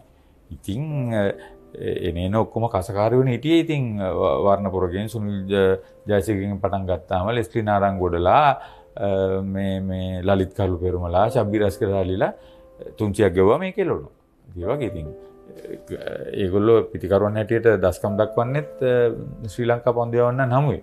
එයා පැත්තේ ඉන්නවා මේ ඩෙනිස් චන්මුගම්ලා ටෝනි ඕපාතලා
තියෙන කාලේනේ වැඩි දුරකුත් නැහැ. මම හිටියා හයිඩ් පාක් එකේ ගියා. 4:45ට ගියා 4:00 ඉවර වෙලා වැඩ ඉවරලා ගිහිල්ලා දැන් කවුද ඉන්නේ කියලා ඇහුවා. කවුරුත් හිටියේ නැහැ එතන. මට කිව්වා ගිහිල්ලා කතා කරන්න කියලා රිසෙප්ෂන් එකට කියලා කිව්වා පොඩ්ඩක් ඉන්න කියලා. මේ විනාඩි 20ක් විතර ඉඳගෙන හිටියන් පස්සේ ආවා. පාකිස්තානයේ දුමක් ඇඳගත්තා. අර මේ ලස්සන හොඳ මිනිස්සෙක්. කියලා කිව්වා මේ එයා කිව්වා මෙයාව තමයි ඔයාට ඉන්ටර්විව් කරන්නේ. මම කිව්වා කෝ ඉතින් කැමරා එක. ඉන්න කියලා කෝල් දෙක තුනක් දීලා කැමරාමන් කෙනෙක් ආවා. එයත් මම හිතන්නේ නිදහස් කැමරාමන් කෙනෙක් වෙන්න ඇති. මම මොනවද ඇයි අයියට කිව්වේ නැද්ද කියලා. මම කිව්වා නෑ මම දන්නේ නැහැ. ඊට පස්සේ මම රිසෙප්ෂන් එකට ගිහලා කවුද මෙයා කියලා. ඒ පාර කිව්වා මෙයා තමයි එවකට හිටපු ලොව කේවල ස්කොෂ් පිරිමි ශූරයා. මම කවුද මම එක්ක ජංශ කාන් නැත්නම් ජහන්ජීර් කාන් පාකිස්තාන. මට දාඩි දැම්මේ නැති ටික විතරයි AC මේ වාතාවරණය ඇත්තේ. ඉතින් මං දැන් ඇහුවා මොනවද කරන්න කිව්වේ කියලා. නෑ මේ ඔයාට පොඩි කොලයක් තියෙනවා ප්‍රශ්න ටිකක් දීලා තියෙන්නේ. මම බැලුවා මේකේ ප්‍රශ්නෙත් භාගයට තමයි ලියලා තියෙන්නේ. මම දැනගත්තා දැන් මට තේරෙන්නේ මම ස්කොෂ් ගැන අහලත් නැහැනේ. ඉතින් මං එයාත් එක්ක කතා කරාම මේ මනුස්සයා හරි හොඳයි. ඒ මනුස්සයාට කතා කළා. ඉතින් මේ මනුස්සයා මෙහෙට ඇවිල්ලා තියෙන්නේ ලංකාවේ ස්කොෂ් සම්මේලනයේ ආරාධනාවක් පිට පාකිස්තාන් එම්බසි එකේ සහයෝගය ඇතිව ලංකාවේ ස්කොෂ් ප්‍රවර්ධනය ගැන කතා කරන්නේ. ඉතින් එයාට තිබ්බ ඉන්ටර්විව් එකක් තමයි මේ. ඉතින් සිංහලෙන් මේක කරන්න බෑනේ ඉංග්‍රීසියෙන් කරගන්න ඕන නිසා එළියට ගිහිල්ලා මේක ආපු කතාවක්. ඉතින් මම එයාගෙන් ස්කොෂ් ගැන අහලා එයාගෙන්ම ප්‍රශ්න ටිකක් අරගෙන මට දන්න විදියට ඉතින් මම ස්කොෂ් දන්නේ නැහනේ. මම ටෙනිස් ගැන පොඩි අදහසක් තිබ්බා බැඩ්මින්ටන් ක්‍රීඩා කරලා තිබ්බා. නමුත් ස්කොෂ් මම දැකලවත් නැහැ. ඉතින් එයාගෙන් මහලා එයා මට පොඩි ෆොටෝ වගේක් පෙන්නලා විනාඩි 25ක ඉන්ටර්විව් එකක් කරා. කරලා ඉතින් මේ මනුස්සයාට සමුදීලා බොහොම ස්තුතියි කියලා හරි මේ ගිහිල්ලා මම පහුවෙන්ද උදේ මේ කතා කරලා කිව්වා අයියාර මේ ඉන්ටර්විව් එක පොඩ්ඩක් කරන්න එක බලන්න ඕනේ සුනිලායි කියලා. ප්‍රශ්නයක් නැහැ ඒක ගියා කිව්වා. මම මොනවද ගියා කියලා. නෑ ඒක අපි ඒක යවුවා ප්‍රශ්නයක් නැහැ කිව්වා. දැන් මම කල්පනා කරා මේක තමයි ටෙලිවිෂන් කියලා. දැන් එහෙම තමයි මගේ ආරම්භය තිබ්බේ. මම අදටත් ඒ නැසී ගිය සුනිල් ජයසිරි දම්පහලට ප්‍රණාමය පුද කරනවා. ඔහු මට තිබ්බ විශ්වාසය. ඌට කවුරු හරි දීලා තිබ්බ මට තිබ්බ රෙකමෙන්ඩේෂන් එක තමයි ඔහු ගෙනිච්චේ. ඔහු ඒක හිටපු සෑහෙන මේ මම කියන්නේ සෑහෙන අතීත කතාවක් ස්වාධීන රූපවාහිනිය. ඔය ඉතින් නිවුස් බාරව හිටියා, ක්‍රීඩා බාරව හිටියා. ඉතින් එහෙම තමයි ආරම්භය. රූපවාහිනියට ආරම්භය ගත්තේ එතන. ඔව් රූපවාහිනියට ආවේ ඊට පස්සේ. 1990 දී ක්‍රීඩා 86 දී මාව ගත්තා. විශේෂිත ක්‍රීඩා විස්තර විචාරකයෝ හැටියට අපිව පුහුණු කරා. සේන කොතලාවල කියන පුද්ගලයා. ඒකෙදි මාත් එක්ක 3 දෙනෙක් හිටියා. රොෂාන් තිසාරච්චි හිටියා. ජයන්ත වීරසිංහ හිටියා. ජයන්ත වීරසිංහ අද අපිත් එක්ක නැහැ. ඔහු ක්‍රීඩාවේ ඔය නිවේදක කටයුතු විශේෂයෙන් ක්‍රීඩා භූමියේ ජාතික පාසල් වල ප්‍රබල නමක් මේ ජයවීරත් එක්ක හිටපු. ඔහු තමයි එතන හිටපු අත්දැකීම් බහුලම ක්‍රීඩකයා. අපි දෙන්නම බොහොම පොඩි මේ අනිත් දෙන්නම ශාන්ත තෝමස්. ඔහු පානදුරේ ශ්‍රී සුමංගලේ හොඳ ක්‍රිකට් පුහුණුකරුවෙක්. ගුරුවරයෙක්. ඉතින් ඒ ලැබිච්ච පන්නරය හරහා රූපවාහිනිය දන්නවා දැන් හරිත පෙරේරා කියලා කෙනෙක් ඉන්නවා කියලා. ඉඳලා හිටලා ඉන්ටර්විව්ස් කීපයක් ආවා. නමුත් ස්වාධීන රූපවාහිනිය තමයි මාව නිවේදකෙක් හැටියට එළියට ගෙනාවේ. හැබැයි පුහුණුව ලබලා දුන්නේ ඔබ අහන්න එන කතාව. 1991 පස්වෙනි සාෆ් තරගාවලිය. ඒකෙදි නැසිගිය රණසිංහ ප්‍රේමදාස ජනාධිපතිතුමාට වුමනාවක් තිබ්බා ලංකාවේ මිනිස්සු ලවා ඒ කටයුත්ත කරන්න. ඒකට ඔහු රූපවාහිනියේ පුහුණුව වෙනුවෙන් ක්ලවුස් බයිස්න කියලා ජර්මන් ජාතිකයෙක් ගෙනාවා. අපි දැනගත්ත පරිදි ඔහු ඒ වන විටත් ඔලිම්පික් තරඟාවලි 5ක ප්‍රධාන අධ්‍යක්ෂක හැටියට කටයුතු කරලා තියෙනවා. අර හෝස් බ්‍රෝඩ්කාස්ටර් කියන්නේ. ඉතින් ඔහු ගෙනල්ලා මෙහි සමස්ත ජනමාධ්‍ය පද්ධතිය තුලම රූප මාධ්‍ය හිටපු හැම දෙනාම එකතු කරගෙන දැවැන්ත පුහුණු පාඨමාලාවක් කරා. මම දවස් 27ක් පඩිරහිත නිවාඩු ගියා. පුදුමයි රසාවෙන් මාව අස් කරේ නෑ. මොකද මම ඒගොල්ලොත් එක්ක වැඩ කරපු හින්දා මට පහසුව ලැබුණා. ඒ කියන්නේ ඒගොල්ලෝ මොන හරි ප්‍රශ්නයක් කිව්වනම් මම අයින් වෙනවා. ඒකත් එහෙමත් තියෙනවා. මොකද අපිට ඒ වෙනකොට උණ ඇවිල්ලානේ 86 ඉඳලා 91 වෙනකන් මේ ක්‍රීඩාවට සම්බන්ධ වෙලා. ඒකෝටත් මම BRC කණ්ඩායම වෙනුවෙන් ක්‍රිකට් ගහනවා. හැබැයි අර වෙන වෙන ක්‍රීඩාවලට අපි ගියා. ඉතින් ඒකෙන් ඒ පුහුණුව ලබා දුන්නේ ජාතික රූපවාහිනිය. ඊට අමතරව මම ගුවන්විදුලියෙත් පුහුණු වුණා. පුහුණු වෙලා දැන් ජාතික රූපවාහිනියෙන් දුන්නනේ අවස්ථාව මම අර හෝස්ට් බ්‍රෝඩ්කාස්ට් එකේ මේන් ඇන්කර් කෙනෙක් හැටියට මාව තෝරගත්තා. ඊට පස්සේ දැන් මට ආව අවස්ථාවක් රූපවාහිනිය කරනවද ගුවන්විදුලිය කරනවද කියලා. මම ගුවන්විදුලියෙන් ආපු කෙනානේ. මම කල්පනා කරා ඉතින් රූපවාහිනියට ගියට කමක් නැහැ නේ. ඉතින් මගෙන් ඇහුවා ඔයා කරන්න පුළුවන් ක්‍රීඩා මොනවද කියලා. ක්‍රිකට් ඇරෙන්න අනිත් සියලුම දේ එතන තියෙනවා. මම ඒ කිසි දෙයක් කරලා නැහැ නේ. ඉතින් මමත් තෝරගත්තා. ඉතින් සමහර ක්‍රීඩාවන් මොකද අපේ ඇහැ පිනවන්න පුළුවන් අපේ තරුණ කාලේ. ඔය මං කිව්වා මේ පිහිනුම් ගන්නම්, වොලිබෝල් ගන්නම්. මේ කියලා අනිත් ඒවාට කිට්ටු වෙන්නවත් බෑ. මොකද බඳුල වර්ණ පුරලා වගේ අය හිටියා, කමල් දේශප්‍රියලා වගේ අය හිටියා, කරුණ ශ්‍රීමාල්ලා හිටියා. සමන්නාතාවුද හෙට්ටිලා හිටියා. සමන්නාතාවුද හෙට්ටි බස් ටිකට් එකේනේ ලියාගෙන ඉන්නේ. සියලුම විස්තර. ඔහු ඉතින් දැවන්තේ කියවෙනට ඊට පස්සේ පැය එකමාරක් තිස්සේ ඔහු අර කෙටිනේ වන් ටිකෙන් තියෙන කියන්නේ. මම අදටත් එයාගෙන් ගත්ත එක උපදේශයක් තමයි එක්සර්සයිස් කොලයක් අරගෙන ඒක 9:06ට. ඒකේ තමයි ලියාගන්නේ. ඒ සචින්ලා වගේ අය දන්නවා මම මේ විදිහට වැඩ කරනවා කියලා. ඉතින් මට පුහුණුව තියෙනවා. මම මේ අර ඩිජිටල් වල ඉන්න කෙනෙක් නෙවෙයි බොහොම අමාරුවෙන් කෝල් එක ආන්සර් කරන්නේ. හැබැයි අර ඒකේ ලියාගත්තාම අර ඩිජිටල් එකේ නටන නැටිල්ල නැතුව කොල්ලේ පැටල ගත්තාම මුළු කතාවම කියන්න පුළුවන්. ඒ පුහුණුව අපිට දීපු ගුවන්විදුලියෙන් රූපවාහිනියෙන් අපි ට්‍රේන් කරා 92 ඒ දෙක කතාවට එන්න. බොහොම තමයි අර ජාතික sannivedana ජාලය හරහා තමයි මම ආවේ. ගුවන්විදුලිය ස්වාධීන රූපවාහිනිය සහ ජාතික රූපවාහිනිය. ඔව් එතකොට තවත් කතාවක් ඇහෙනවා මේ ස්වාධීන රූපවාහිනිය ඉද්දී ඔබට ප්‍රවෘත්ති ප්‍රකාශ කරන්නත් අවස්ථාවක් ලැබුණා මේ ක්‍රීඩා මාධ්‍යවේදියෙක් එකපාරටම ප්‍රවෘත්ති ඒක විශාල අහම්බයක්නේ. ඒක අහම්බයක්. දැන් එක දවසක් මම ගියා අපේ ක්‍රීඩා වැඩසටහන කරන්න. එතකොට චන්දන පොන්සේක තමයි ක්‍රීඩා මේ අධ්‍යක්ෂක හැටියට හිටියේ. සුනිල් ජයසිරි ඊට උඩින් දැන් සියලුම දේ බලනවා. මේ අපි රැස්තිලා ඉන්නවා. ඉතින් අනිත් වැඩ ඉවරනකම් මුළු රැය තිස්සේ ඉඳගෙන තමයි මේ වොයිසින් කරන්නේ. එඩිටින් උත් කරන ගමන්. මේ පොඩ්ඩක් ගිහිල්ලා මේ නිවුස් රූම් එකට යන්න කිව්වා. ඉතින් මං හිතුවා මේ ස්පෝර්ට් නිවුස් එකක් සම්බන්ධව කියලා ගියාම එතන හිටපු කෙනා කිව්වා මේ ඔයාද හරියට පෙරලා. මං කිව්වා පොඩ්ඩක් ගිහිල්ලා මේකප් එකක් දාගන්න කිව්වා. ඉතින් මම මේකප් රූම් එකට ගියා මේකප් දැම්මා. ඊට පස්සේ මං දැන් ඇවිල්ලා චන්දනගෙන් ඇහුවා මොනවද කරන්න තියෙන්නේ කියලා. ඉන්ටර්විව් එකක්ද කියලා. නෑනේ ලෙඩක් නේ නිවුස් එක කියන්න කිව්වා.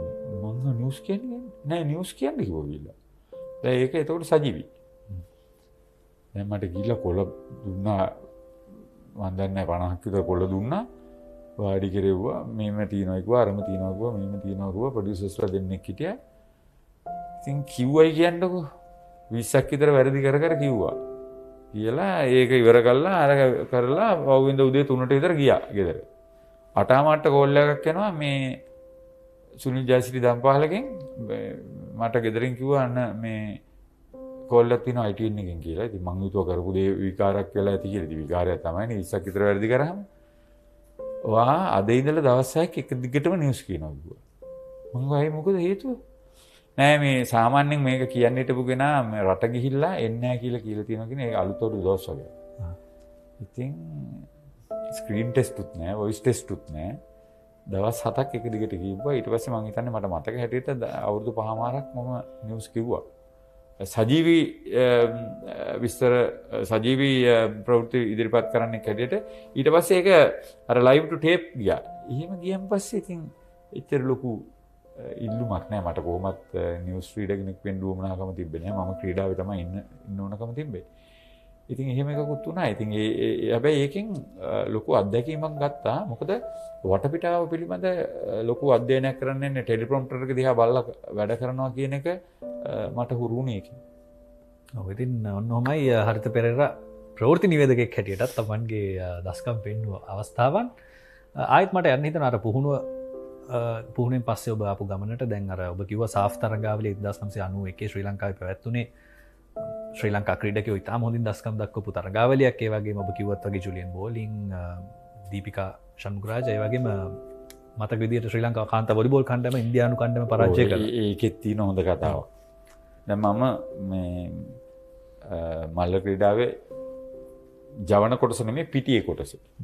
මගේ මේ අධ්‍යක්ෂ හිටියේ නැසී ගිය මේ අනුරමාදව ජයසේකර.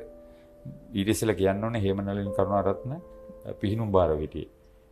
ජනාධිපතිතුමාගේ උපරිම දායකත්වයෙන් සුගතදාස පූල් එක හදලා ඕපන් කරේ ඒකට.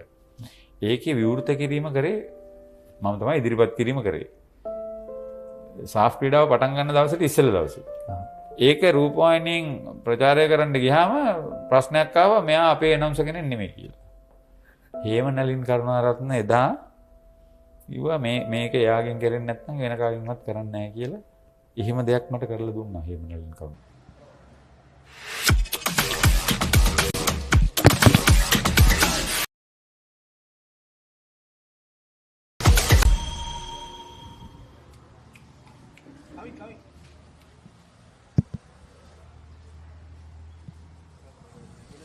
Welcome back.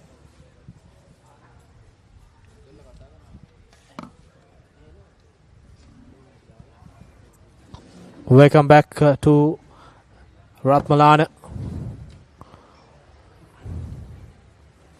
for the run chase of this Canada and Namibia encounter of the IMC Over-50s World Cup 2025.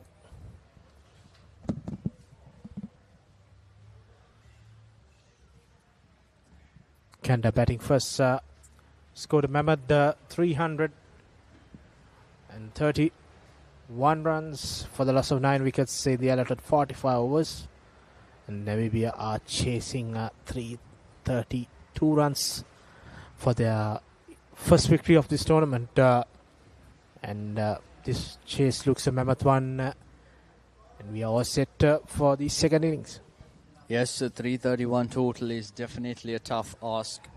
Not easy to chase, especially with the conditions, and especially if you are the field inside. The sun is going down, so the heat, the warmth, the burning sensation that you felt throughout the entirety of the morning is going down a bit. So it's good for the bowlers and the fielders as well. And now the pitch is very batting friendly. It's very dry. Maybe some support and assistance for the spinners. But having said that, Canadians are looking to start with the pace attack. And, well, target of 332. Let's start the match, the second innings. So all set here at Ratmalana. Canada will look. She came at a full delivery. Bowled him. Fuller delivery and a yorker from Raja. And the batsman got yoked. Yeah, I think the pace as well, because compared to the Namibia bowlers, that was some serious pace. And Raja was right on the spot with his first ball, getting it right underneath the batter. Didn't have much time for the batter to react. And rightfully so, the stumps goes flying, the bails goes flying, and there goes the first wicket. Namibia already in a spotted by the bit of outswing as well. Good movement through the air, hitting the off stump, and and an apt celebration in that regard as well. That's an early shower for Luis Nokia. Gone first ball, bowled by Raja. Here goes the number 3 batter, Theron. He'll be coming up to the pitch. Must be disappointed, Nokia. His stay in the crease didn't last long. Lasted just one delivery. Didn't trouble the scores. In fact, Namibia has not started scoring yet. And yeah, the outswing again, swing through the air, getting the job done from the first delivery itself. And Raja needs to maintain it. Yeah, brilliant start for the Canadians. They ended their innings on a high. And this time they commenced their innings with a high. So all going well for Canada, who are searching for that 11th place. They won one game and lost 5. Unfortunately, they were in the hunt for 2 more games, 50-50 games. Unfortunately, they could not get through it. So as we see Theron coming in to bat for Namibia. He did not expect to go into the field on the second ball. But that's how is this match moving forward. Yes, Raja was exceptional with the bat as well. Started out the innings great as the opener, if I'm not mistaken. Alongside the captain, unfortunately, the demise of the captain and the number 3 batter meant Raja had to anchor the innings, which he did well. And now he is giving a fantastic start for the Canadian team with the ball in his hand. Theron facing Raja, second ball. Another full delivery, looking for swing. Found a little bit of our swing in the first ball, and he keeps on searching. No runs scored. Yeah, good start, good lines bowling by Raja. Generating some pace as well. Something that the Namibian fast bowlers unfortunately did not have. An attacking field set up as well with a slip, with the entire slip quadrant actually, besides the wicketkeeper. Yeah, they have 2 slips and a gully. And cover fielder. And his ball into his field as well, right outside off around the 4th, 5th stump line, making sure that the ball is swinging away from the batter. Maybe an outside edge would do the trick, and that's exactly what Raja wants. He's got his full field, cover point, gully, 2 slips, and third man. Another full delivery missed out. Appeals for nothing, says the umpire there.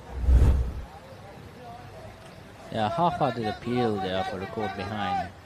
However, there seems to be no bat involved in that, and that's a good bowling. Maybe pitching it a bit up, forcing the batter to get batted into ball would do the trick, unless of course it is a Yorker delivery straight towards the stumps like he did in the first delivery of the match. Then of course that will cause maximum damage, but right now Raja has to get the ball to pitch up a little bit, not that much, and make sure he drops it somewhere in between full and good length. Continuing his brilliant over. 4 dot balls. Another good delivery, good, well defended. He knows that he's going to bowl that length on the on stump and the 3rd, 4th, 5th stump line, and he's got his field to back him up. Yes, and that's a good delivery as well. Good length. Maybe the swing was not as much as he wanted, but very well defended by Theron. That's 5 deliveries bowled, 0 runs conceded. A fantastic start, and let's not forget he's already gotten a wicket as well. Final delivery of the first over. That's fuller delivery.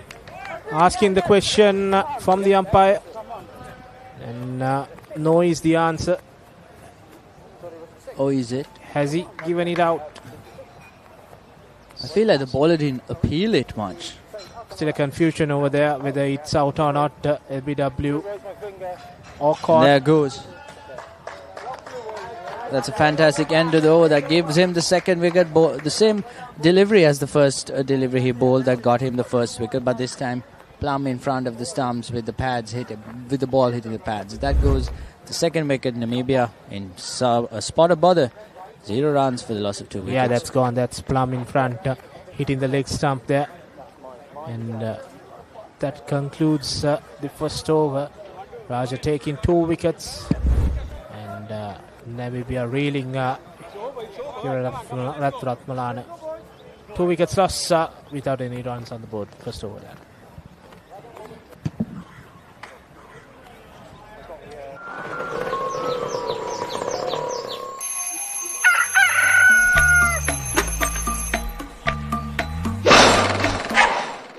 Mama Gajaman.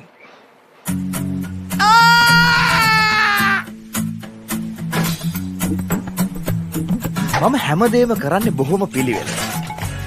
මං වැඩ කරන්නේ මගෝරිස්තුමා. එතුමාට නම් මාව නැතුවම බෑ.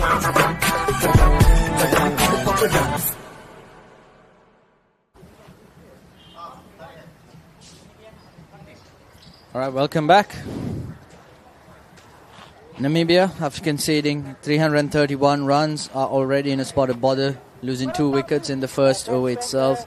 Raja doing, showing his heroics with the bat and the ball as the new batter enters the field.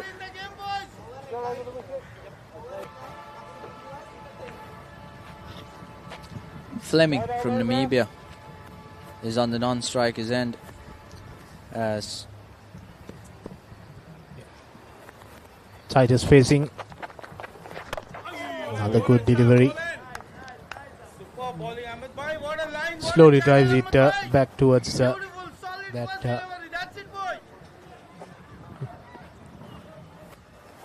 I think it's a half-centurion who managed to end the innings with a half-century. Yeah, is bowling. Continuing 5-second delivery now.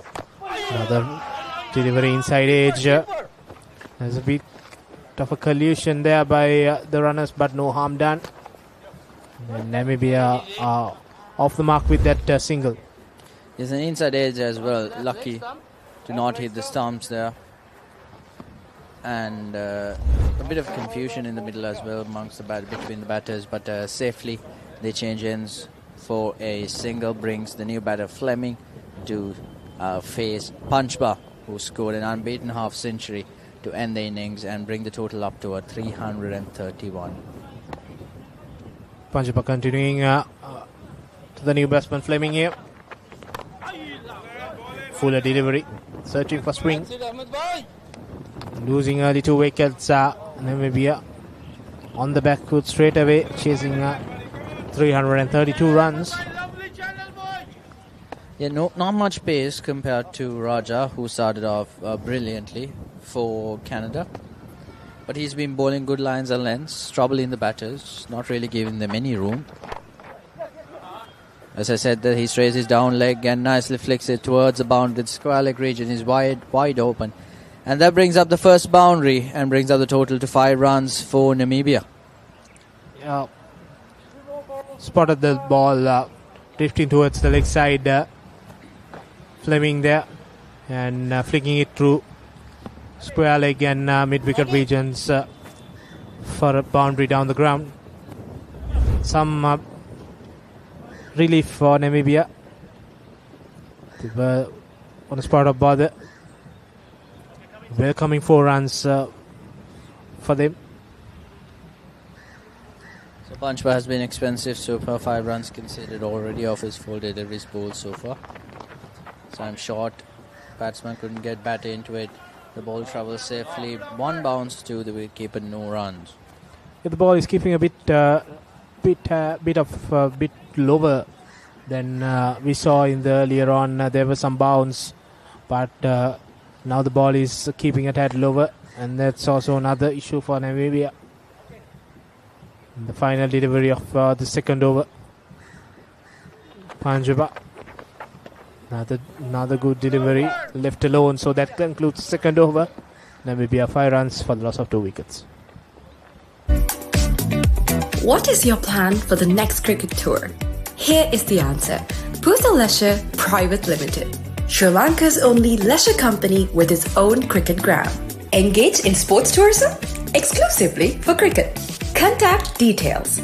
Pujita 077 74 21 842. Nishani Gunasekara 076 76 17 249. It's IMC Over-50s World Cup 2025 here in Sri Lanka. Playoff games happening today and on Saturday, and the big final happening on Sunday. Canada and Namibia fighting it off for the last 4 positions. Whoever wins this game gets a game play for the 11th and 12th, and the loser will play for the last 2 positions on Saturday. Canada batting first, scoring 331 runs. And on reply, Namibia losing 2 early wickets in the first over for the bowling of Raja. And got 5 runs in the previous over. Raja continuing, and he will look to continue with his good deliveries. 2 wicket maiden to start up. And Titus facing Raja. Now, Titus is an aggressive batsman. He'll take initiative, and he'll also make sure that he'll trouble the bowlers by making them guess again, by moving around the pitch, dancing around, opening it up, covering it up. So not something he has to do now, but he has to build innings, build a solid foundation so that he can do all his stuff later on as his ball swings in. That's a sharp swing there, very well negotiated by Titus. A fuller delivery, drives straight to the extra cover fielder, and no runs there. But we saw some in-spring in that delivery. Raja bowling to the left-hander as he's coming around the wicket.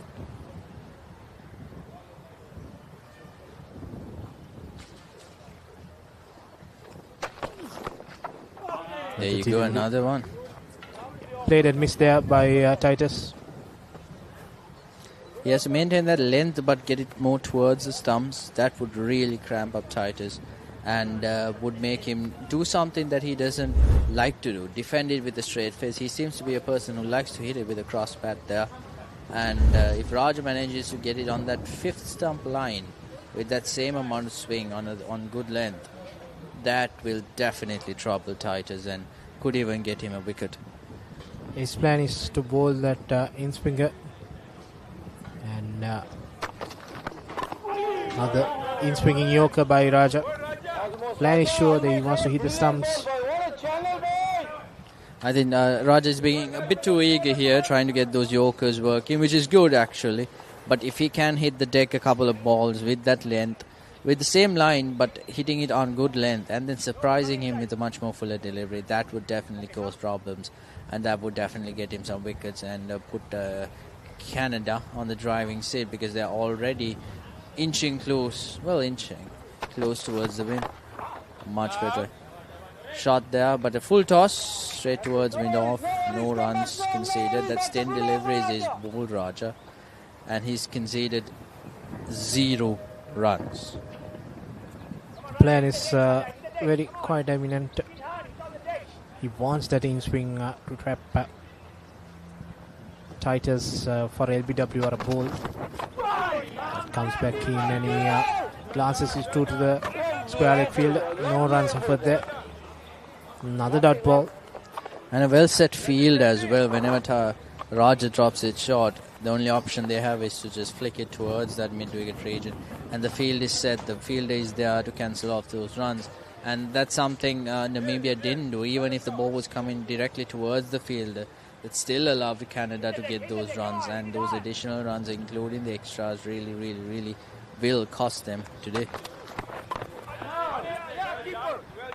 So that concludes another maiden over by Raja. Turai Raja. So 3 overs done, 5 for 2 wickets, Namibia.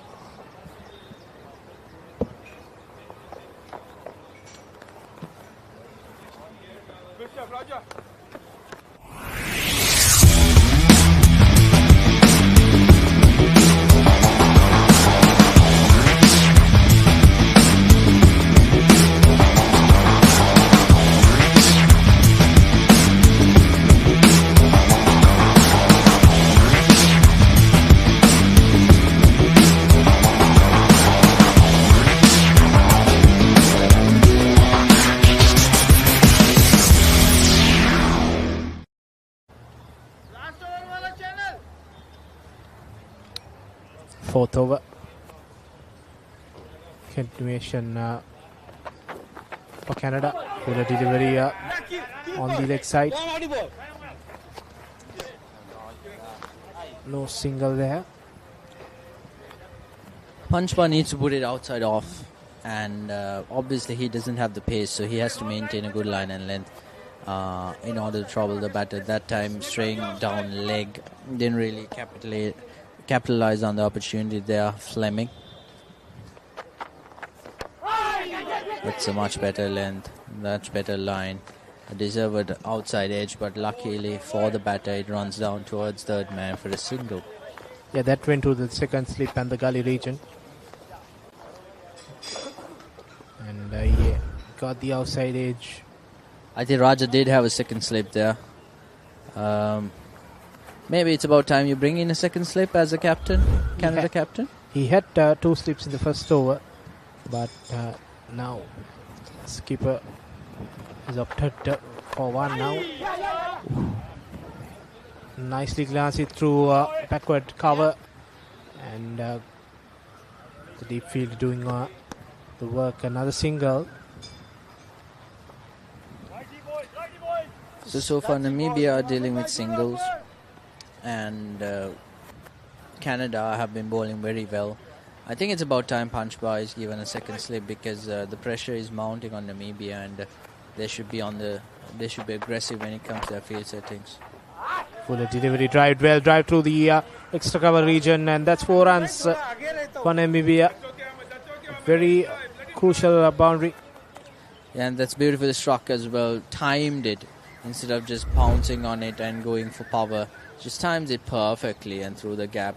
Not much effort. The ball had enough pace, and it sails through to the boundary. There's another 4 in this innings. Second boundary of these innings. Fleming scoring his second. If it's full, he will go for the drives, definitely. And that's the plan for Canada, to take that edge. Bit of a wide delivery, but that's inside the trim line, so no wide signal. Still need 321 runs out of 247 deliveries.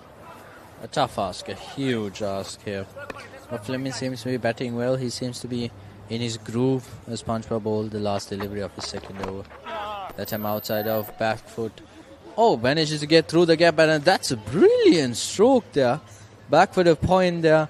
Racing towards the boundary. That's 4 runs. An expensive over ends. 10 runs conceded of that over. Punchbar ends his second over. 15 runs for the loss of 2 wickets.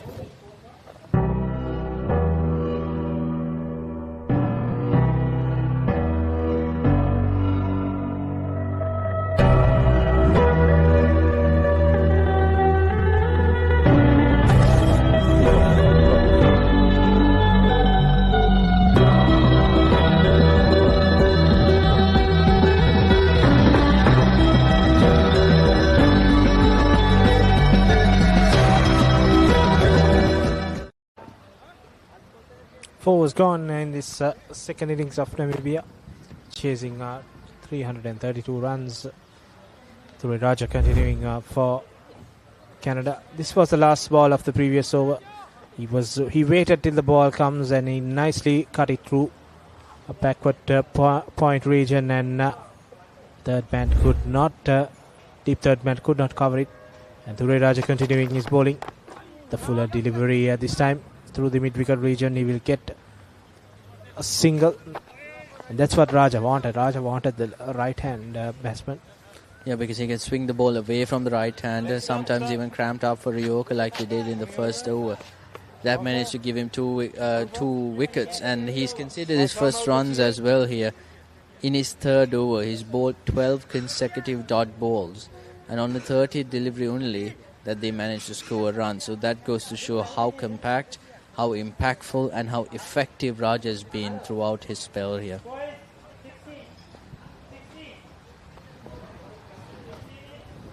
Fleming facing the first delivery from Raja in this over. Better delivery appeals. Could have got some bad noses umpire leg buys.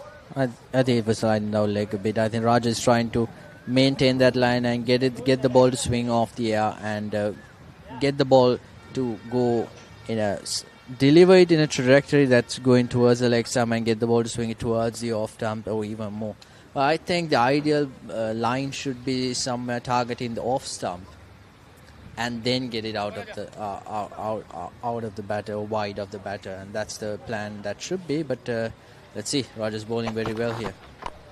That's much better, but it's too full. This time the ball travels towards the mid-on region for a single. A good single as well from Fleming. He's been playing exceptional cricket here, and he brings Titus into the attack, into the strike. Yeah, just going ball before umpire signaled leg bye could have been signaled to the players. There was no run scored, so that was a dot ball. Yes, so that's the first run scored. So 17 runs in the fifth over. Similar start for Namibia. Canada also lost 2 quick wickets in the initial overs. Then the partnership. So here, that's what needed. But there you go. Bowl him! Finally, Raja getting that extra angle, going wide off the crease and swings it in, bowls it on length, cramping up for space. Titus goes. That goes the third wicket. 17 for the loss of 3 wickets. That was the plan from the time that Titus was facing. He wanted that ball to swing in. He continued with that line and length, and finally he got some swing in swing. As we see the replay, ball coming in and going through the gap and hitting middle and leg stump. So that's the third wicket for Raja, and Namibia in trouble. 17 for the loss of 3 wickets.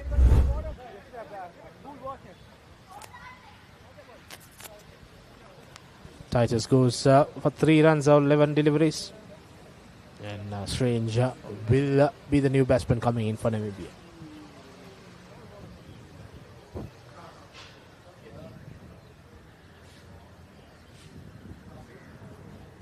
So the fifth batter will be walking on towards the crease for Namibia. Already 3 batters have left the field and onto the stands. They won't be padding up soon in this match, or padding up at all for that matter, as Lestrange enters. So far, 4.4 overs, 17 runs conceded, 3 wickets down. The target is 332. 315 still required, so it's a huge ask, and the run rate is not picking up, as we can see. Right now it's somewhere under 4 runs per over, somewhere around 3.5 runs per over. And Raja is bowling some extremely good fast bowling, getting swing, getting pace, bowling it on line, bowling it on length, getting those wickets. 3 wickets so far in his 3-over spell. Hasn't even completed 3 overs, 2.4 overs. And we've seen some extremely good bowling being delivered by Raja. Yeah, good swing bowling from Raja. It's taken by Storm, the Namibian batsman, who's been a very dangerous bowler for Canada. And Strange now facing Raja. This could be another in-swinger or out-swinger. Starts from the leg stump, swings towards the middle. But Strange, yeah, playing it with a straight bat. And Raja seems to be having the same action as Tim Southee there. I like how Tim Southee swings the ball both ways. Something similar to what Jamie Anderson can do. But both those bowlers have retired. Maybe Raja can take their places in the international teams. Continuing the final delivery. Another good delivery. Defended well by Strange. So that concludes the 5th over. 17 for the loss of 3 wickets.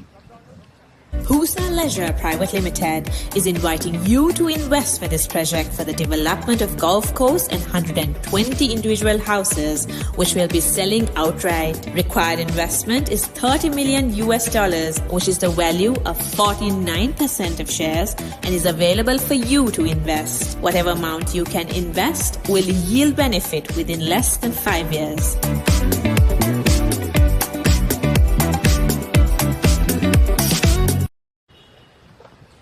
So Namibia have themselves in a very deep hole here early on. 17 for 3 after just the 5 overs. Fleming looking good on 14 not out of 11. Raja, after opening the batting and scoring that brilliant half century, now has 3 for 2 with the ball. Panchabar to continue. And joining me up in the com box is Ricky. Welcome back. Yes, 17 for 3. Canada in a very good position at the moment after 5 overs. Namibia's batting hasn't been that consistent right throughout the tournament, and they haven't got those huge scores I think, like you mentioned earlier, 170 odd was their highest in the tournament so far. It has been a real struggle, and when you are chasing 300 plus, it's never easy. That scoreboard pressure always comes in. And Canada bowlers have bowled stump to stump, kept it straight, very simple. And so far, Raja has got his rewards. Yes, saw you warming up with your leg breaks earlier, Ricky. Are you hoping to make an appearance? Not played any competitive cricket in a long time, other than now at the softball game probably. Yeah, but it's good when you see these players, the over 50s playing cricket. I mean, you get really motivated, and you feel, you love the game, to go out there. But it's that commitment, isn't that passion? If we could do what they are doing, I mean, that's great. So yeah, it's lovely. I mean, the other day they were practicing, so just roll the arm over a bit during practice session. And this motivation we have in Sri Lanka also, the Colombo Masters, Colombo Cavaliers, they play a lot of over 40s cricket, over 50s cricket. And it's good to see those guys just continuing the game they love, and which has given them so much. Yes, and it's great to see, as you said, this level of commitment and dedication from these players. Obviously, it's not easy at this age to maintain a peak physical condition and to be able to play competitive cricket. Indeed, you have to give a lot of time. It's not just a match, it's the practice. You have to be fit. You have to train. You can't just come and play now. Even at this level, it's end of the day. It is a World Cup, right? So you're representing your country. So you need a lot of commitment, and you have to be fit. There are so many other things that have to be taken care of. So it's, you should credit and salute all these players from all 14 teams who are here to play this tournament, not forgetting the match officials. I mean, they are also now, not young, so they are also in this age or even more, and they have come out here standing in the sun the entire 90 overs and giving their best, and they have been enjoying this tournament. So credit to all of them. Yes, definitely. I feel lots of commitment, lots of dedication, lots of passion showed by all parties involved as we bring a close to the 6th over. It's 19 for 3.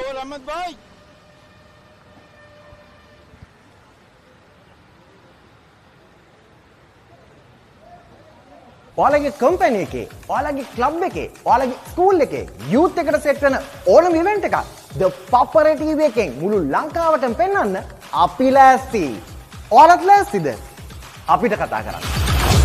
The Papare TV, The Papare TV HD, Dialog Television නාලිකා අංක 63 සහ 126 ඔස්සේ ශ්‍රී ලංකාවේ අංක 1 ක්‍රීඩා නාලිකාව. So Raja then to continue. He is currently 3 for 2 of his 3 overs. He's extracting a lot of seam movement. He's putting that new ball to good use, Ricky. Certainly, he's been consistent. He's opened the batting for Canada. He's opened the bowling for Canada in most of the games. He's one of those real trials. Never gives.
The pink ball at subcontinental conditions. They say that's why it hasn't been used much. Much day-night cricket hasn't really happened in the subcontinental conditions, or pink ball hasn't. This is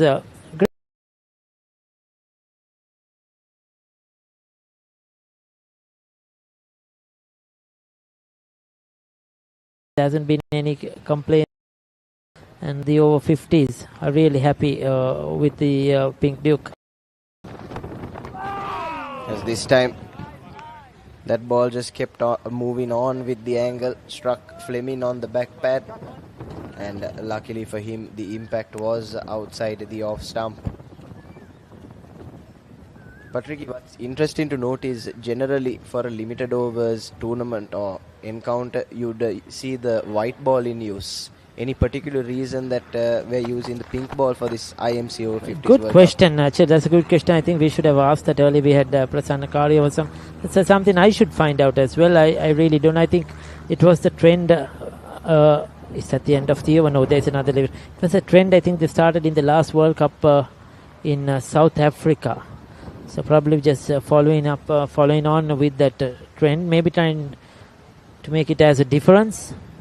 To play with the pink ball, as these are over-50s. Yeah, but that's a very good question, and we probably should check why on that reason. Maybe there is some specific idea behind it as well. Yes, Fleming clips that for another double. He moves on to 19, Namibia to 23 for 3 at the end of 7 overs.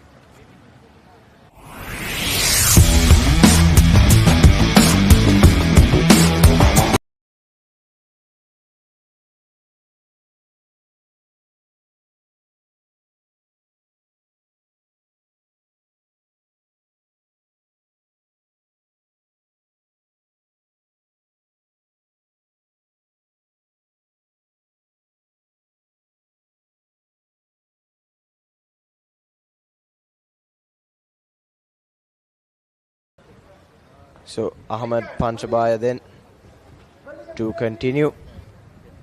He played a brilliant cameo at the end of Canada's batting innings, finished 56 not out. And after a flurry of wickets in the middle order, he made sure that Canada got to that 300 plus score that they would have had in mind when they made first use of this wicket here at the NSCA.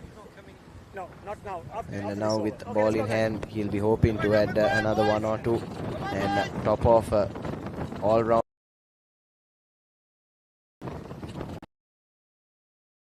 He's played a lot of cricket in India during his younger days. Panchabaya, he's played a lot of cricket in Mumbai, the Ranji Trophy as well for many years. The top performer, then moved to Canada and still continuing his trade there in cricket. There are a few players like that who have done a lot of played a lot of club cricket, domestic cricket in their countries. I was chatting here earlier to Mohammad Iqbal as well. We'll come back to that. Keeper, 1 is 1. Keeper. Is off the mark in this inning.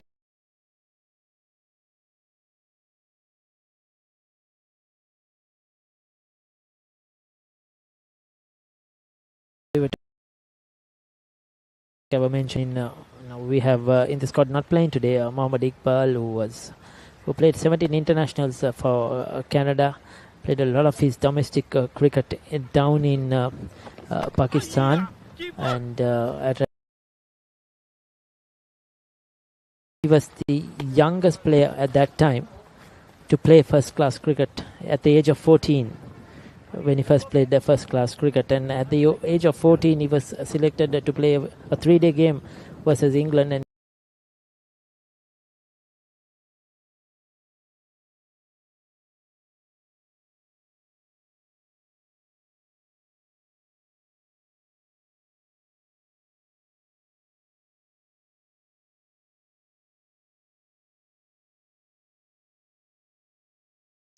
for Canada against countries like India, Pakistan, Sri Lanka.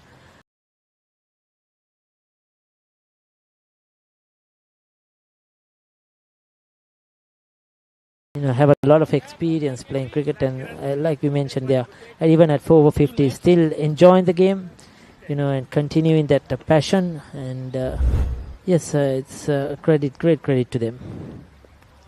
Yes, I'm sure these overs in general are their primes.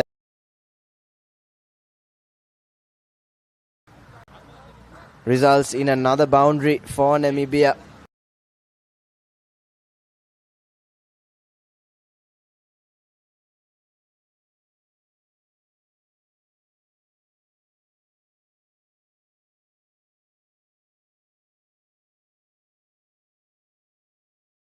You hit it too hard.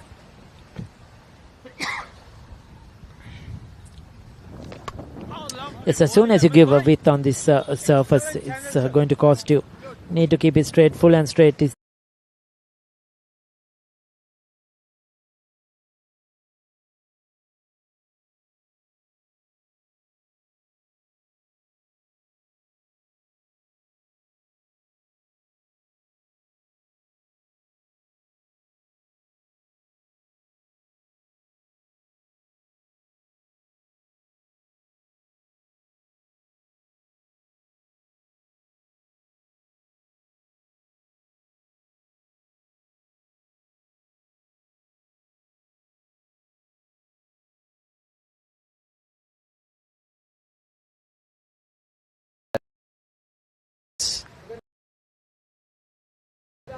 Called in from that end. Acquiring 304 runs more for victory in 37 overs. Not an easy task at all.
Fleming trying to spin that one.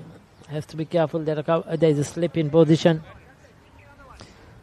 It's been steady so far. Sydney Roberts, who hasn't bowled much. So when you're bowling your first over, it's not easy. Yes, getting that nice movement away, and hence Brian has brought himself into a slip, Ricky. It's getting a bit of shape, isn't it? A bit of movement in the air as well. Just a few steps and there you go. So at least getting a bit of movement in the air. Fleming with a single into that cover point region to close out the 9th over at 30 for 3.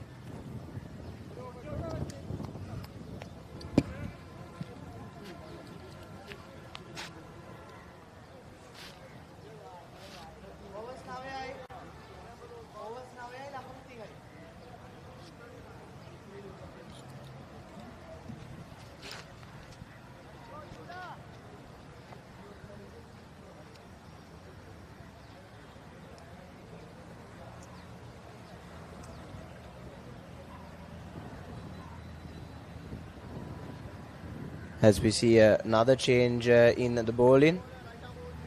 I believe it's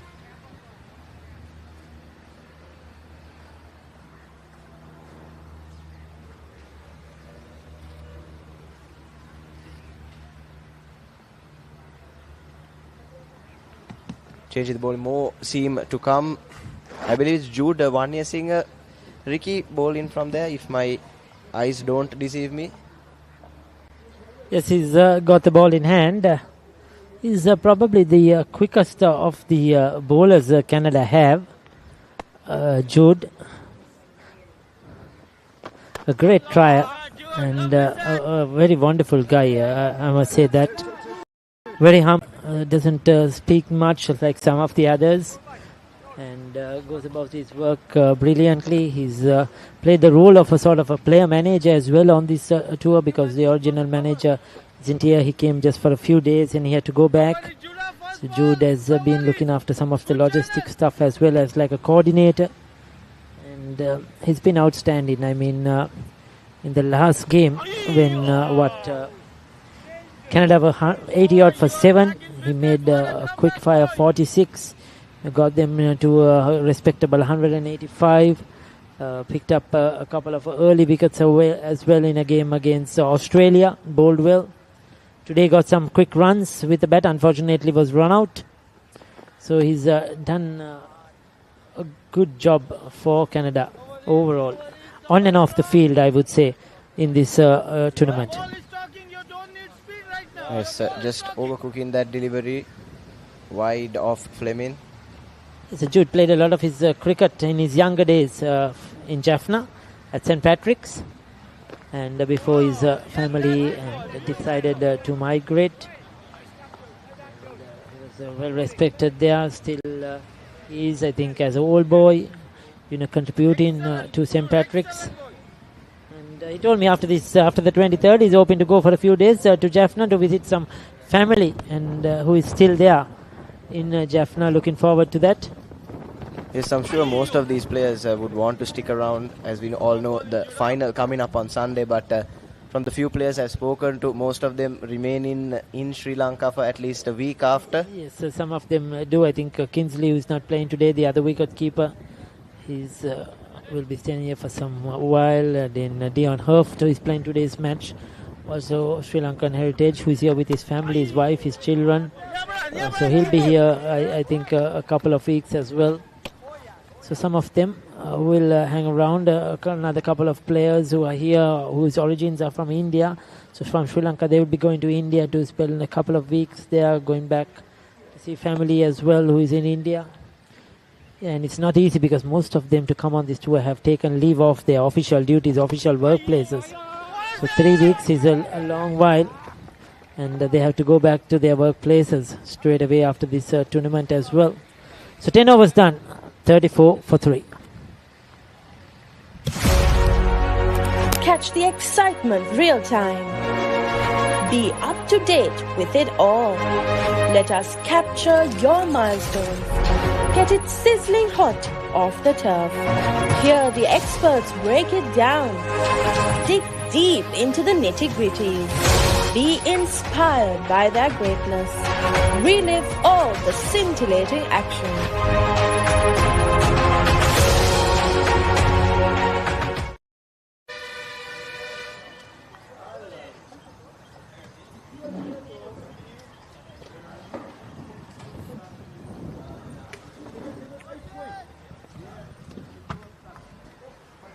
34 for 3, 10 overs gone.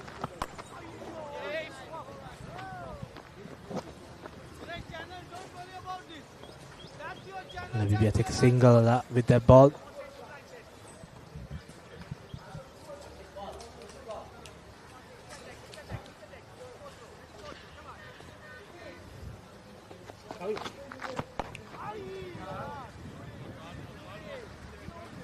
No run there.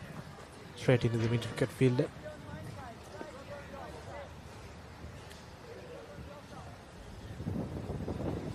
$35 runs for the loss of 3 wickets. Roberts continuing with his second over. Strange plays and misses. Yeah, he has a very short runner, but he managed to generate some pace and there some swing as well. Strange, who opened the bowling for Namibia, has been given the responsibility with the bat as well right now, because the top order just seemed to just collapse in a moment's time in the first few overs, especially against the mighty fast bowling of Raja, who was also exceptional with the bat, by the way. Ended up the innings, the Canadian innings, scoring an unbeaten half-century. Yeah, after the Raja spell, it's been quiet for Canada. Namibia slowly getting a few runs on the board, but the task is looking daunting. 297 more required, and 35 overs, 34 overs remaining after this delivery. And looks to get a quick single. And he completes it with this, so that concludes the 11th over.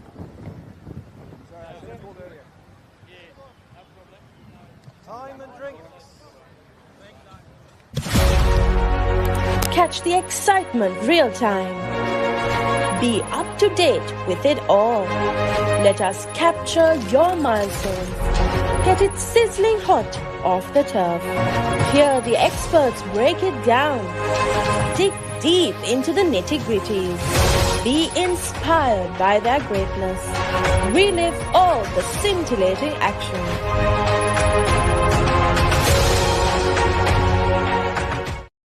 Husna Leisure Private Limited is inviting you to invest for this project for the development of golf course and 120 individual houses, which will be selling outright. Required investment is $30 million, which is the value of 49% of shares, and is available for you to invest. Whatever amount you can invest will yield benefit within less than 5 years.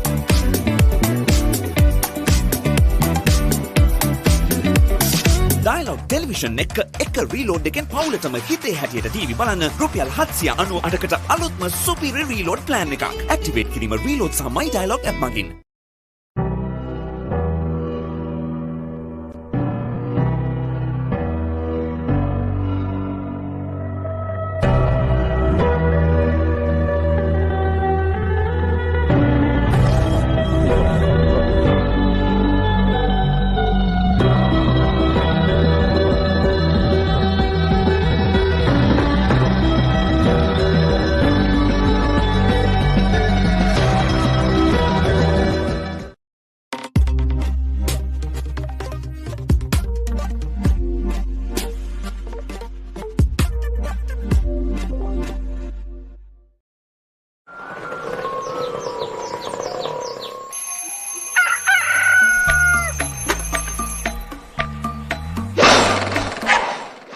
මම Gajaman.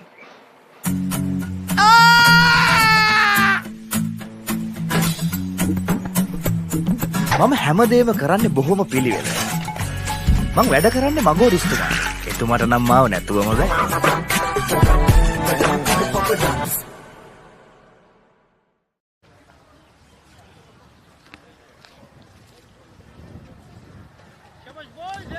Batlai after the drinks break on the 11th over.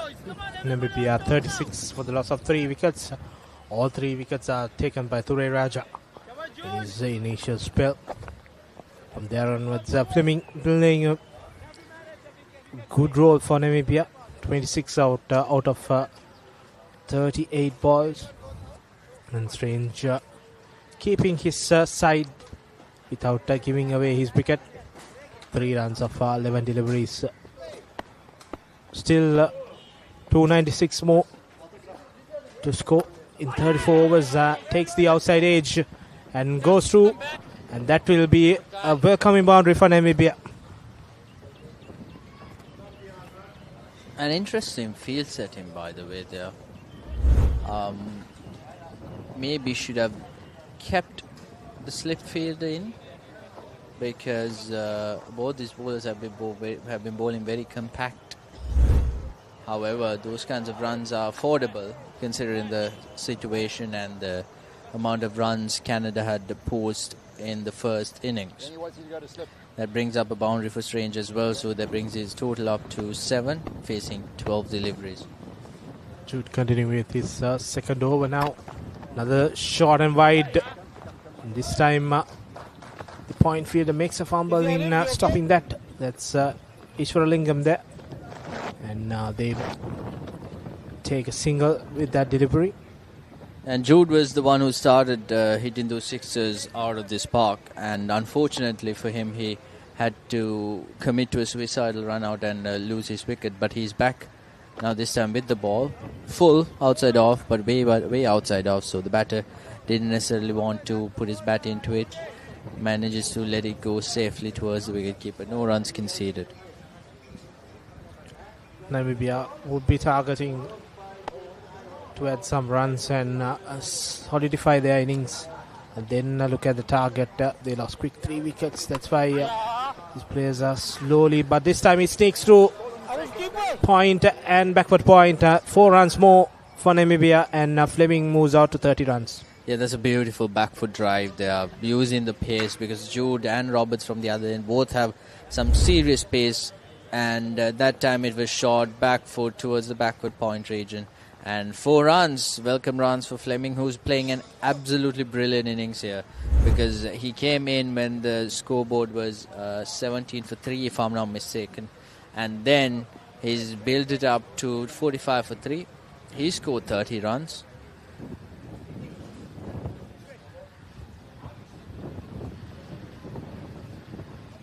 So 287 runs needed off of 200 deliveries. Fifth delivery. Good one. Straight into the hands of that cover fielder there. Good comeback after giving away 4 runs by Jude. Tad expensive this over, conceding 9 runs. The final delivery of the 12th over. Drives, but straight to the hands of backward Virat. And it's a directed. I was just talking about Jude's suicidal run out, but this also seems to replicate that. But this time, brilliant bit of fielding, a direct hit. And Strange, who was covering up and protecting his wicket, ends up giving it away. Yeah, hitting it straight to that backward point fielder. We take another replay. Straight into the hands. Fleming initiate the run. And Strange obliged to it, but didn't expect a direct hit. And direct hit always sends the batsman packing back.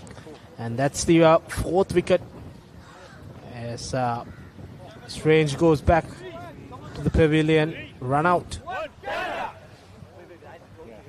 Yeah, Strange was unlucky there. Had it not been a direct hit, he would have been close. It would have been close, but it would have been safe because the field also was not quick to it. There wasn't a run anyways, but it was it deserved a direct hit because that was not a good call by Strange. It was his call and he put himself in trouble there. And unfortunately, that meant that Namibia lost their 4th wicket. Brings in the 6th batter of the Namibian innings onto the crease, Darby Hartzenberg. Skipper coming in, Namibia in a spot of bother. 45 for 4. Another wicket here. Could be curtains for them. Yeah, especially Fleming's wicket. He's the one who's been playing absolutely brilliantly here. He's anchoring the innings. He has to make sure he goes till at least the 30th over for this to be a competitive contest. But having said that, that is also a tough ask because both the Jude and Roberts from both the ends have been bowling brilliantly. And the fieldings has been brilliant as well. No easy runs conceded. You cannot just simply take runs by hitting it directly to the field. And that's what happens. And that's what we didn't see when the Namibians were bowling, or rather fielding. Yeah, fielding makes a ordinary team extraordinary as Namibia struggled with the fielding and Canada the opposite of that. Interesting thing about Fleming is he's defending the ball very well. Whenever the loose ball comes, then only he pounces on it, then only you capitalize on those opportunities. But those good deliveries, he's treating the ball on its merit. He's defending it very well. not really giving any opportunity, even a half-hearted chance towards the fielders to go at it. And that allows him to build a solid foundation, and that allows him to see the ball a bit more. Now he's been playing for 42 deliveries, so he's very well settled in the crease, scoring 30 runs. So it's up to him to make that 30 into a big score. Yes, slight hold up. Canada have been throwing direct hits continuously. That's why the umpire had to come and fix the stumps there. No runs still, 2-dot balls by Roberts. He's been bowling good lengths, good line and lengths. Just giving away 4 runs in his third over now. Another good delivery straight into the hands of the fielder. Now they will be reluctant to run the quick ones, knowing that a run out came in. So Canada will be searching for another run out. And I think the shape of the ball has also gone, the swing that we saw at the start of the innings, the first few overs in particular. Rajas seems to be missing, and there's a loud appeal there, and Plum given, that goes, there goes the 5th wicket. The big man Fleming goes for 30. Not the departure Namibia wanted, but definitely the wicket Canada wanted. And the celebration says the entire story. Roberts been bowling compact, efficient and on line and length. His pressure piling up results in a wicket. There goes the 5th wicket. Fleming goes for 30. Yeah, that's straightened a bit. And impact in line and be crashing to middle and leg stump there. And the man who controls the runs goes back. It's Fleming for 30 runs. And Namibia loses their 5th wicket.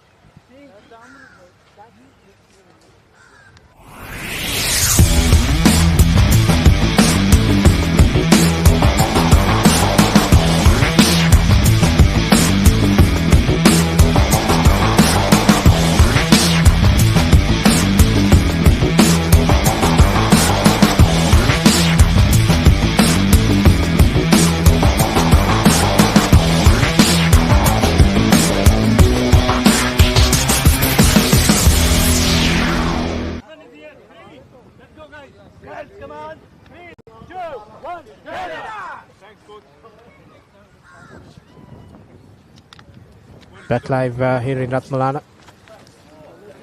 Play continues. Namibia half of the side back in the hut.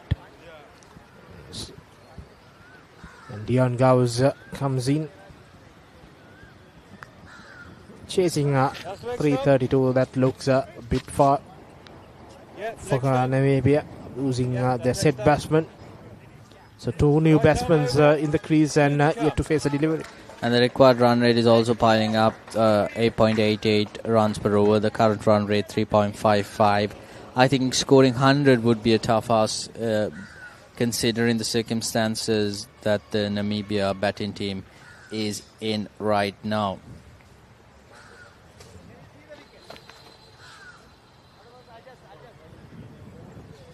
So we've got Roberts, 2 deliveries left in his over, the 13th over of the innings.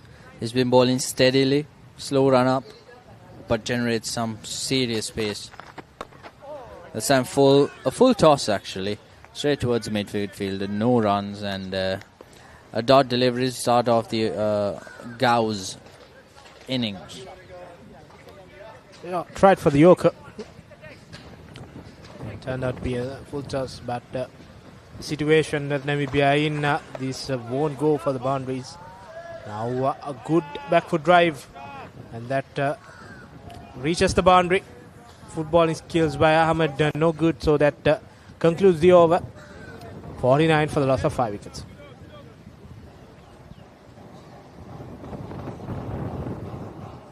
ඔයාලගේ company එකේ, ඔයාලගේ club එකේ, ඔයාලගේ school එකේ, youth එකට set වෙන ඕනම event එකක් The Papare TV එකෙන් මුළු ලංකාවටම පෙන්වන්න අපි ලෑස්ති.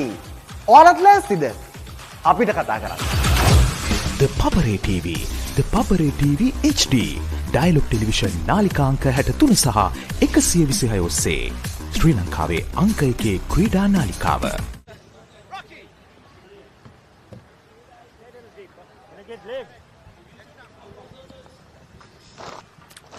Namibia need 283 runs at a required run rate of 8.84.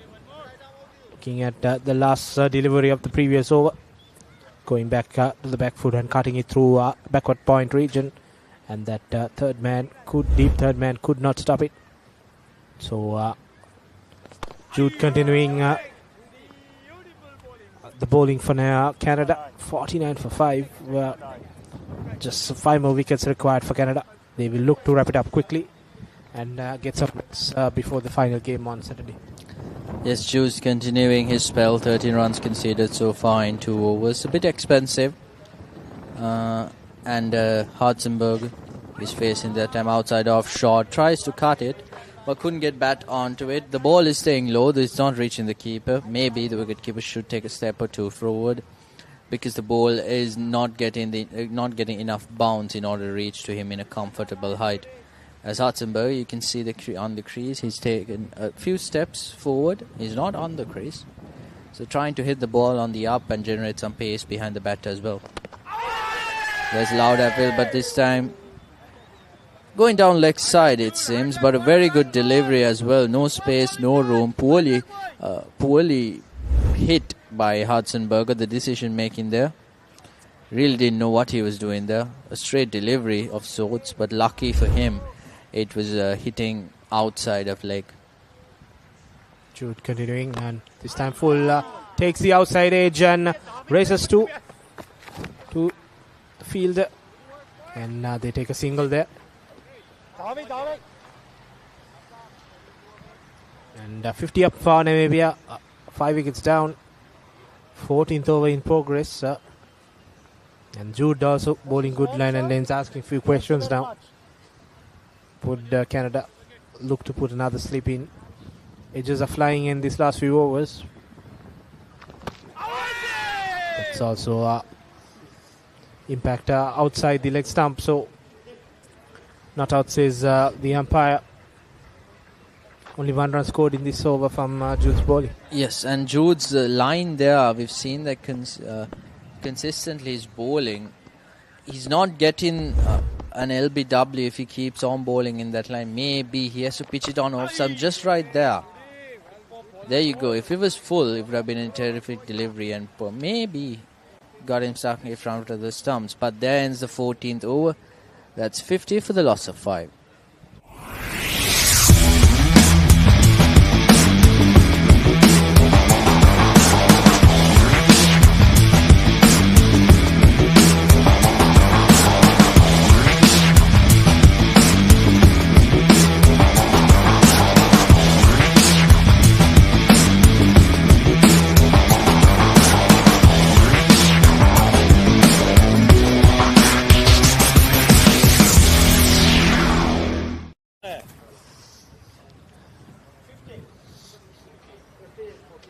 Right arm over skip.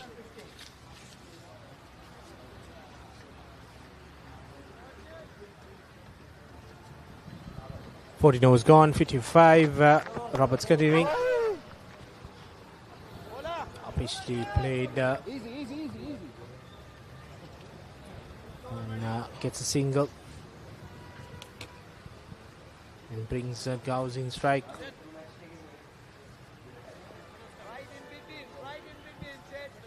Roberts has been economical, that's for sure. 3.1 overs, 9 runs conceded. That's around 3 runs per over. And his bowling stumped to some pass, so that's why it's been very hard to get away for runs. And you can't miss the ball. We saw last over he got the wicket, and especially in this innings, the fast bowlers are not getting much out of the pitch. So the only thing the bat bowlers have to do is to maintain line and length. And as I say, there's a bit of a movement outside of the batter, maybe the natural movement coming off of the right arm bowler.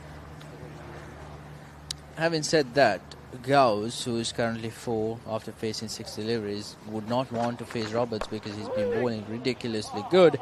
And there you go, Yorks him, but safe in from the perspective of Gauss. And Roberts would be proud of himself and would be happy the fact that Gauss is not really damaging him or his bowling, destroying his bowling rather, because dot deliveries keep coming his way. That was the first wicket. We saw a replay of that quick run now. No run scored. Canada fielders on alert.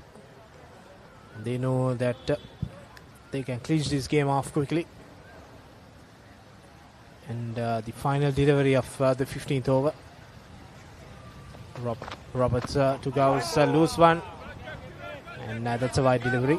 A rare loosener from Roberts. We haven't seen that much. We haven't seen that many extras from the Canadian bowling lineup. Something that is in complete contrast to the Namibian bowlers, because they were giving extras left and right as Roberts bowls the last delivery. This time short outside off, cuts it and through the backward point region. That's 4 runs. Gauss waited for it and pounced on it. Gives him 4 runs, brings his total up to 8. That's 56 for the loss of 5 wickets.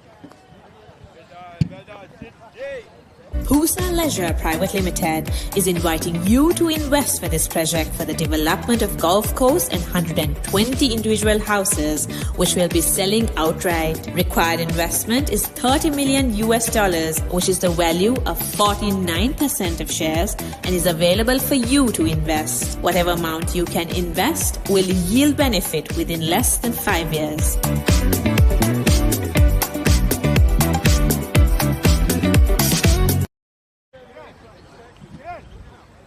Yes, 6 wickets have gone down here inside just the 15 overs for Namibia. As you see, Gauss make his way back to the dugout. Still 280 runs behind. Need to get there in 30 overs, but doesn't look likely at all the way things are going. The Canadian bowlers with their tails up. Sydney Roberts also in on the action now. He has 2 for 10 off his 4 overs. As we welcome Kavinth back into the comm box. Good afternoon. Good afternoon, Nathan. Namibia falling apart yet again after conceding a 300 plus total, and it's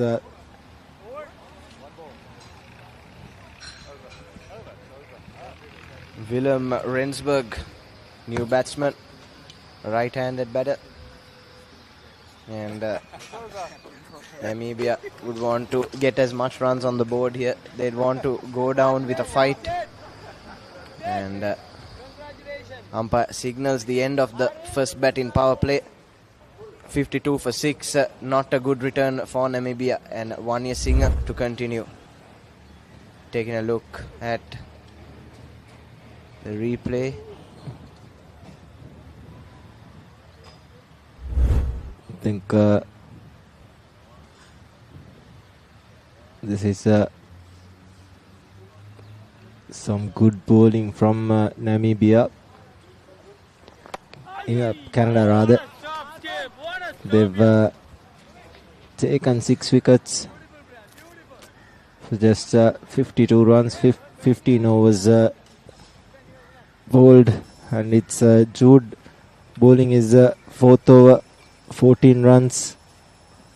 So Canada have just done the basics right, Kavinth. After that first hour, there was not much assistance for the bowlers. It's flattened out quite nicely, and they've just stuck to a consistent line and length and done the basics right, and that has rewarded them with 6 wickets in 15 overs. Yeah, good line and length is has been the key for Canada. They've done brilliantly, and Raja, starting off with the new ball, picked up 3 quick wickets for Canada, and he scored a brilliant 50 as well. So a good all-round performance from him. Yes, Hudson skipper for Namibia. Bit of a fumble there by the wicketkeeper, allows them to cross over for a bye. Even Jude Vanya Singh played a nice cameo, Kavinth, 28 or so. Unfortunately was run out. He'll be hoping to compensate for that with a wicket or 2. But what about the other games happening at the moment? Well, Pakistan versus England. That's the semi-final that's happening. Pakistan scored 231 for the loss of 9 wickets, and England are chasing 83 for 2. And Sri Lanka versus Australia, the second semi-final. Sri Lanka scored 298 all out, and Australia chasing is 104 for the loss of 2 wickets. And USA and Wales are cruising. USA just scored 189 runs for the loss of 9 wickets, as we see the 16th over being ended, and just 1 run in that over. 53 for 6 Namibia.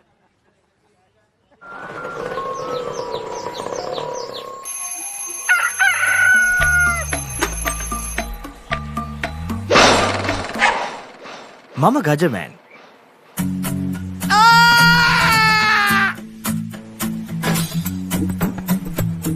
මම හැමදේම කරන්නේ බොහොම පිළිවෙල. මං වැඩ කරන්නේ මගෝරිස්තුමා. එතුමාට නම් මාව නැතුවම බෑ.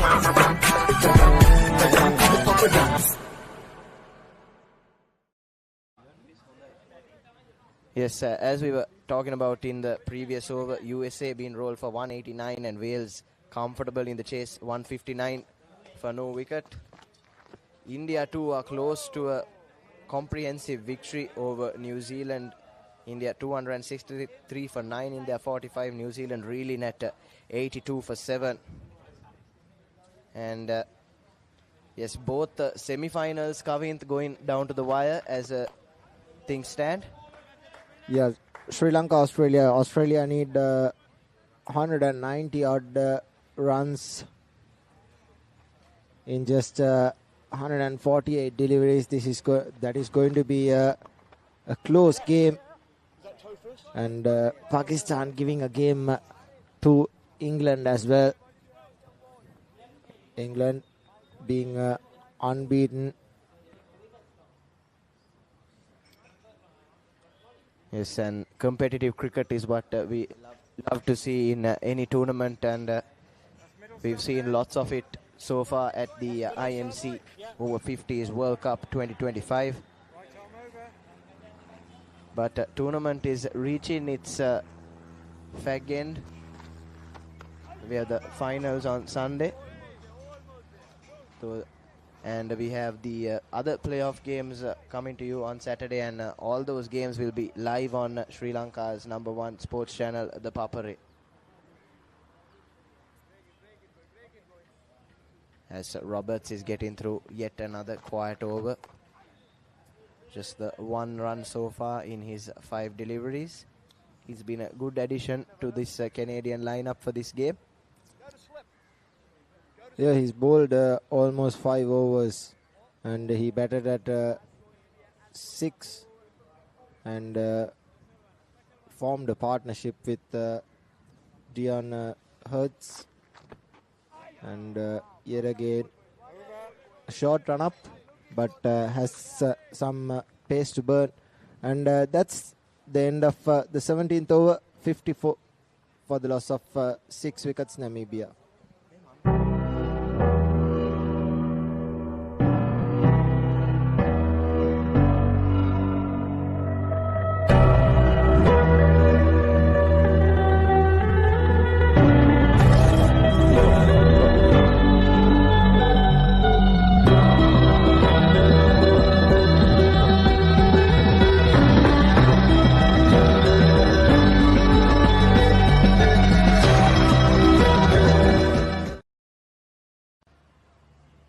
So Vanya Singh to continue then for his 5th over.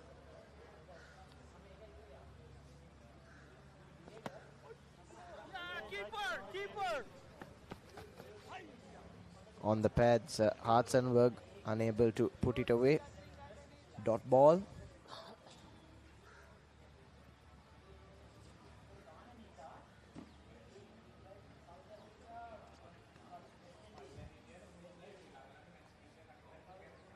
But you could say, Kavint, based off this performance today, both teams were bottom of their respective groups, but there's a stark contrast in the skill levels, and I would say Canada must consider themselves slightly unlucky to be drawn in that group that they were in. Yeah, and they lost a couple of close games as well. They lost against Wales. That was a pretty close game, and they won against West Indies. That was another close game, and they've played pretty good cricket throughout the tournament, and although they are playing the 13th, 14th place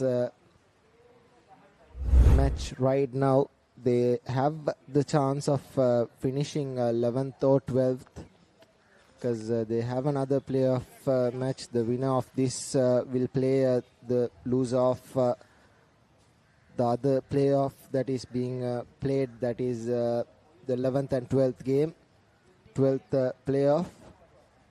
So they have a good chance of finishing on a high.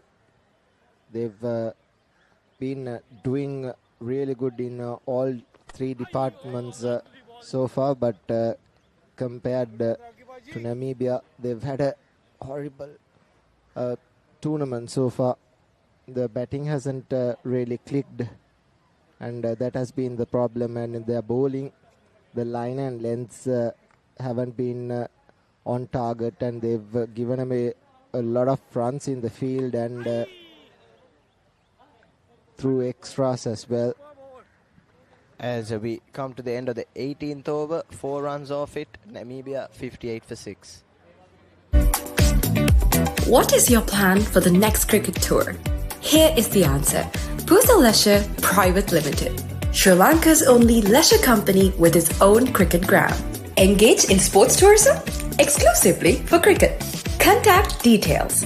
Pujitha 077 7421 842. Nushani Gunasekara 076 76 17 249.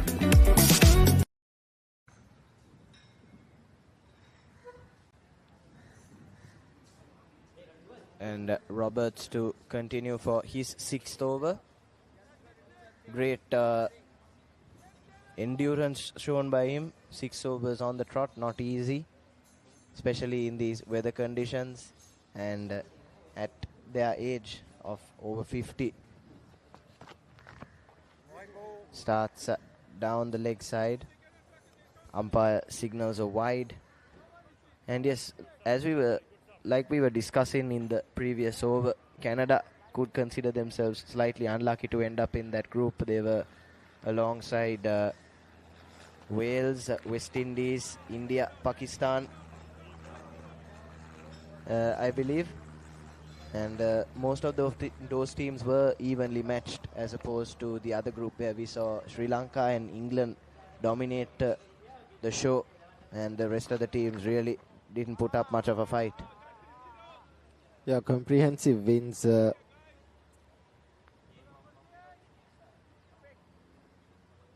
for the Group A teams, Sri Lanka and England. Sri Lanka lost to England in that group decider, and the rest of the teams did not live up to the standard, but close games in the second group. There were 3 teams on 4 points in that group, and a couple of teams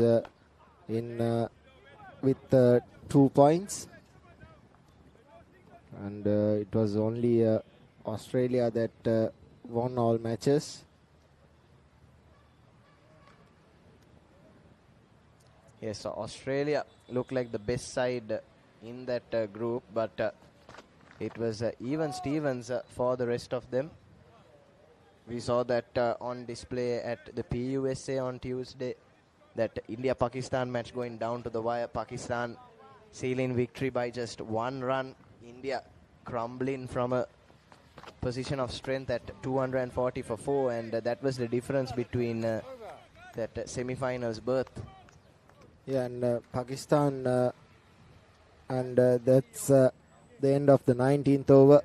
It's 59 for the loss of 6 wickets.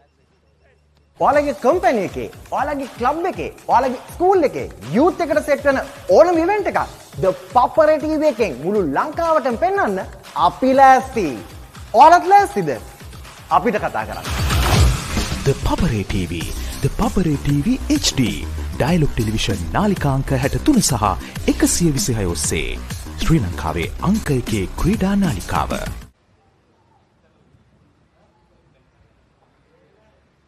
Right then, I believe we've seen a change in bowling from that end. Rajadurai just consulting. And yes, we're seeing after the 19th over, the first signs of spin Kavinth. It's Rakesh, who has been the premier bowler in the spin department for Canada, coming into the attack in for the 20th over, and that just shows how dominant the Canadian pace attack has been so far. Yeah, Raja started off brilliantly, and the rest of the bowlers followed up as well. Roberts 2 for 12 in 6 overs, keeping everything simple, and that's a good shot that will probably run down to the boundary. That's a poor delivery to start off from Rakesh, not like he did in the tournament. He's been consistent, he's been economical, but to start off it was a loosener. I have to give it to him. That's his first delivery, and he had a good partnership with the batter as well. He faced only about 4 or 5 deliveries, but the partnership took them, and there again, that's another boundary, driven on the up, this time through extra cover, and a couple of boundaries back to back against Rakesh, who has been the bowler of the tournament for Canada so far. Yes, Hartzenberg, the skipper for Namibia, put in pressure on Canada's leading spinner straight away, starting off with 2 boundaries, getting both of them off the middle of the bat, and giving Rakesh no time to settle into that line and length, which is good cricket from Namibia, it must be said. This time, arm delivery. Hartzenberg didn't read it and just went on with the arm and with the angle and beaten.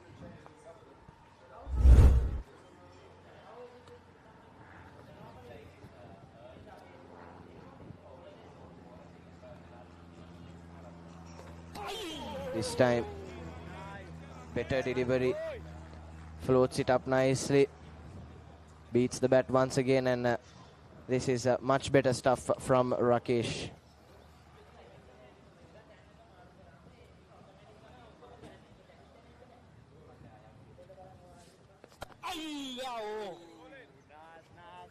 Brilliant bowling. Has recovered well after those first 2 deliveries has Rakesh. He'll be hoping to get on the wickets column as well.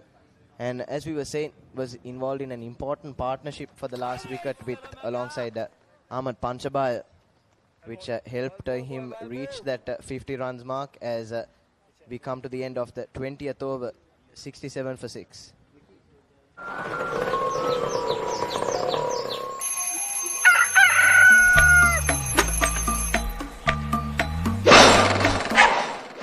Mama Gajaman.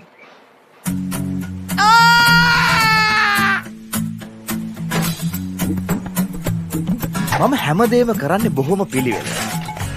මං වැඩ කරන්නේ මගෝරිස්තුමා. එතුමාට නම් මාව නැතුවම බෑ.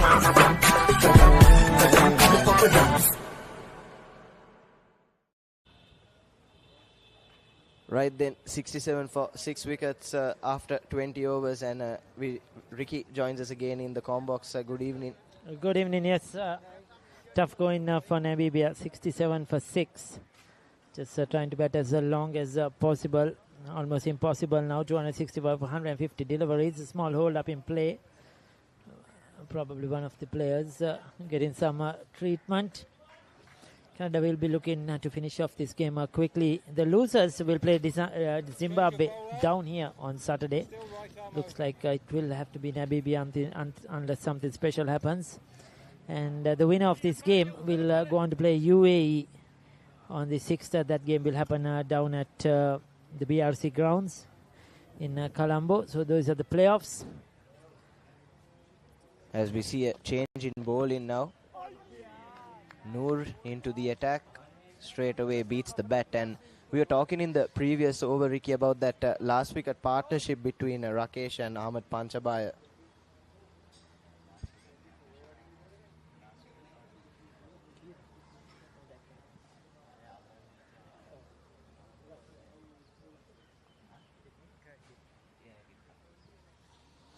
Yeah, we'll take it after this 11. Noor getting that ball to move away. And yes, Rakesh, I think this is the first time he really batted in the tournament, because he was used as that impact player in all the games as the 12th player.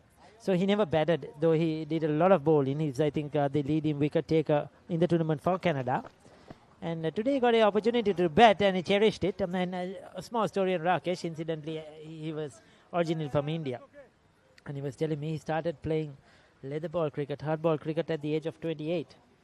Till then he played only softball cricket in India. But once he went to Canada, only he got the opportunity and took up playing the leather ball cricket, and still does. It's a lot of passion, and he's enjoying the game out there in whatever leagues they have in Canada, in these over-50s, over-40s. He just plays whatever chance he gets. And he loves playing the game. So interesting to see these guys, different stories for some of them. Some of them have played from junior level.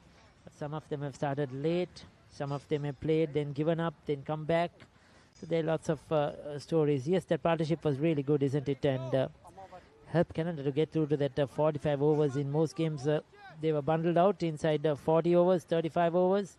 But today, they got in some good partnerships. Everybody contributed and got a very good score. Yes, and coming back to Rakesh's story, just goes to show that it's never too late to start in the game of cricket. Indeed. To have that skill that he bowls his left-arm orthodox spinners. He has bowled really well, picked up wickets against West Indies, picked up a couple of wickets the other day against South Africa. Unfortunately, there has been some stump-ins, drop catches against his bowling. If not, he would have got more wickets in the tournament. He had a 4-for against Wales as well in the opening game. In the very first game. You may remember, came in as that impact player and picked up 4 wickets. So he's had a very good outing, and he's enjoyed, of course, the surfaces and the conditions here in Sri Lanka. 21 done, 69 for 6.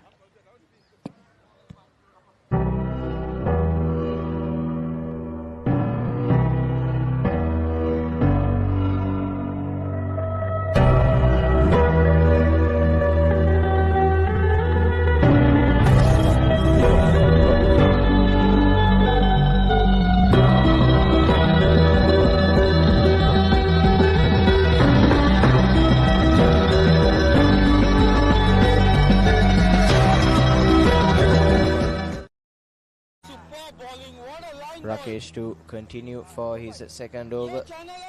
Slightly expensive first time round. Went for 2 boundaries off his first 2 deliveries, but has recovered well since then. Slip and a gully in place.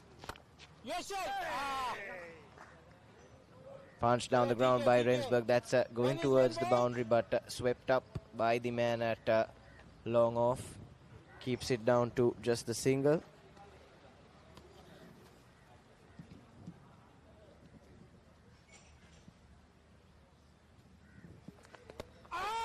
This time leading edge, just bounces short of the man running from extra cover. Very nearly another wicket to Rakesh, Ricky. Yes, almost got another one to his tally, leading edge. He just keeps it very simple, tries to bowl straight as possible and trying to get a bit of turn. He bowls a good loop. Sometimes deceives the batters in the air. They tend to think, okay, we can come down the track and hit him out of the park. And he's sometimes so slow, it's very difficult to get to the pitch of the delivery. When he gets some turn, It's not easy. That was too wide. That should have been put away for runs.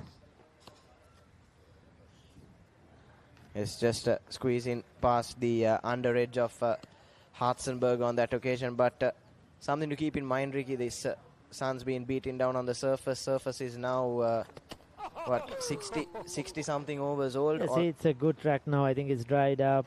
There may be some purchase for the spinners, but I didn't see anything really spinning square or anything like that. It's a new wicket. There would have been a bit of moisture in the morning time, but now I think it's there are plenty of runs on this. That's right through everything. Beat the bat, beat the stumps as well. Good delivery. That didn't turn, just came straight on with the arm. 22 done, and 70 for 6. ඔයාලගේ company එකේ, ඔයාලගේ club එකේ, ඔයාලගේ school එකේ youth එකට set වෙන ඕනම event එකක් The Papare TV එකෙන් මුළු ලංකාවටම පෙන්වන්න අපි ලෑස්ති. ඔයාලත් ලෑස්තිද? අපිට කතා කරන්න.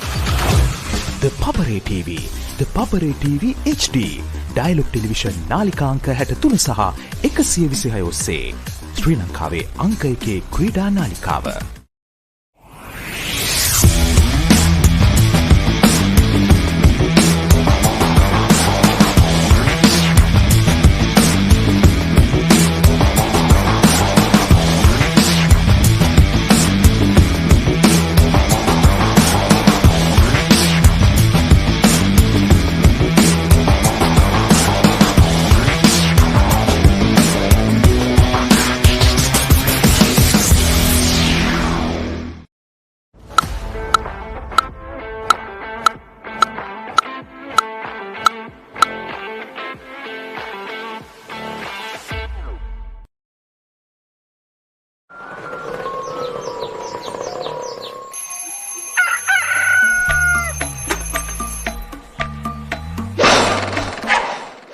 මම Gajaman.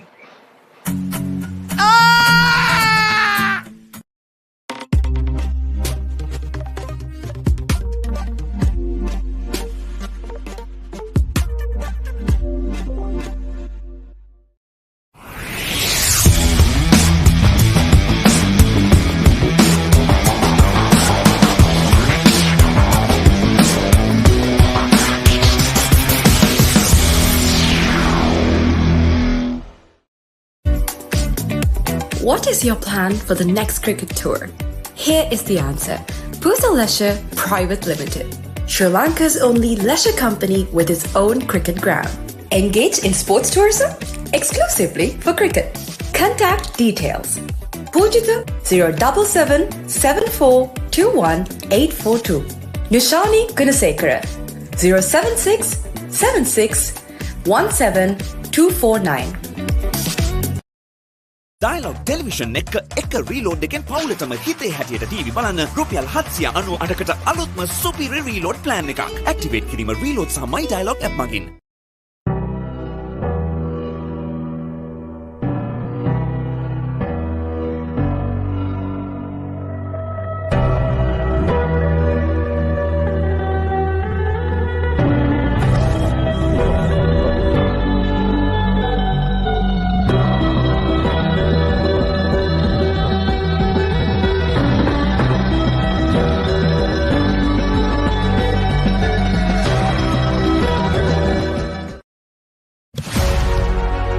Catch the excitement real time. Be up to date with it all. Let us capture your milestone. Get it sizzling hot off the turf. Hear the experts break it down. Dig deep into the nitty-gritty. Be inspired by their greatness. Relive all the scintillating action.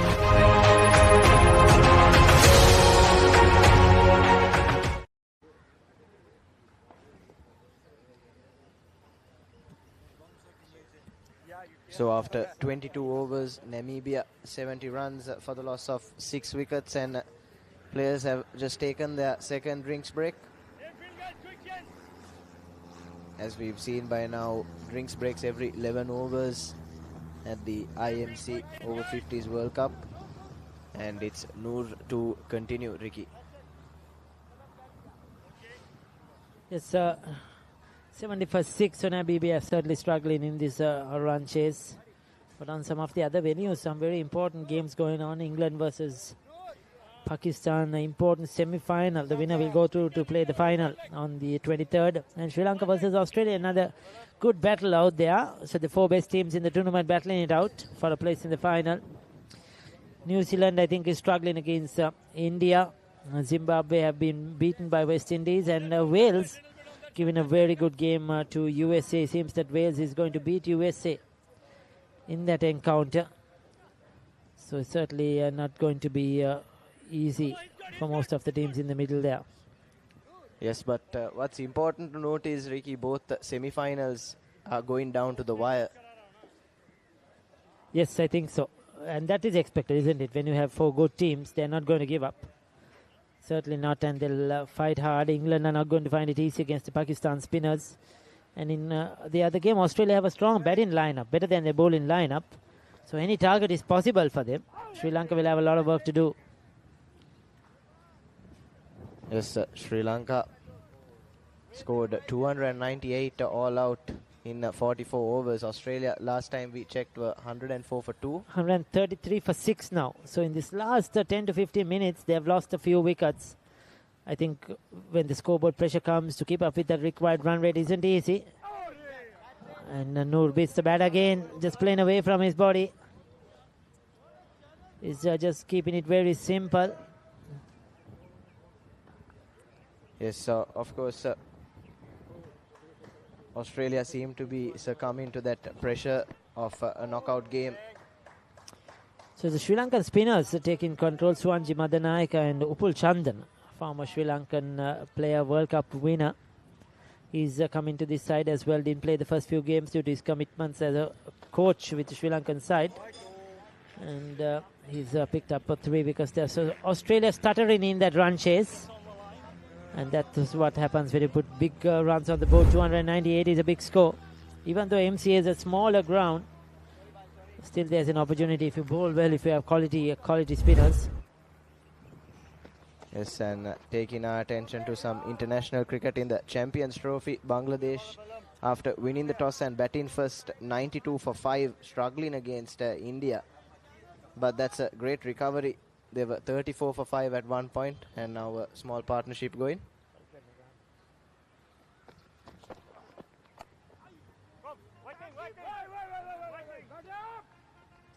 So yes, good to see the cricket played around the world. And Noor is getting through yet another quiet over, Ricky. Yes, he's been working hard. Played just a couple of games, didn't get much bowling. And it's good to see him getting an opportunity in this one to bowl and bat as well. Appeal for LBW, but that was going well down the leg side. A leg by to conclude the 23rd over. Namibia 72 for 6.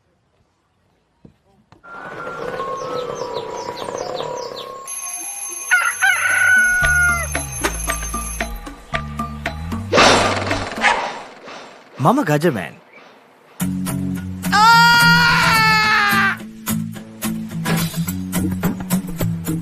මම හැමදේම කරන්නේ බොහොම පිළිවෙල. මං වැඩ කරන්නේ මගෝරිස්තුමා. එතුමාට නම් මාව නැතුවම බෑ.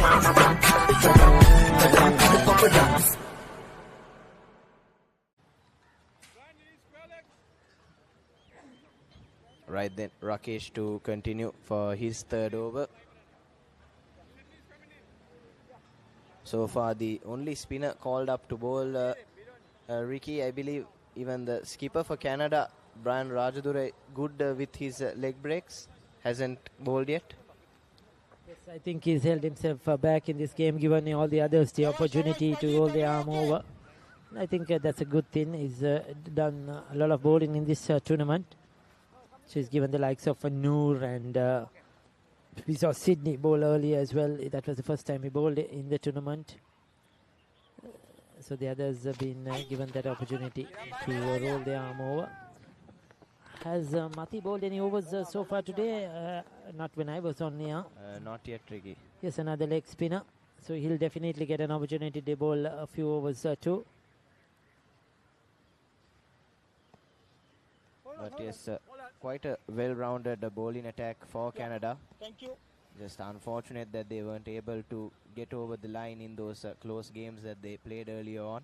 I think it's their batting. I think they did a decent job with the ball, but they just didn't have runs on the board in the games. In the Wales game, they were chasing. Bowlers did an excellent job, but in the other games, like Australia and South Africa, they didn't have enough runs to bowl at against stronger teams, and that's where they fell away. As Hartzenberg moves outside his off stump, gives himself some room to clip that away for a couple. But these two trying to survive for Namibia. Partnership 23 of 51 deliveries. They're trying to take this game as long as possible. They're certainly trying to bat, and they need to, make use of the overs.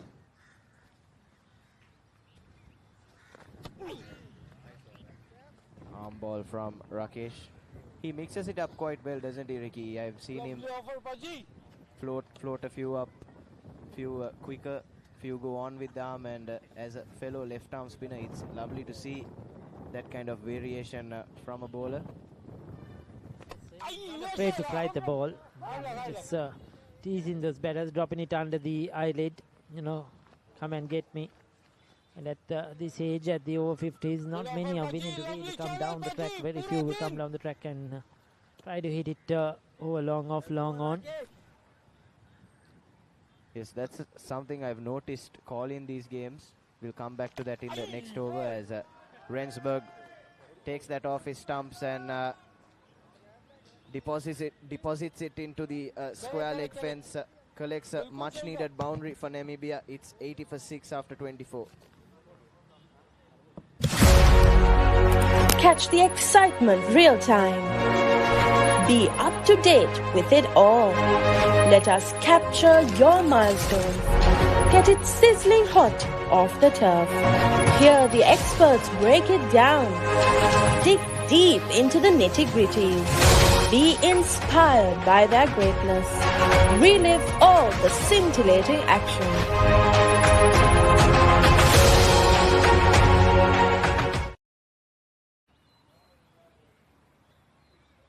Yes, coming back to that point from the previous over, Ricky, I haven't seen batsmen willing to step down the track in this tournament so far. It's very few really have used their feet.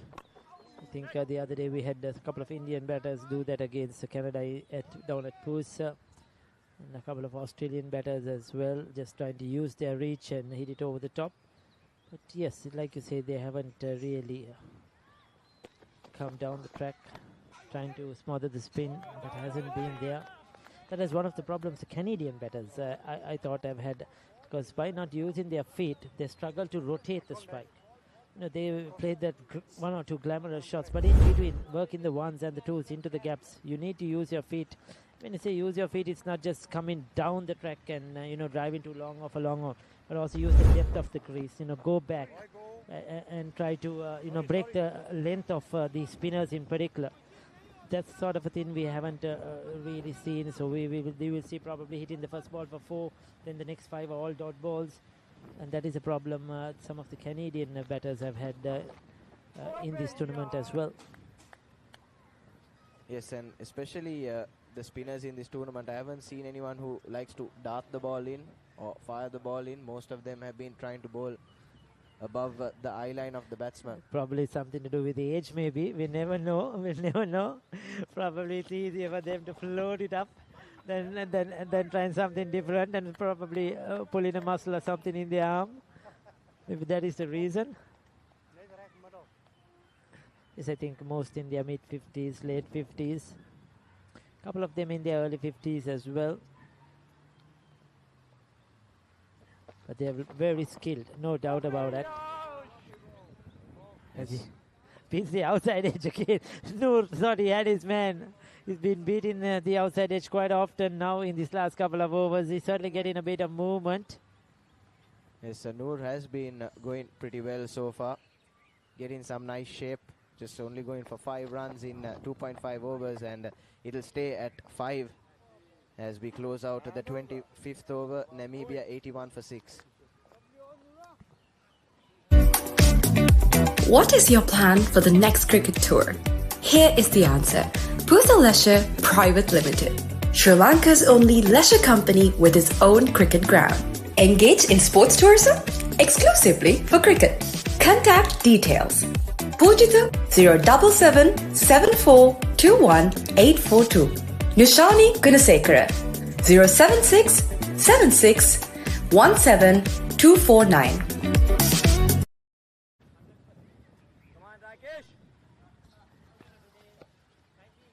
81 for 6, 25 was gone.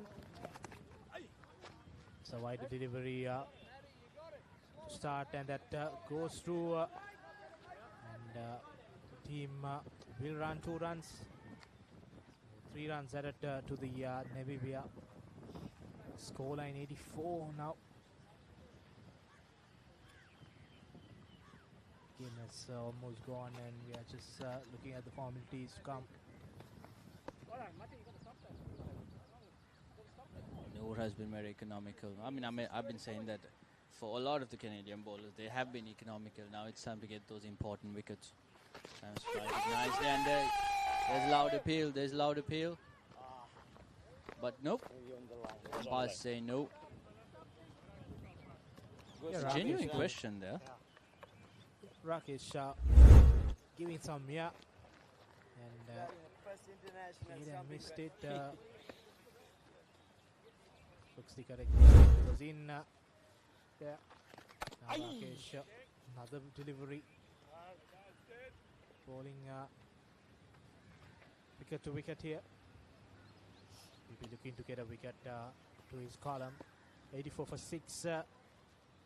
26th over in progress. Slow batting by these two players, and easily that's for a single there.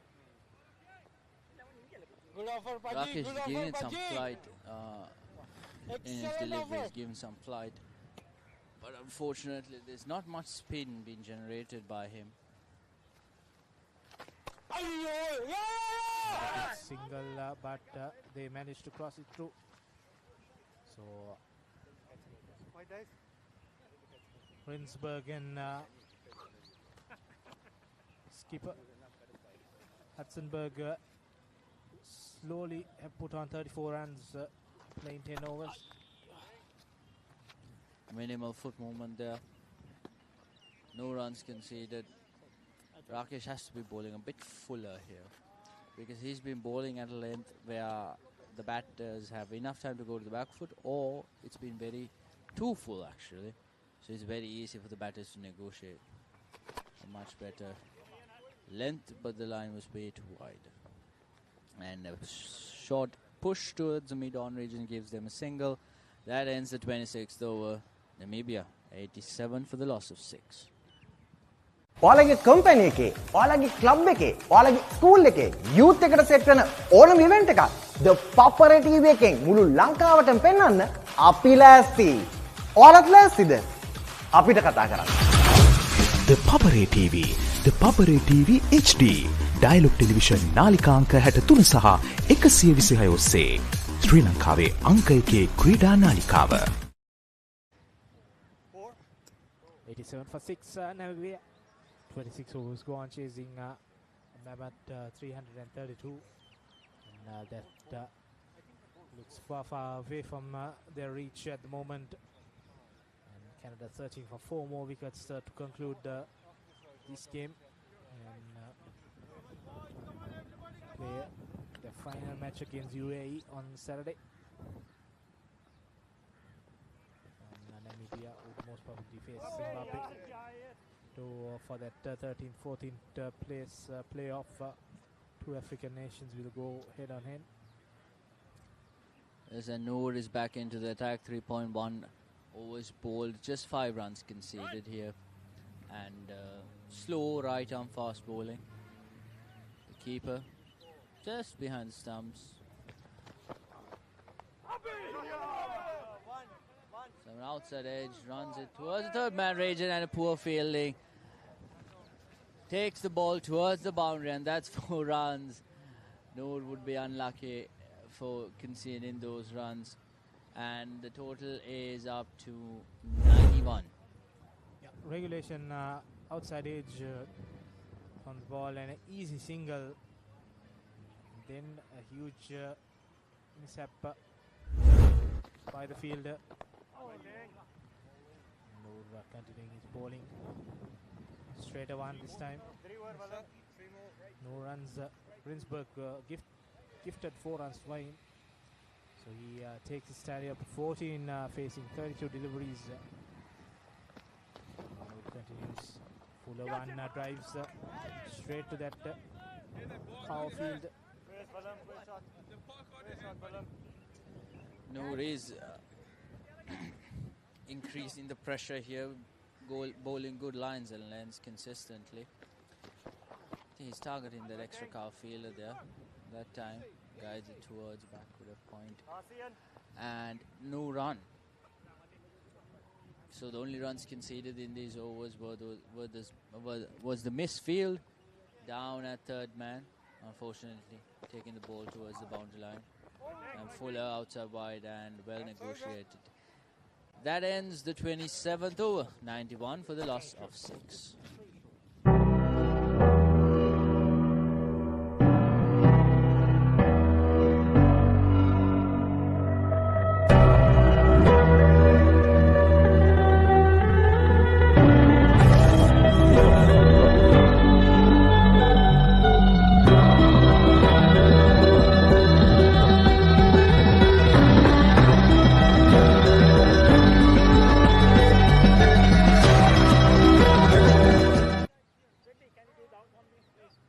For 6, 27 overs bowled. 18 overs remaining in this game. 241 runs required. And Thanks. Hudsenberg 19 and Rinsberg 14. That's okay.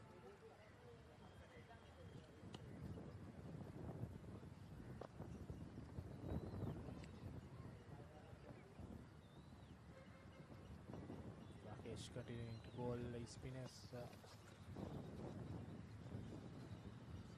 No, not Rakesh. Leg spin going on. That's good shot. Mati. Good channel. Iswarlingam. Yeah, Mati Iswarlingam brought in. Searching for a wicket. It's been 12 overs since the last wicket fall. Plays and misses. Very lucky not to edge it.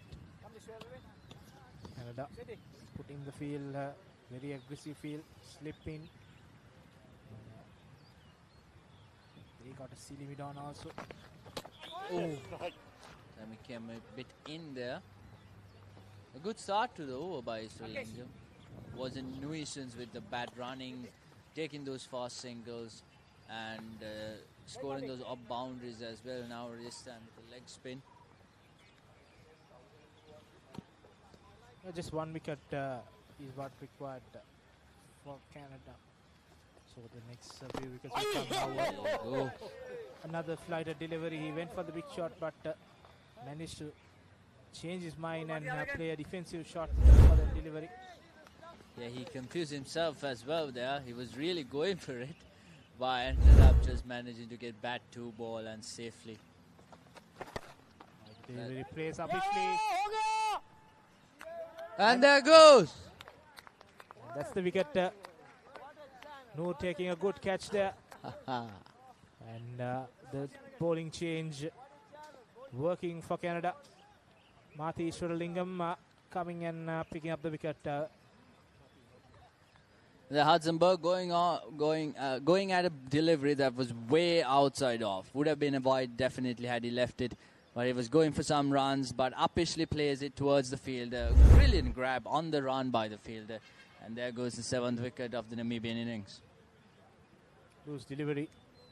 Could have just left it and get the wide, but he had other ideas and good catch there by Noor.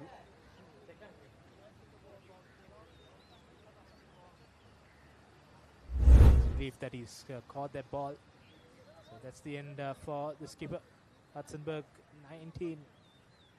out of 47. And the 7th wicket falls for Namibia. And it's just a matter of time to conclude this game. And I think Canada needs to ride on this momentum, not give them any breathing space, because they're on the offensive right now. They can grab a few wickets in quick succession. That pretty much puts the game to bed here for Namibia, with absolutely no chance of coming back. Thanks, mate. I assume it's a leg here. So the leg spin of Ishwalingam doing wonders and bringing Julian Finesse onto the bat, onto the crease with the bat. The last delivery of his over. 5 dot balls, a wicket. One of those. He'll try to toss it up again. And, he gets out of the mark with that. Misfield. Yeah, but no harm. So that concludes the 28th over. 97 for the loss of 7 wickets. Husa Leisure Private Limited is inviting you to invest for this project for the development of Gulf Coast and 120 individual houses, which will be selling outright. Required investment is $30 million, which is the value of 49% of shares, and is available for you to invest. Whatever amount you can invest will yield benefit within less than 5 years.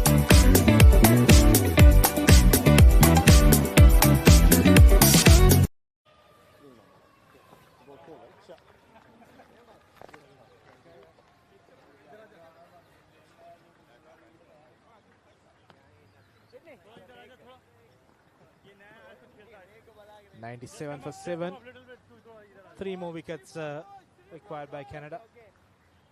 And, right arm over. Fancy facing no wickets for him. He would like to add a wicket to his column. Good straight delivery, wicket to wicket ball. He'll have to go at Finesse like that, because he's not generating anything out of the pitch. There's no spin, there's no bounce, there's no real pace generating either. So he has to be very compact in his line. And at that time, a wild swing, could not get back to bowl, and it safely travels towards the wicketkeeper at a reasonably comfortable height. 2 dot deliveries start off Noor's 5th over. Replay of that. Slightly short. Could not time it now. The ball up. There goes the upper top edge, and this time runs it and catches it. Oh, Noor's been very active in the field. The last over grabbed on to an absolutely brilliant catch, this time off of his own bowling. The top edge skies it, and Noor runs towards it, grabs it. There goes the 8 wicket Finesse for just 1 after facing 3 deliveries. Namibia 28.3 overs, 92 for the loss of 8 wickets.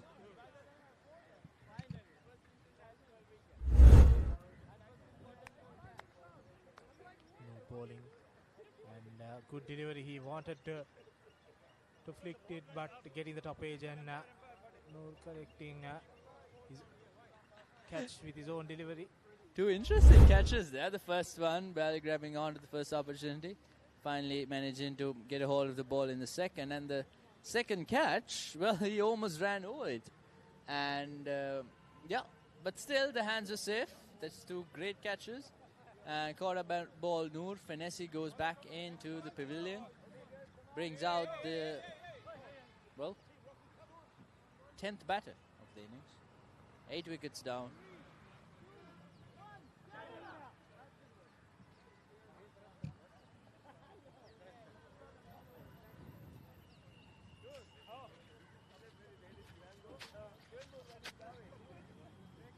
Leg stump. William Jennings comes in for Namibia at number 10. Right arm over, 3 to 2 more wickets for Canada. And, that will be it in this game. Noor also bowling well and finally gets a wicket to his belt. Good delivery. Driving it straight to that extra cover field. Who is being brought in?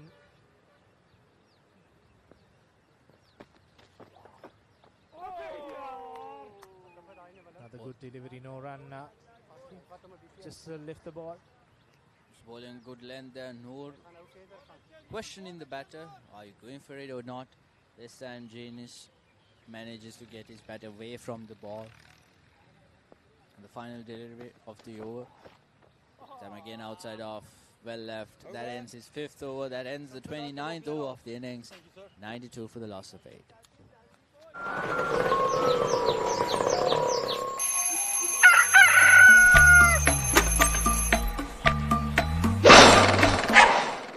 Mama Gajaman.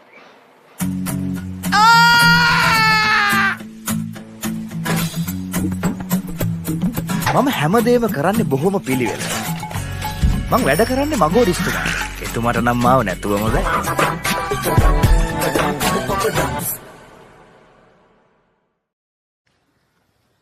29 was gone. 92 for 8. Rinsberg facing Lingam. And he punches down to get a single easy one. The Iswarlinga's spin will have to do some magic here. Because the pitch is a spin-friendly pitch as of right now. And Iswarlinga needs to do something here and get that extra wicket or two, if possible. Yeah, he's the one who took the first wicket in the last over. There goes an uppish shot, but lands safely. And the ball runs down towards the long off region. Just for a single. Good channel, Matty. Good channel, Matty boy. Yeah, he came in the previous over and got the wicket because for about 17 overs, Namibia put on a partnership of more than 40 runs. And he finally broke it. And then lovely Noor also got a wicket from the other end. So the bowling change, bringing in Ishwarlingam working for Canada. We'll fly this delivery. That time a bit outside off, making the batter play it, but luckily for the batter, no bat involved there. Ishwarlingam has been bowling extremely well, despite it being his 2nd over. Already gotten a wicket. Yourself, lovely start, boy. Lovely answer, boy. Ishwarlingam. Mati, the ball has to turn, not you.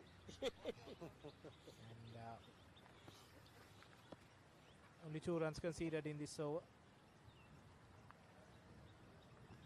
And Mati will try.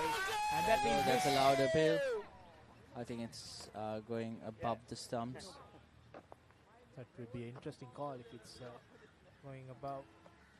And let's close the 30th. Let's have a look at the replay. Spinning away could be the reason for umpire not to give it out. And that concludes the 30th 94 for Love.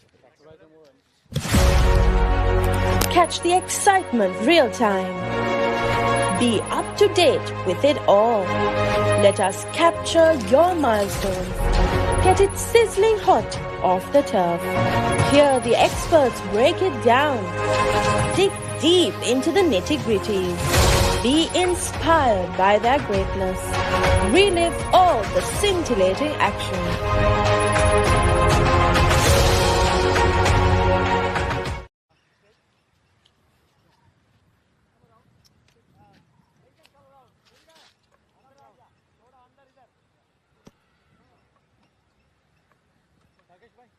So 94 for 8 after 30 overs.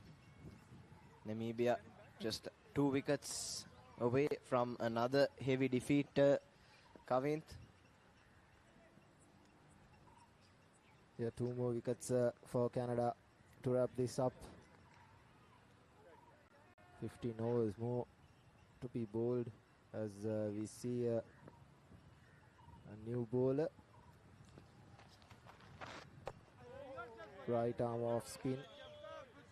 Kaiser, the number 3 batsman for Canada, coming into the attack. And yes, like we were discussing previously, Canada just giving a chance for all their players to roll the arm over get a few overs in. They've been bowling tight line and lengths. All bowlers should be credited for that. It's been tough going for Namibia. 94 for 8. It's Guinness and Rensburg who's in this crease. Rensburg faced 40 deliveries for his 15 runs, and Guinness looks like he'll pat this out. Yes, good start for Kaiser. 5 dot balls, 1 away from a maiden, and yes, blocked by Guinness, and it's made no to start with from Kaiser. Namibia 94 for 8 after 31. What is your plan for the next cricket tour? Here is the answer. Pusa Leisure Private Limited, Sri Lanka's only leisure company with its own cricket ground.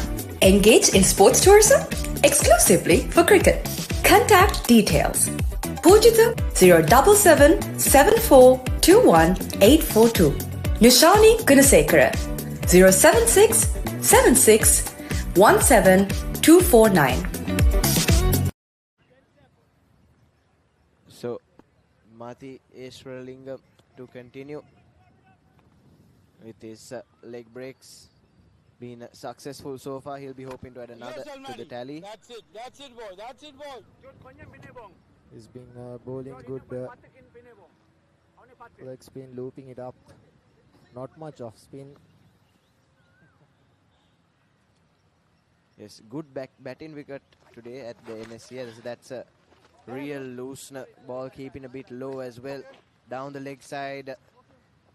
Ball just stopping about 10 yards away from that fine leg boundary where Brian Rajadurai does the cleaning up, and 3 runs added to the Namibian total.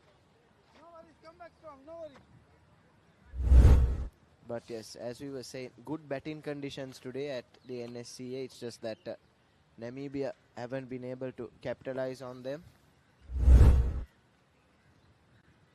It's the partnership, it's the third wicket partnership for Canada that really turned things around between Raja and Tilati. They smashed 110 odd runs in just 90 odd deliveries before Raja got out down the leg side. That has been the difference so far in the game. And at that partnership at the end between Rakesh and Panchaba. Panchaba single-handedly scored a half century as well. Hit 3 big sixes out of the park as well. And good fielding from Canada. There again, it's a good all-round performance so far from Canada. They've got all 3 departments covered in this game. Lost a couple of early wickets for just 8 runs, and from then on they turned it around, and that's good flight. Probably took it on the full toss. The Namibian batsman not really looking to attack. 233 runs to get off 79 deliveries. It's an uphill task. As that's a top edge, but keeper unable to get there in time. 99 for 8 then after 32 overs.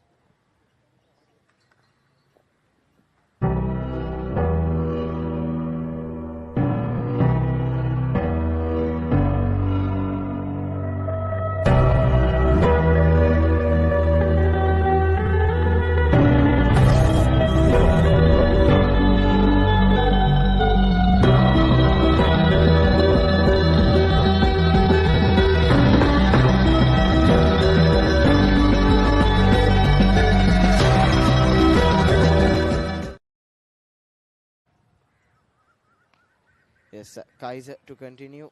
maiden over in his first over. And yes, as we were discussing, Kavint, I also would agree that that third wicket partnership for Canada is what really took the game away. The pitch was favourable for the seamers up front. Namibia did capitalise, had them 8 for 2, but couldn't force their advantage and ended up conceding a total that, as we can clearly see, well out of their reach. Rensburg, he's the man who's faced 46 deliveries. He's been out there for a while, and the Namibian partnerships have been more. As that's up in the air, but on the bounce to the field at deep mid wicket. Living dangerously is Rensburg, and with that, with those 2 runs off the over so far, Namibia have crossed the 100-run mark. This time though, Janis plays all around a straight one, and it's the 9th wicket down for Namibia. Kaiser strikes.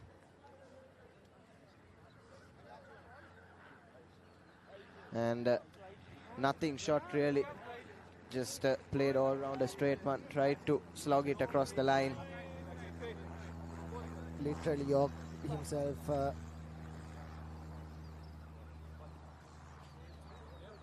And that probably will be the drinks break taken as well. Here's the replay. Literally Yorked himself, as you correctly said, Nathan. Tried to play it across the line, and he was castled.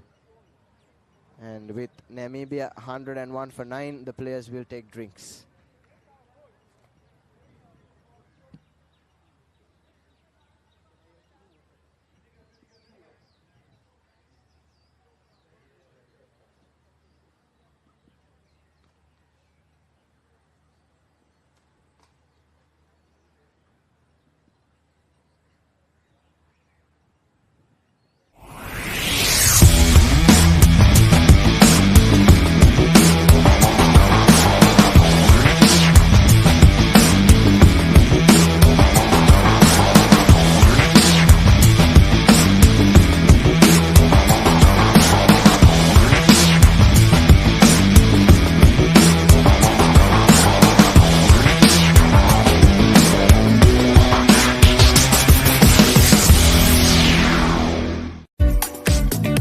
What is your plan for the next cricket tour?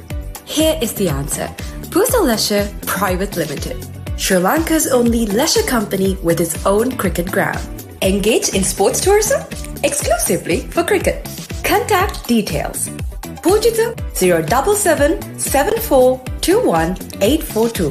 Nushani Gunasekara 076 76 17 249.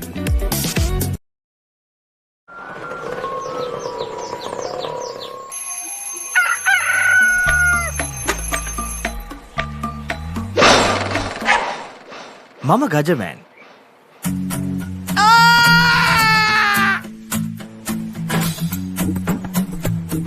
මම හැමදේම කරන්නේ බොහොම පිළිවෙල. මං වැඩ කරන්නේ මගෝරිස්තුමා. එතුමාට නම් මාව නැතුවම බෑ.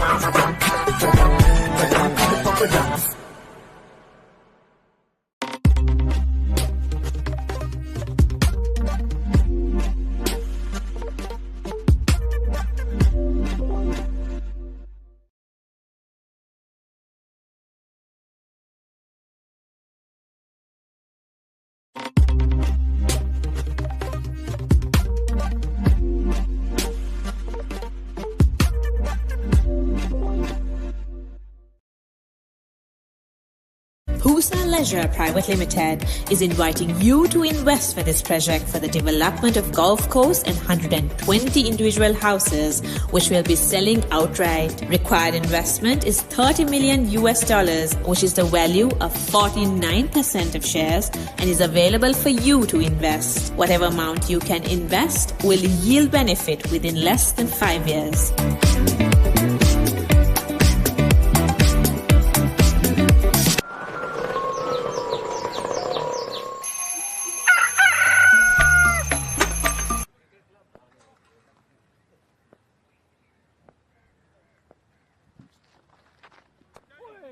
we're back live, and Ken Joseph, the last man for Namibia. And Kaiser closes out his second over. Namibia 101 for 9 after 33.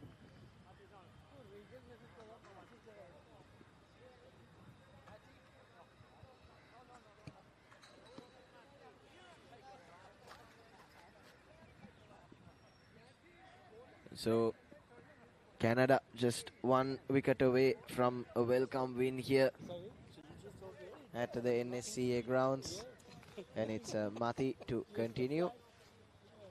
Rensburg has looked quite solid. He's on 17 of 47 deliveries, and yes, I think this last pair will look to bat as long as possible. Yeah, the Namibian batsmen have occupied the crease, but they've not accumulated runs at the required rate is the problem here.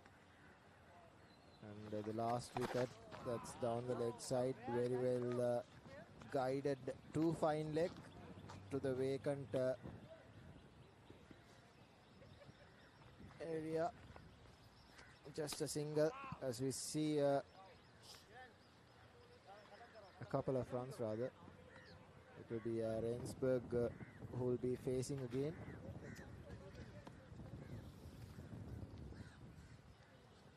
Yes, and what about the results from other games? And it looks like Sri Lanka will secure a victory. Looks like they've already secured the victory. And the live matches that is going in is Pakistan. They scored 231 for 9, and England at the moment 136 for the loss of 6 wickets. Looks like at the moment it will be a Sri Lanka-Pakistan final. Yes, barring a miracle from England, Sri Lanka, as you said, Australia crumbling from a decent position of 103 for 1, being bowled out for, I assume, under the 200 run mark. And yes, quite a close affair between Pakistan and England, as that brings an end to the 34th over. Namibia 103 for the loss of 9.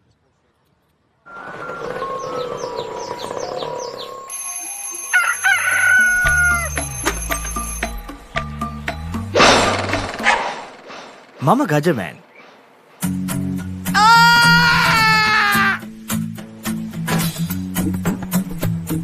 මම හැමදේම කරන්නේ බොහොම පිළිවෙල. මං වැඩ කරන්නේ මගෝරි. Yeah, the results so far. South Africa have won by 7 wickets, and India have won by 138 runs against New Zealand, and Sri Lanka secure a final against probably Pakistan or England. Sri Lanka scored 298 runs all out, and Australia have been bundled out to 174 runs, and Sri Lanka go in to the final, and Wales have won by 10 wickets against USA, and West Indies have won by 10 wickets as well. There were 7 matches that was played today, and just 2 matches, including this match, needing a result, and all eyes on will be on the Pakistan-England game. England in trouble, but they have 4 wickets remaining, and hence it's a close match and one to witness. Yes, England requiring 80 odd runs or so, with 4 wickets in the tank against Pakistan to decide who will join Sri Lanka. Yes, England require 95 runs in 66 balls.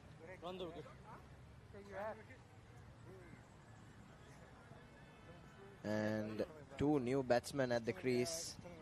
Snellgrove and Knightley Change of action. both Round the have wicket. faced a combined 14 deliveries, so should be an interesting affair at the NCC grounds as Kaiser comes from round the wickets to close out his third over. Namibia 109 for 9 after 35.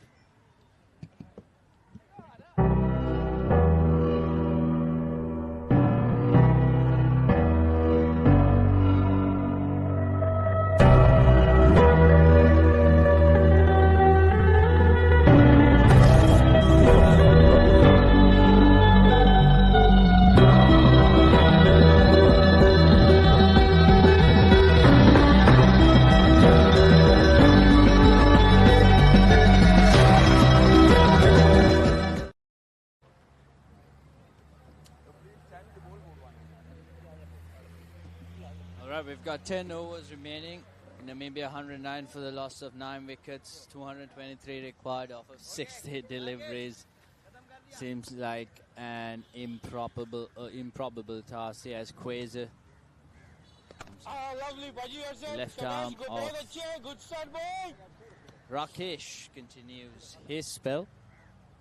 Rensenberg 19 off of 54. A lonely stand there alongside Joseph. 6 runs off of 8 deliveries as they pushes down towards the mid-on region for a single, bringing Joseph back into the strike. Shabash, Baji. Joseph scoring 6 out of 8 balls. The B look to get some entertainment. Number 11 batsman goes to the back foot and punches through the gap, and that fielder couldn't cut it off. And now 3 fielders converging it, and then finally covering the ball as Joseph runs to. So 2 more runs to the tally. He will look to score some runs and have some entertainment in this final few.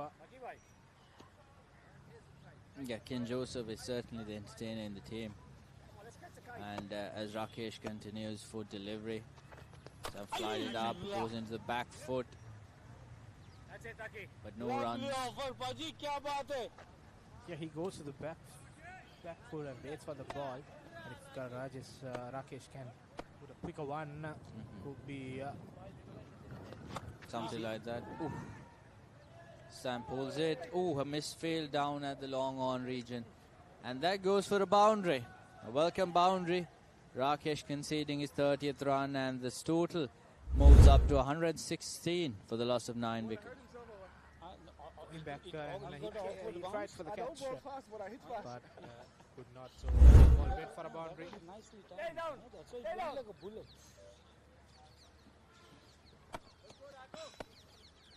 Final ball of the 36th over. Stop, Arif. What a stop ball. That extra cover fielder. That was my best shot. That concludes the 36, 119 for the loss of 9 wickets. Pusa Leisure Private Limited is inviting you to invest for this project for the development of golf course and 120 individual houses, which will be selling outright. Required investment is $30 million, which is the value of 49% of shares, and is available for you to invest. Whatever amount you can invest will yield benefit within less than 5 years.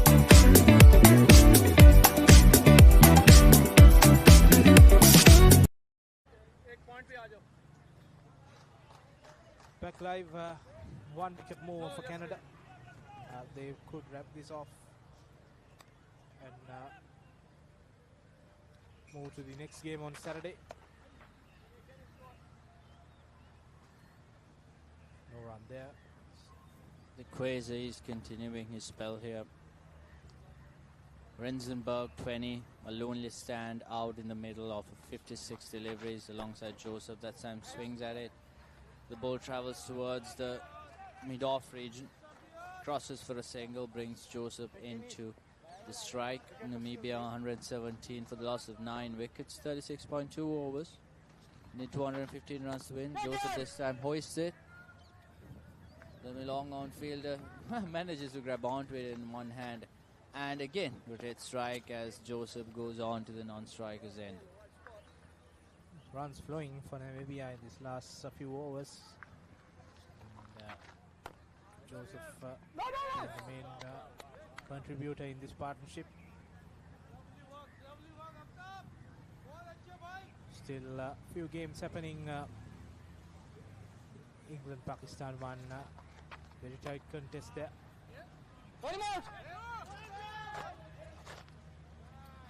Sri Lanka securing a spot in the final, beating the unbeaten Australians in the first round. So they will have to play on Saturday against the losing team against England and Pakistan. That time short and slow, nicely negotiated. That ends the 37th over. Namibia 118 for the loss of 9. Catch the excitement real time. Be up to date with it all. Let us capture your milestones. Get it sizzling hot off the turf. Hear the experts break it down. Dig deep into the nitty-gritties.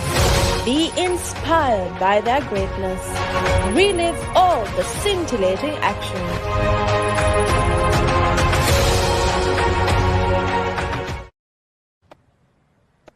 IMC Over-50s World Cup 2025, and continuing the playoffs.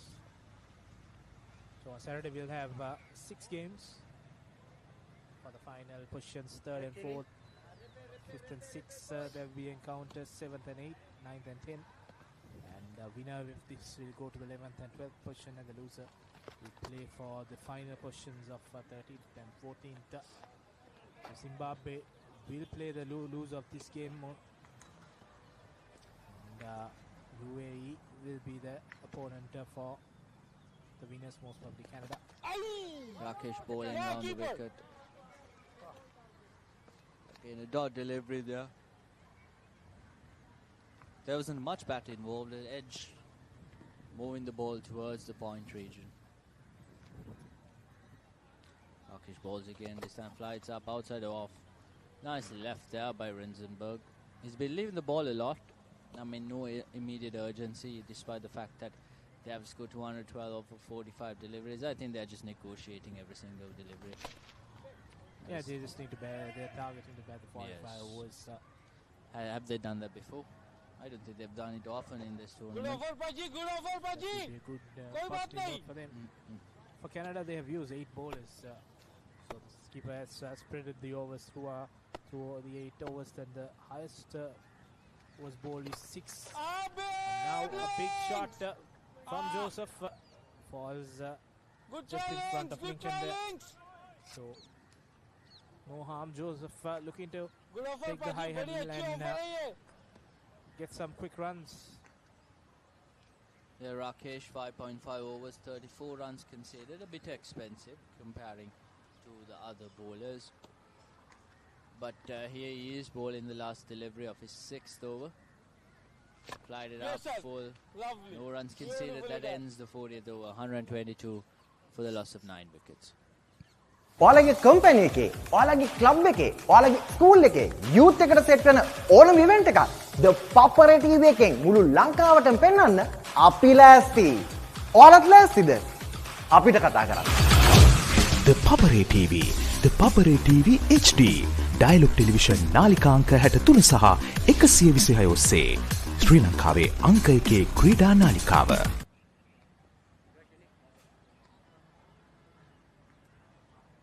38 overs gone, 39th over in progress for Canada. Searching for the final wicket for now about 6 overs. The last wicket fell at the score of 101. These two players have added 21 runs. Play and miss there by Joseph. Rakesh bowling. Good delivery there. Joseph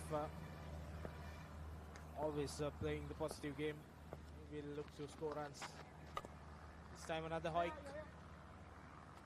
Goes towards mid wicket. He walks through for another single.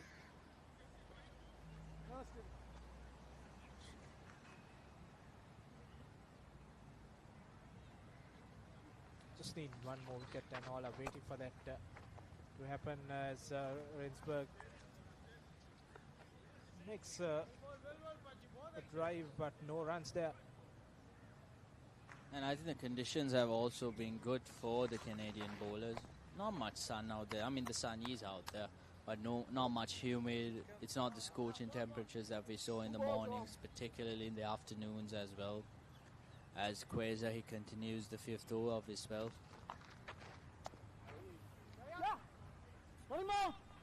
Another quick single there. Yeah, it was very hot and humid conditions, burning clear blue skies, and bowling at this time is very easy. Now this time appeal, but ball will drift past the leg stump, so that concludes the 39th over, 124 for the loss of 9 wickets.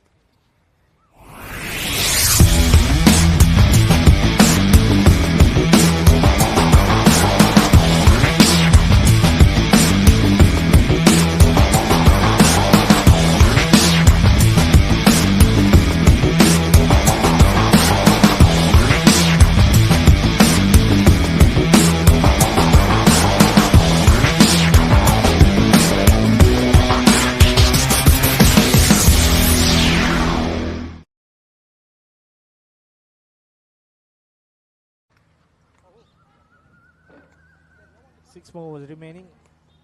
Just the formalities to happen here at the Ratmalana ground. NSCA ground at Ratmalana.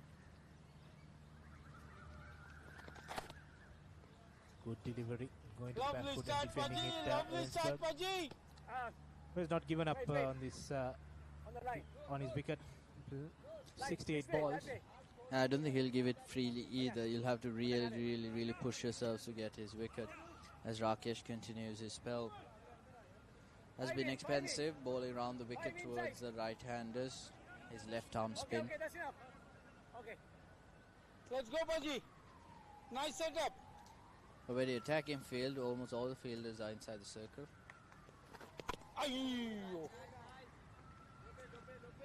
Another good delivery.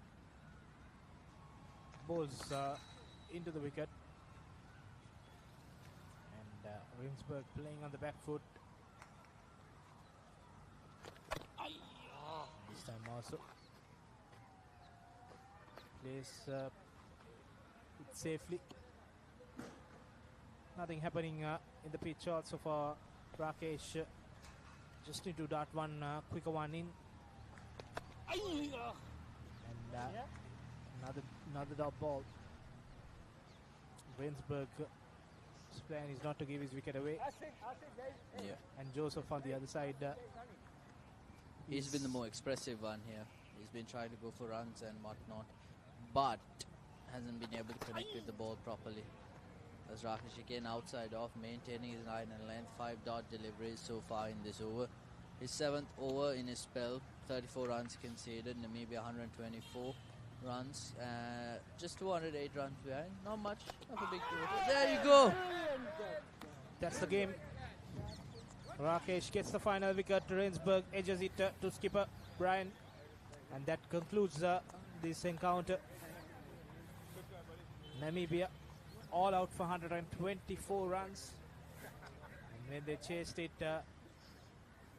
chasing 332. So that concludes the game. Yeah, and Rinsberg ends finally. 72 deliveries faced, 23 runs scored. Joseph remains unbeaten on 16 after facing 18 deliveries this time.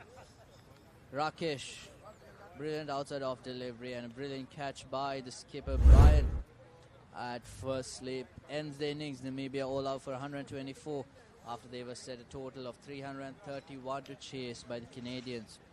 Namibia won the toss and elected to field first, something that was expected out of the toss-winning captain, considering the conditions of the pitch. But Canadians capitalized despite a slow start, losing 2 wickets in quick succession. Went on to pose a total of 331, not an easy total to chase. Namibia coming into back, suffered the same batting collapse in the first overs, same as the Canadians, but could not recover. There was no real partnerships going on. Consistent wickets were falling. As the teams shake hands and pay respects to one another after a thrilling encounter again, a game that was enjoyed by many fans across the world. There you go, the final result. Team Canada wins the match by a mammoth 207 runs. That's a comprehensive win. Canada batting team putting a lot of runs, and then the bowlers doing up the remaining work and getting that victory by 207 runs. So they notched their second win in this tournament. So now they can have the opportunity to finish 11th or 12th guaranteed. So they won't be the last two teams in this tournament, and they will face UAE coming up on Saturday, and Namibia would face Zimbabwe. Is what the information we're getting.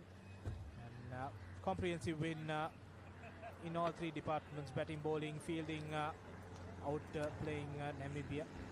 Namibia's fielding have let them down, especially few drop catches. If they hung on to that, the game could have been slightly different than this. Yes, this is a live telecast brought to you by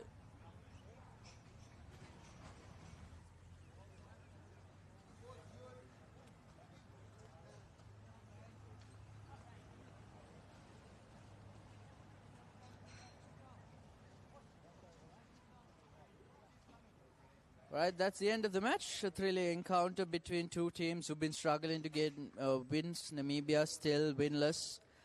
Started their second innings was relatively poor. The standout performers being Fleming, 30 off of 46, and a defiant stand by Rensburg, 23 off of 73. Joseph remained unbeaten on 16 off of 18, but the rest of the batters, Nokia, Theron, Titus, Strange, Gauss, Finessi, and Jennings could not get their total up to a double-digit mark. Hartzenberg, the captain, also stayed strong, but unfortunately was dismissed by Iswarlingam for just 19 runs. They only could manage to bring up a total of 124 runs over 40 overs, having been given 19 extra runs as extras by the Canadian bowlers.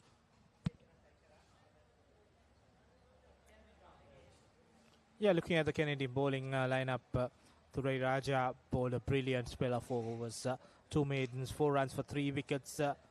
Panchabe scored a 50 but couldn't get any wickets. So, and Roberts picking up 2 for 12, and Rakesh Noor, Ishwarlingam and Kwaiza picking up 1 wicket each, and there was a run out of Strange to complete the 10 wickets, and wickets fell at 2 wickets. The first 2 wickets fell at the score 0, then 17, 45, 45, 52, 91. Then there was a partnership of 39 runs. Then another wicket at 92, 101, and the final one falling at 124. So that concludes the bowling lineup of Canada.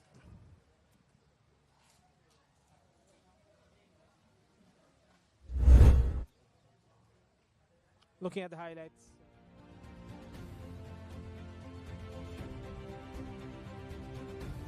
Early 2 wickets for Namibia by the bowling of Raja. Then slightly batting by Fleming, who took Namibia into a good position. Then Raja claiming his third, the big one of Fleming there. And then slight few runs. Then the run out came in of Strange. Roberts claiming a wicket there. Runs were very few and far for Namibia as Canada continue on with the wickets. Few edges here and there. The spinners finally coming in and got some wickets.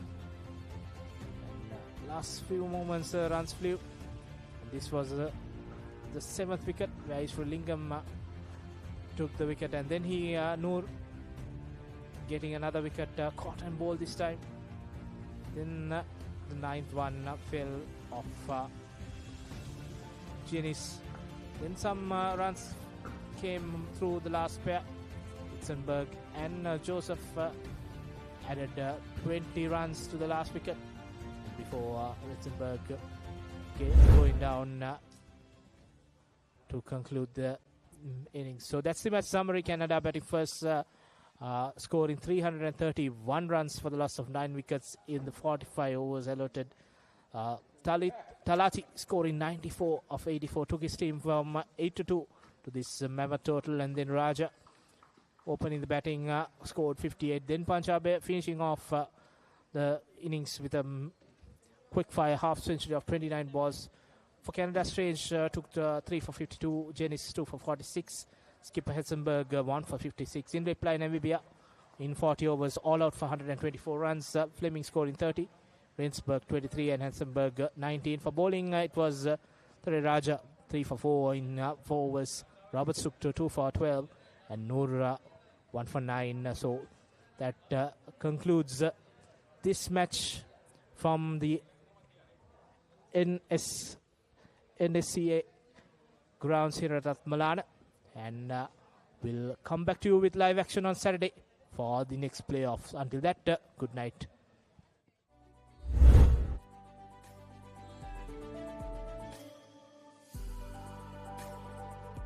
Up in the air and drops. Strong lad there, he was at it. But straight towards the field at Calvary. And witness some very, very high quality ice. Strange or even Kim up to the umpire. 9 runs out of 7, 300. And towards the long off it. All caught. They're good.